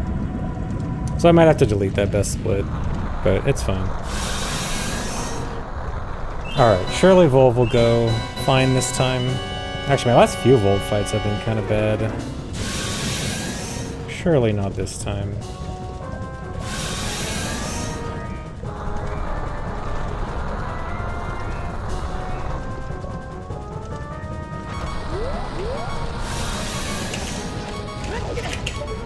Dude.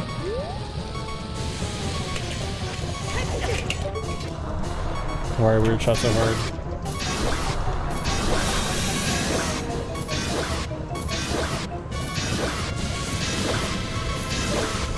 Yeah, time for 10 hours of weird shot Volv practice.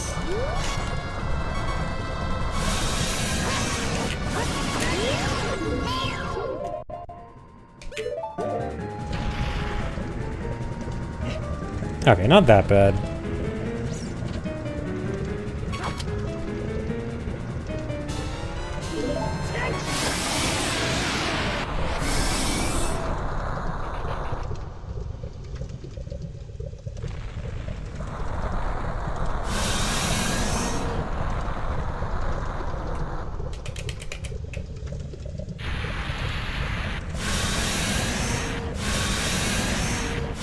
Yeah, no bomb eyes for safety. I do think though that if I don't catch the bugs before I kill Volv, I probably should bomb eye. Because I think honestly bomb eye is probably safer than risking the bugs pushing me. But catching the bugs before the end of the fight is definitely the safest way to go.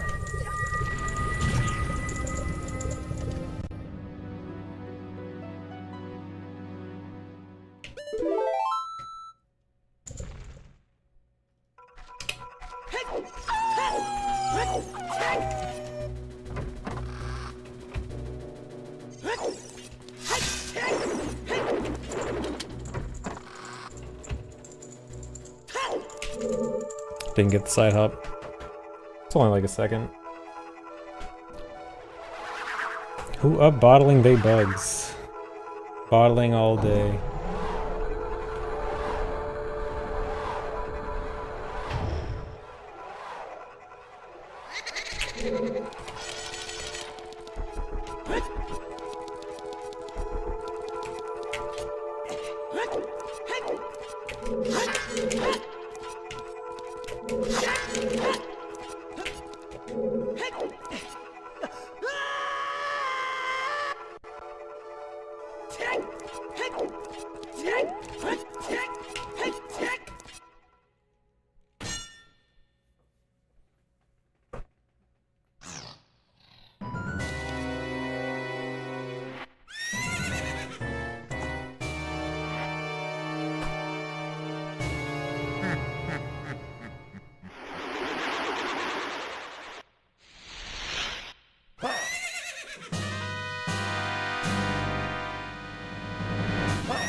Why does Link have a weak-looking pony when Gandalf has a beast of a horse? Maybe it's not how the horse looks. Looks can be deceiving. Don't underestimate Epona. I bet Epona could beat that horse. Yeah, it's not the size that matters. Size doesn't matter. Epona's good. Epona's big enough.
Alright, a little slow, but it works.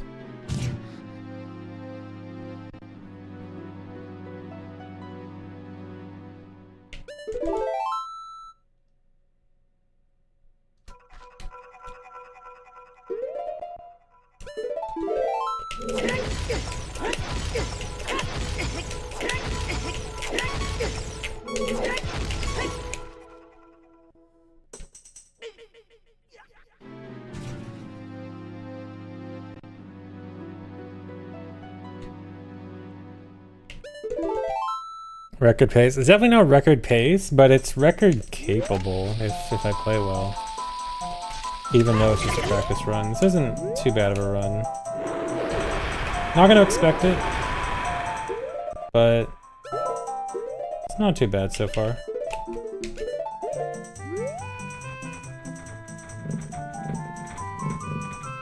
Although this is a segment where I am naturally going to lose a lot of time because I have to catch the fish for safety.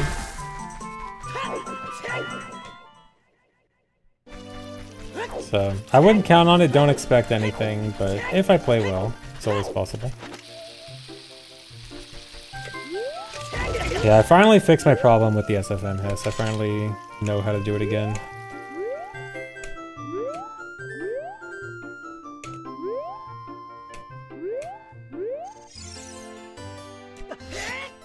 The escape section being a record would be funny. Yeah, that would be fantastic.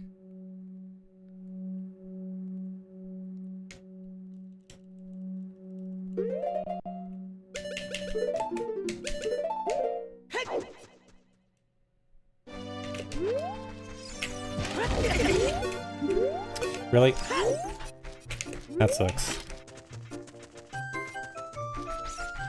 It's all over. It's all over.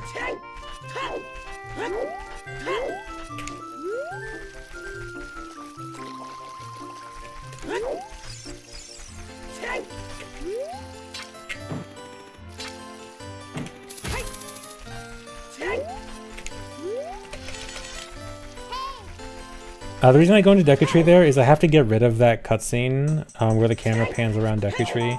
That cutscene is going to ruin a wrong warp I do later on, and so I need to get rid of it right now. A bit unfortunate, it's kind of annoying and out of the way, but necessary. And that just happens to be the most convenient point in the run to get rid of it.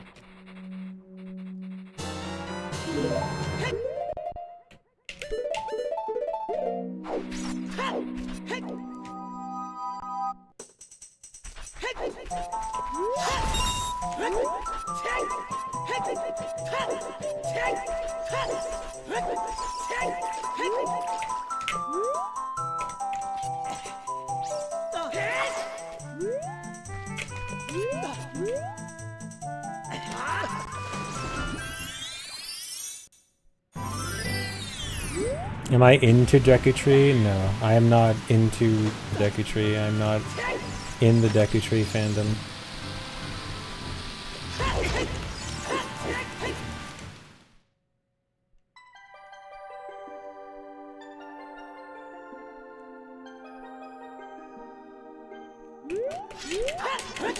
No, I did not buy the Lego set. Fake fan.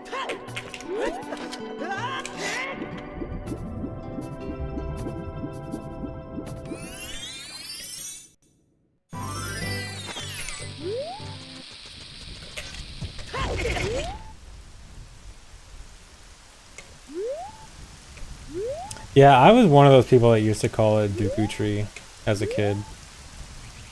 Seems weird looking back on it, but I also thought it was just completely normal at the time.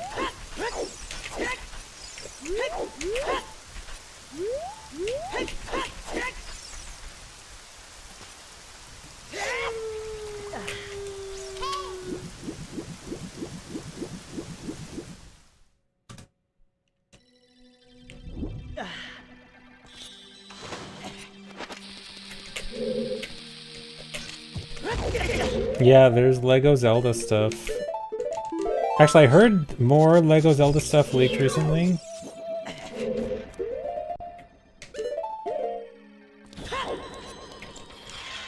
Still mispronounce everything. I mean, even I do. I still say Skulltula, even though I know it's supposed to be Skulltula, and then people, every now and then I get called out for it, and I'm like, I don't care.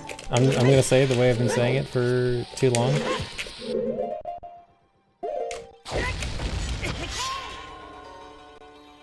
I will never change how I pronounce Skulltula.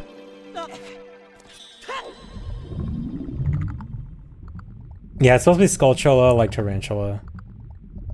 But you know what? It's too late now.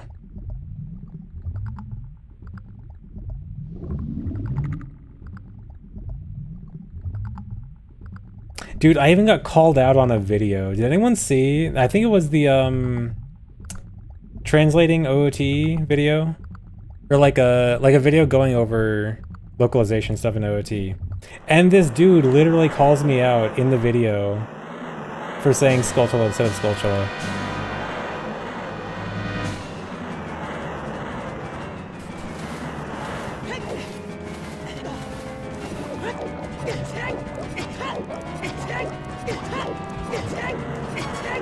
No, I didn't sue. I said nice video.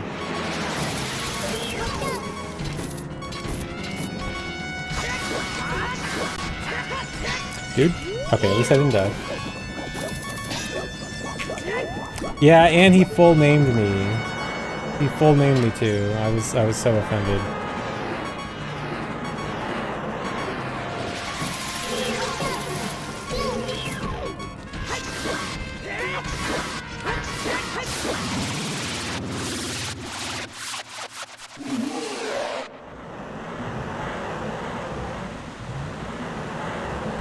You pronounce my name ZFG. Please fix that. That is incorrect.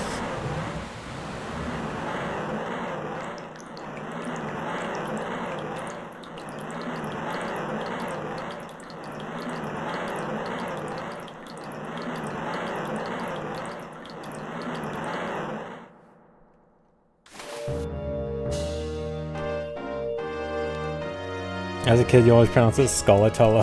Nice. I remember I also used to mispronounce bomb shoes as bomba shoes. I don't know where I thought the A was coming from.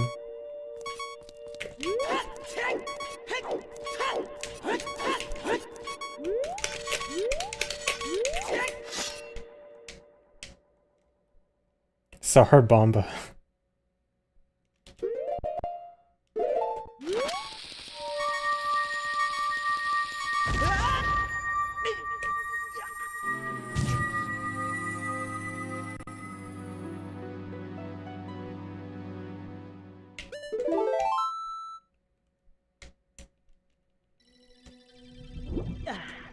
Do I need a bomb drop here? To be safe, yeah. I should get a bomb.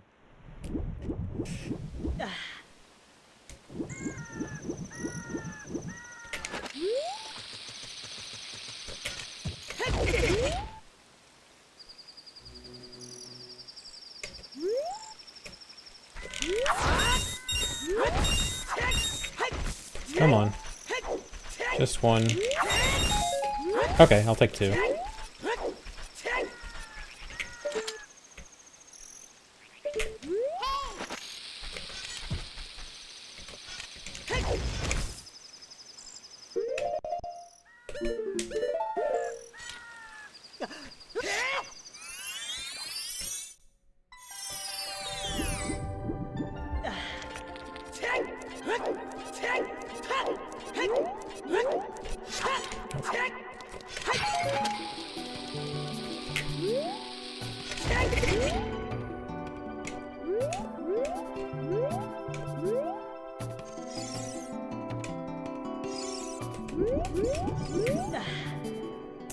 Barely missed it.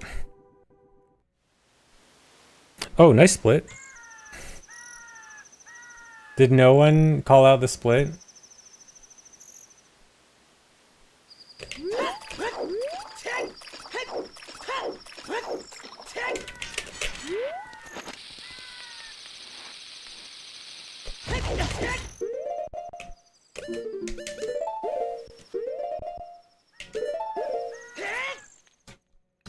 Yeah, how could you guys not remind me about splits that I'm supposed to control myself?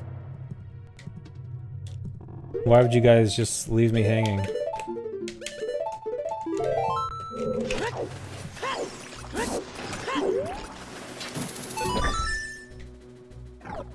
You yelled into the mic. Oh, dang. I guess I couldn't hear. Yell louder next time.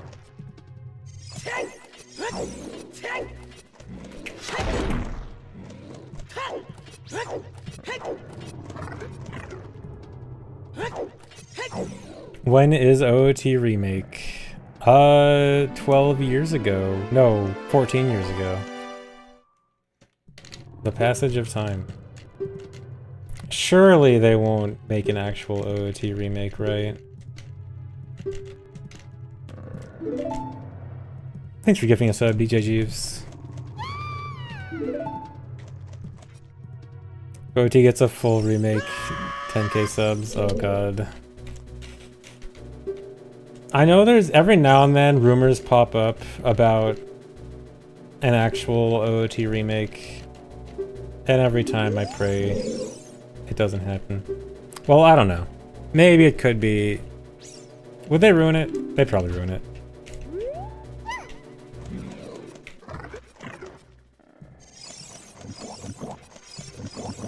I don't know.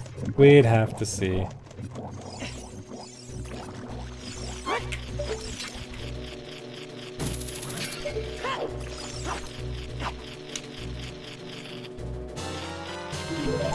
Yeah, OOT 3D was fine, but they barely changed anything. It was a glorified port, just kind of prettied up. Remaster rather than remake. I think when people say like hypothetical OOT remake, I think they mean like a true remake. I mean, Nintendo never does those, so I doubt it. But I guess we'll see in the future.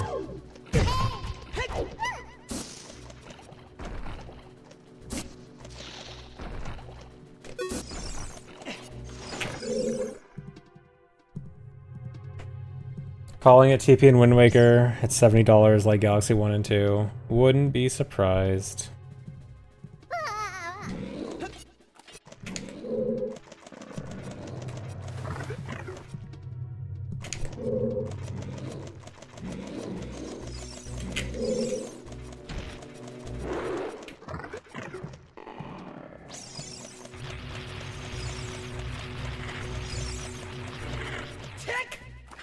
Dude.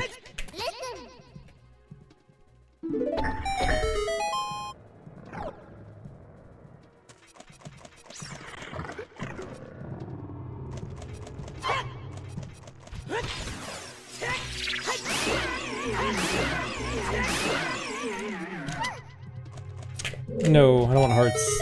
And I failed by Bruto. This is the worst. Yeah, I couldn't avoid the hearts. I will split this time.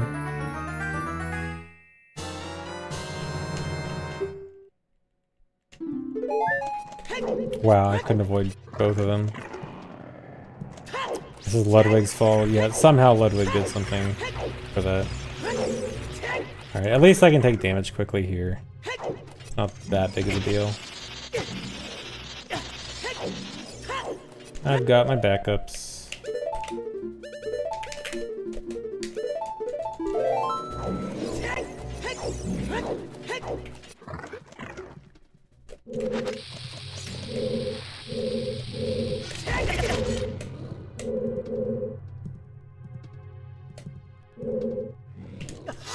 Alright, nice and quick.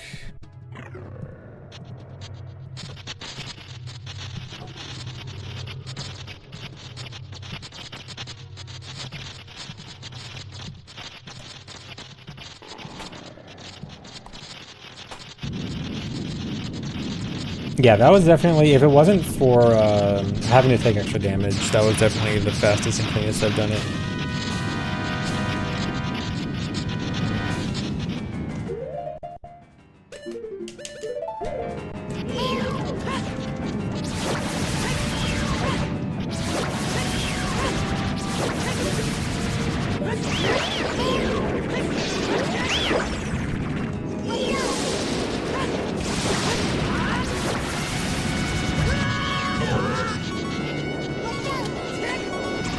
It's a little awkward.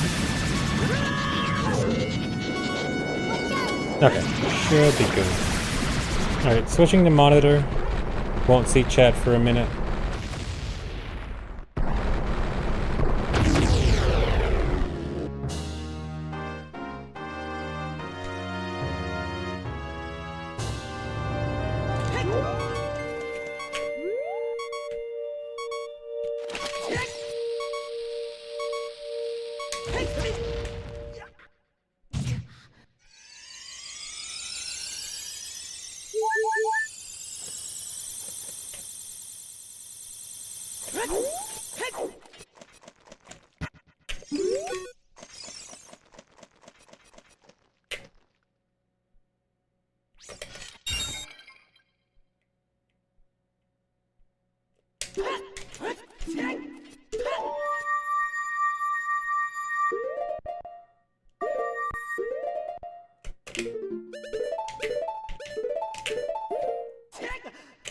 Nice, that was really good.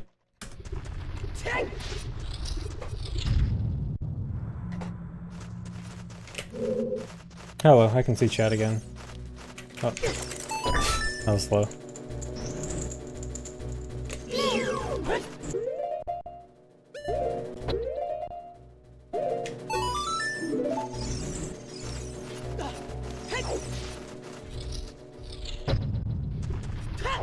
Yeah, if I wasn't doing safety strats, this run would honestly probably be record pace. Because the safety strats lose like maybe about a minute. So I would be on pace for like high 109. Or high 108, low 109. I mean, it would still be, like, if it were to be record, it probably wouldn't be by much, but yeah, safety strats.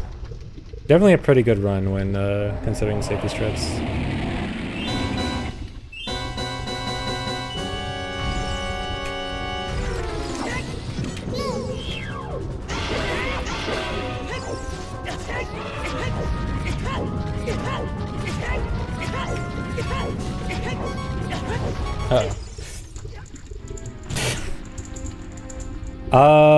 Okay, I have an excuse.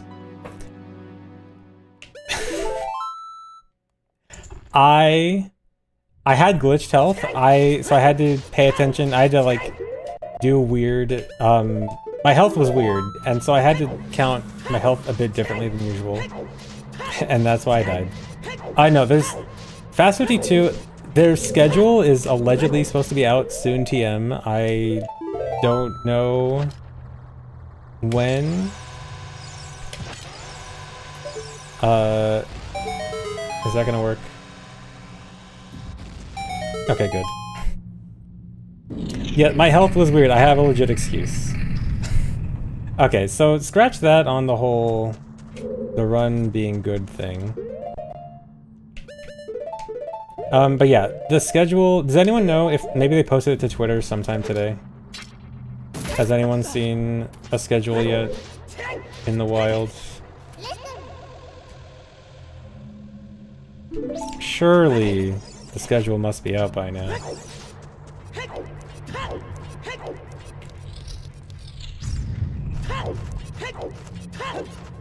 Oh, 10 minutes. Oh, nice. I forgot the block thing. There's a thing where if you die with the switch pushed down, it actually stays there even after respawning. Okay, 10 minutes. Does anyone know when my run is? Someone posts when my run is on the schedule.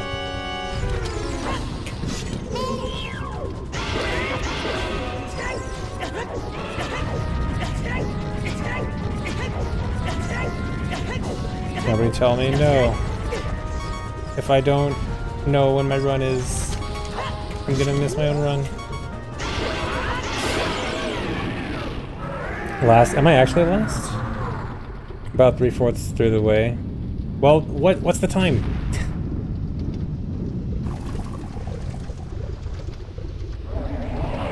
Saturday, but list no time. Really?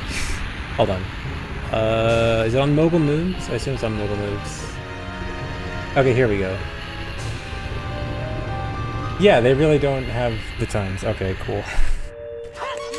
They might have an actual schedule in the Discord. I'll check after the run.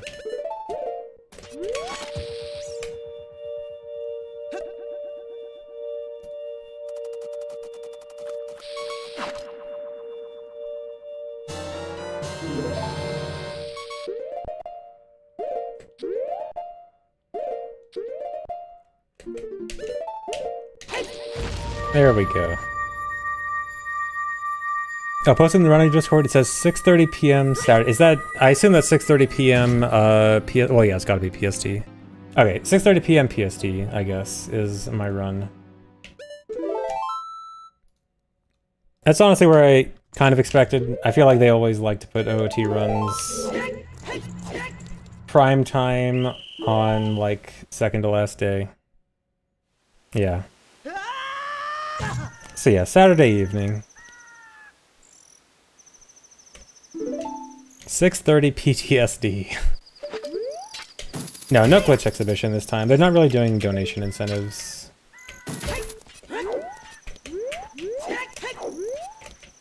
I mean, if there's extra time, maybe I can fit something. It's supposed to be like not super.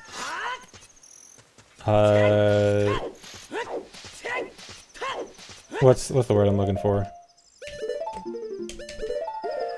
Super formal. Like there might be like random stuff fit in every now and then. Strict, yeah.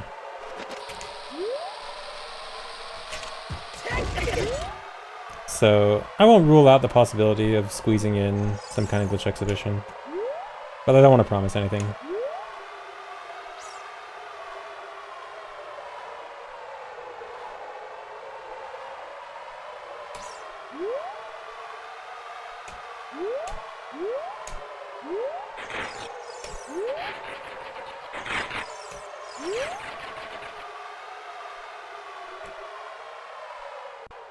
Please promise you things. I will never promise you, chatter.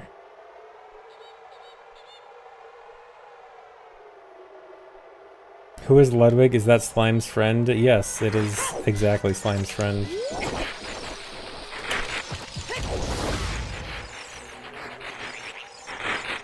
Liam's #1 fan.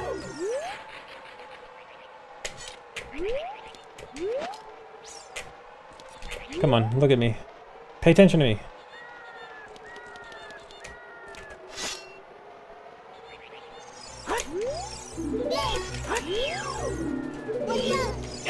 No, dude.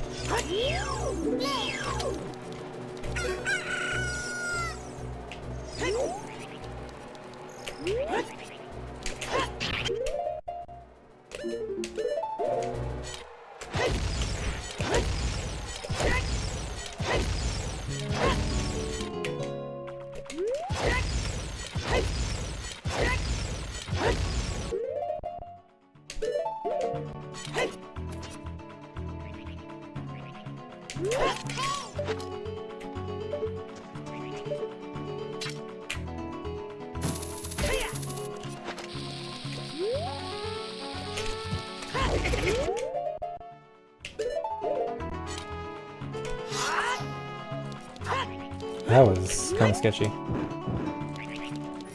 Okay, it works.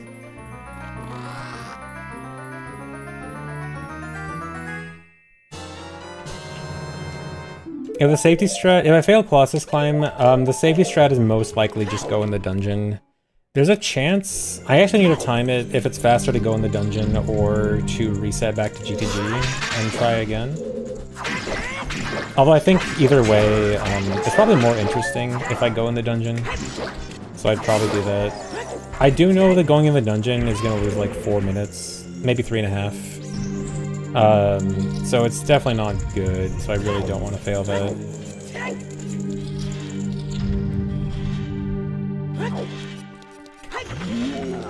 Oh, okay. Okay.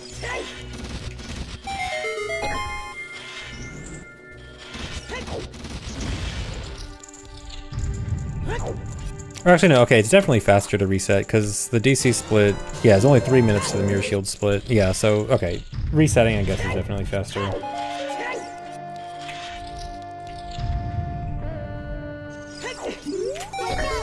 Do a glitchless if I fail to hover. Doesn't that need Bean? Go Bean.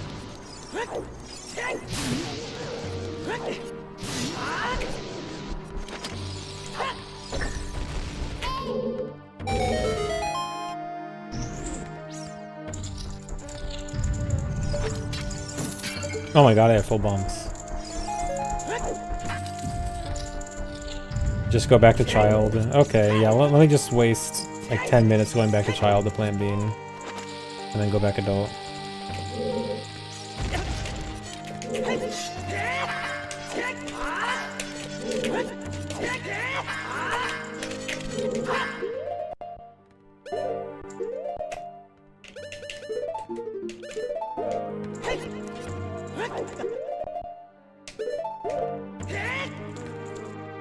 And I'd still be underestimated, I guess.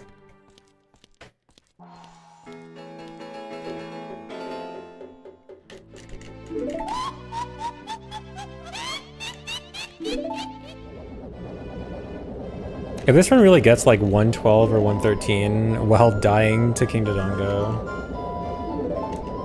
it'll still be a pretty decent run.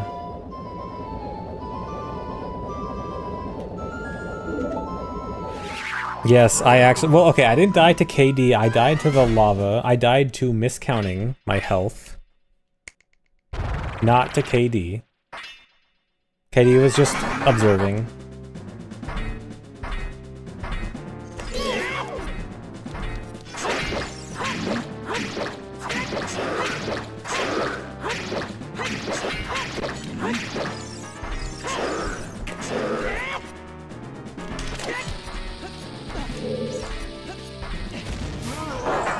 Good.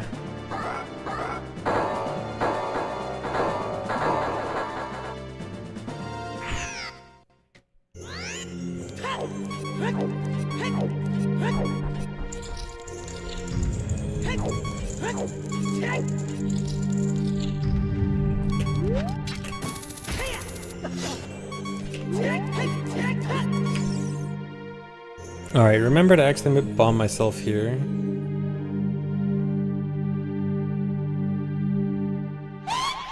Yeah, LO, when I only started learning the new version of the cutscene skip when coming back to this. Like, the last time I did it, it was still the old hookshot method. And on first observation, I thought the hookshot method was going to be nicer and this one would be kind of more sketchier, but after doing it a lot, this one's definitely nicer.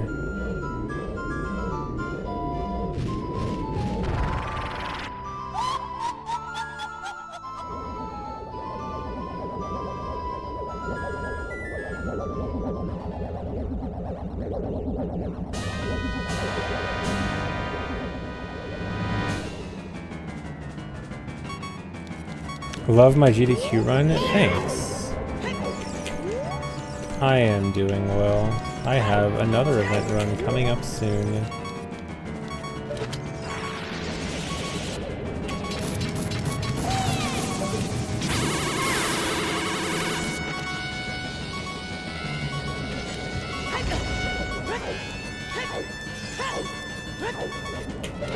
Will it be fast and possibly 52? It actually will be both of those things. I know it's very specific for that run to be 52, but oh, double. 2 quick ones. But yes, it will be fast and 52. Can I get a triple? Nope.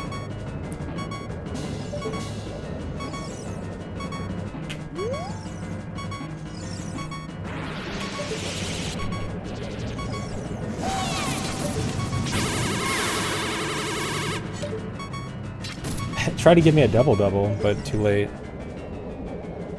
Just wasting my time.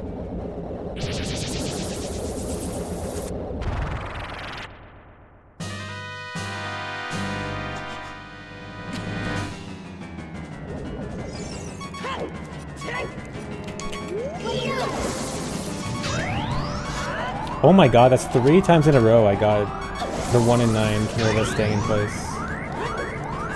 That's crazy.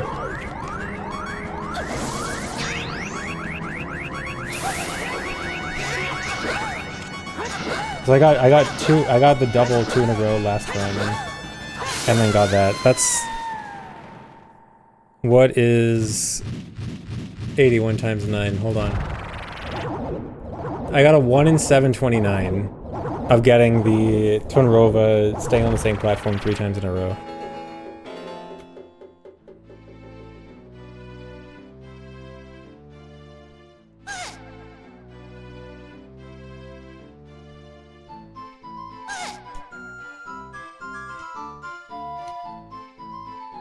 Yeah, and now I'm never gonna get it again.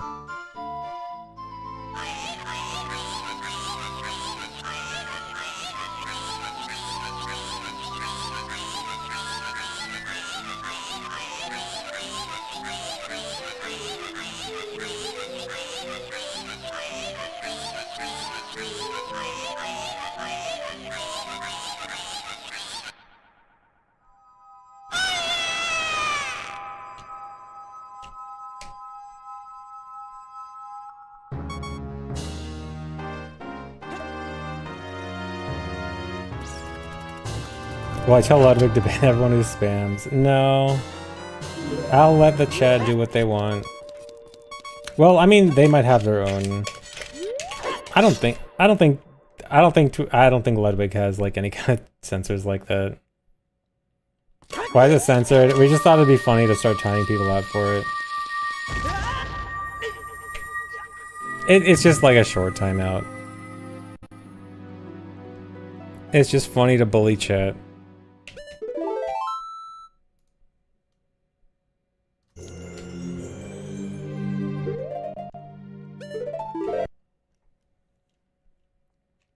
Literally 1942. They do deserve it. And they know they deserve it. They know it's coming and they still do it.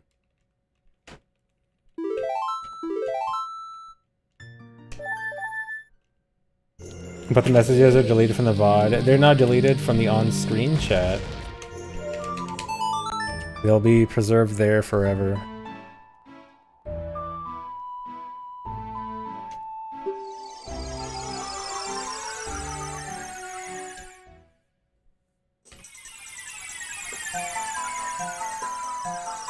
Yeah, it's gonna be on Ludwig's channel. I think it's gonna be streamed on both YouTube and Twitch. Ludwig's channel for both.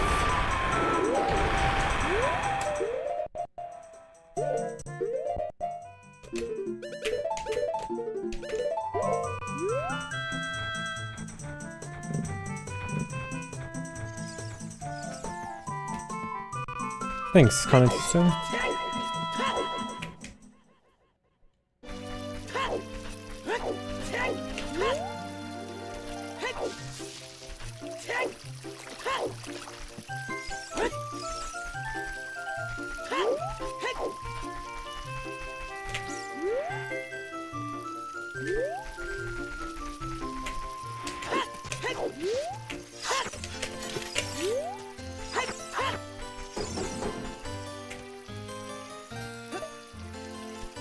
Thanks for giving us a Grand Nacho Heist.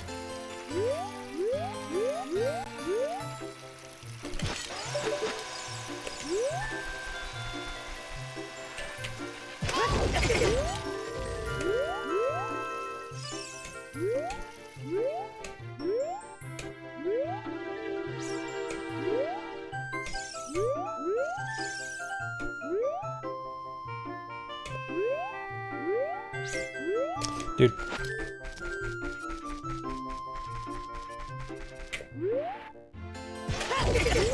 Luckily I got spares. Uh-oh. This is bad.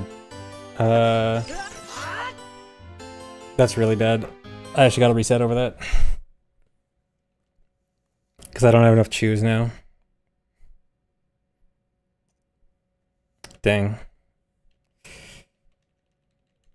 It was gonna be a pretty decent run.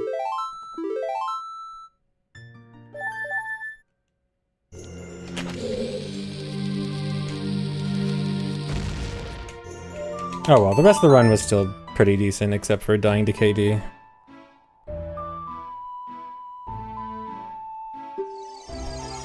Just got a really awkward Hess there. It sucks that the Hess you like kind of... Your default angle for starting the Hess is just always going to be kind of awkward for clipping into Deku.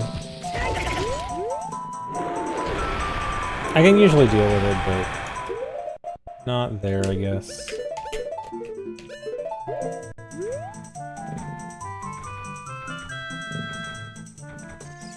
Yeah, dying to the lava in KD's fight, not to KD, of course.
I wish that clip wasn't so awkward every time. I wish it was nice and smooth.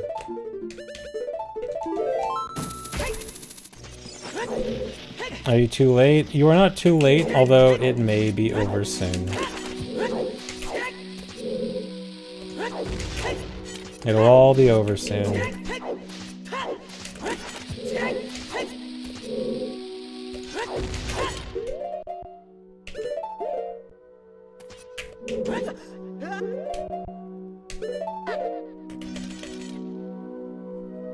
We're all gonna get raptured.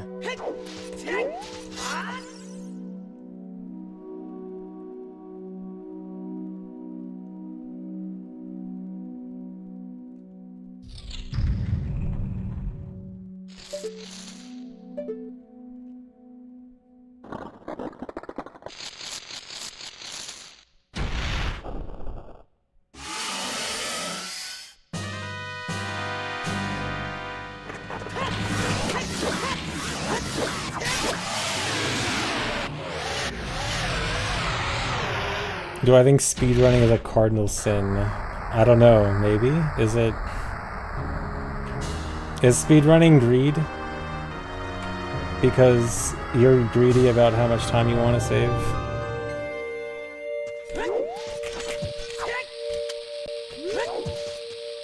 I'd say speedrunning's pretty greedy.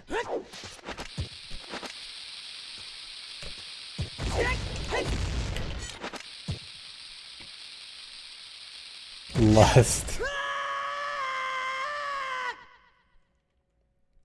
Lustful for a low time.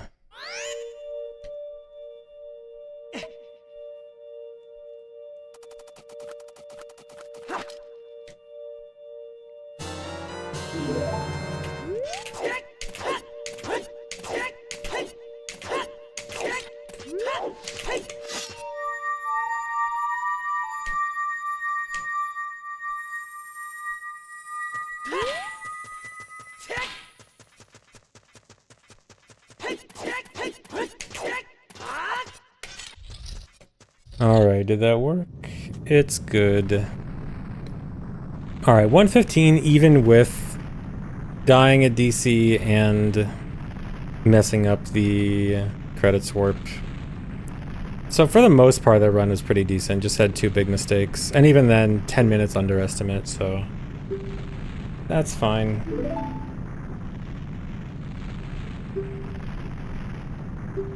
I should do another run for practice. I mean, I think that makes 10 no reset runs I've done over the last few days. I think I'm fairly good on practice. And only one was even close to estimate, and that was like the worst run I've ever had. Oh yeah, now I can look at the Fast52 list. Where is even my run?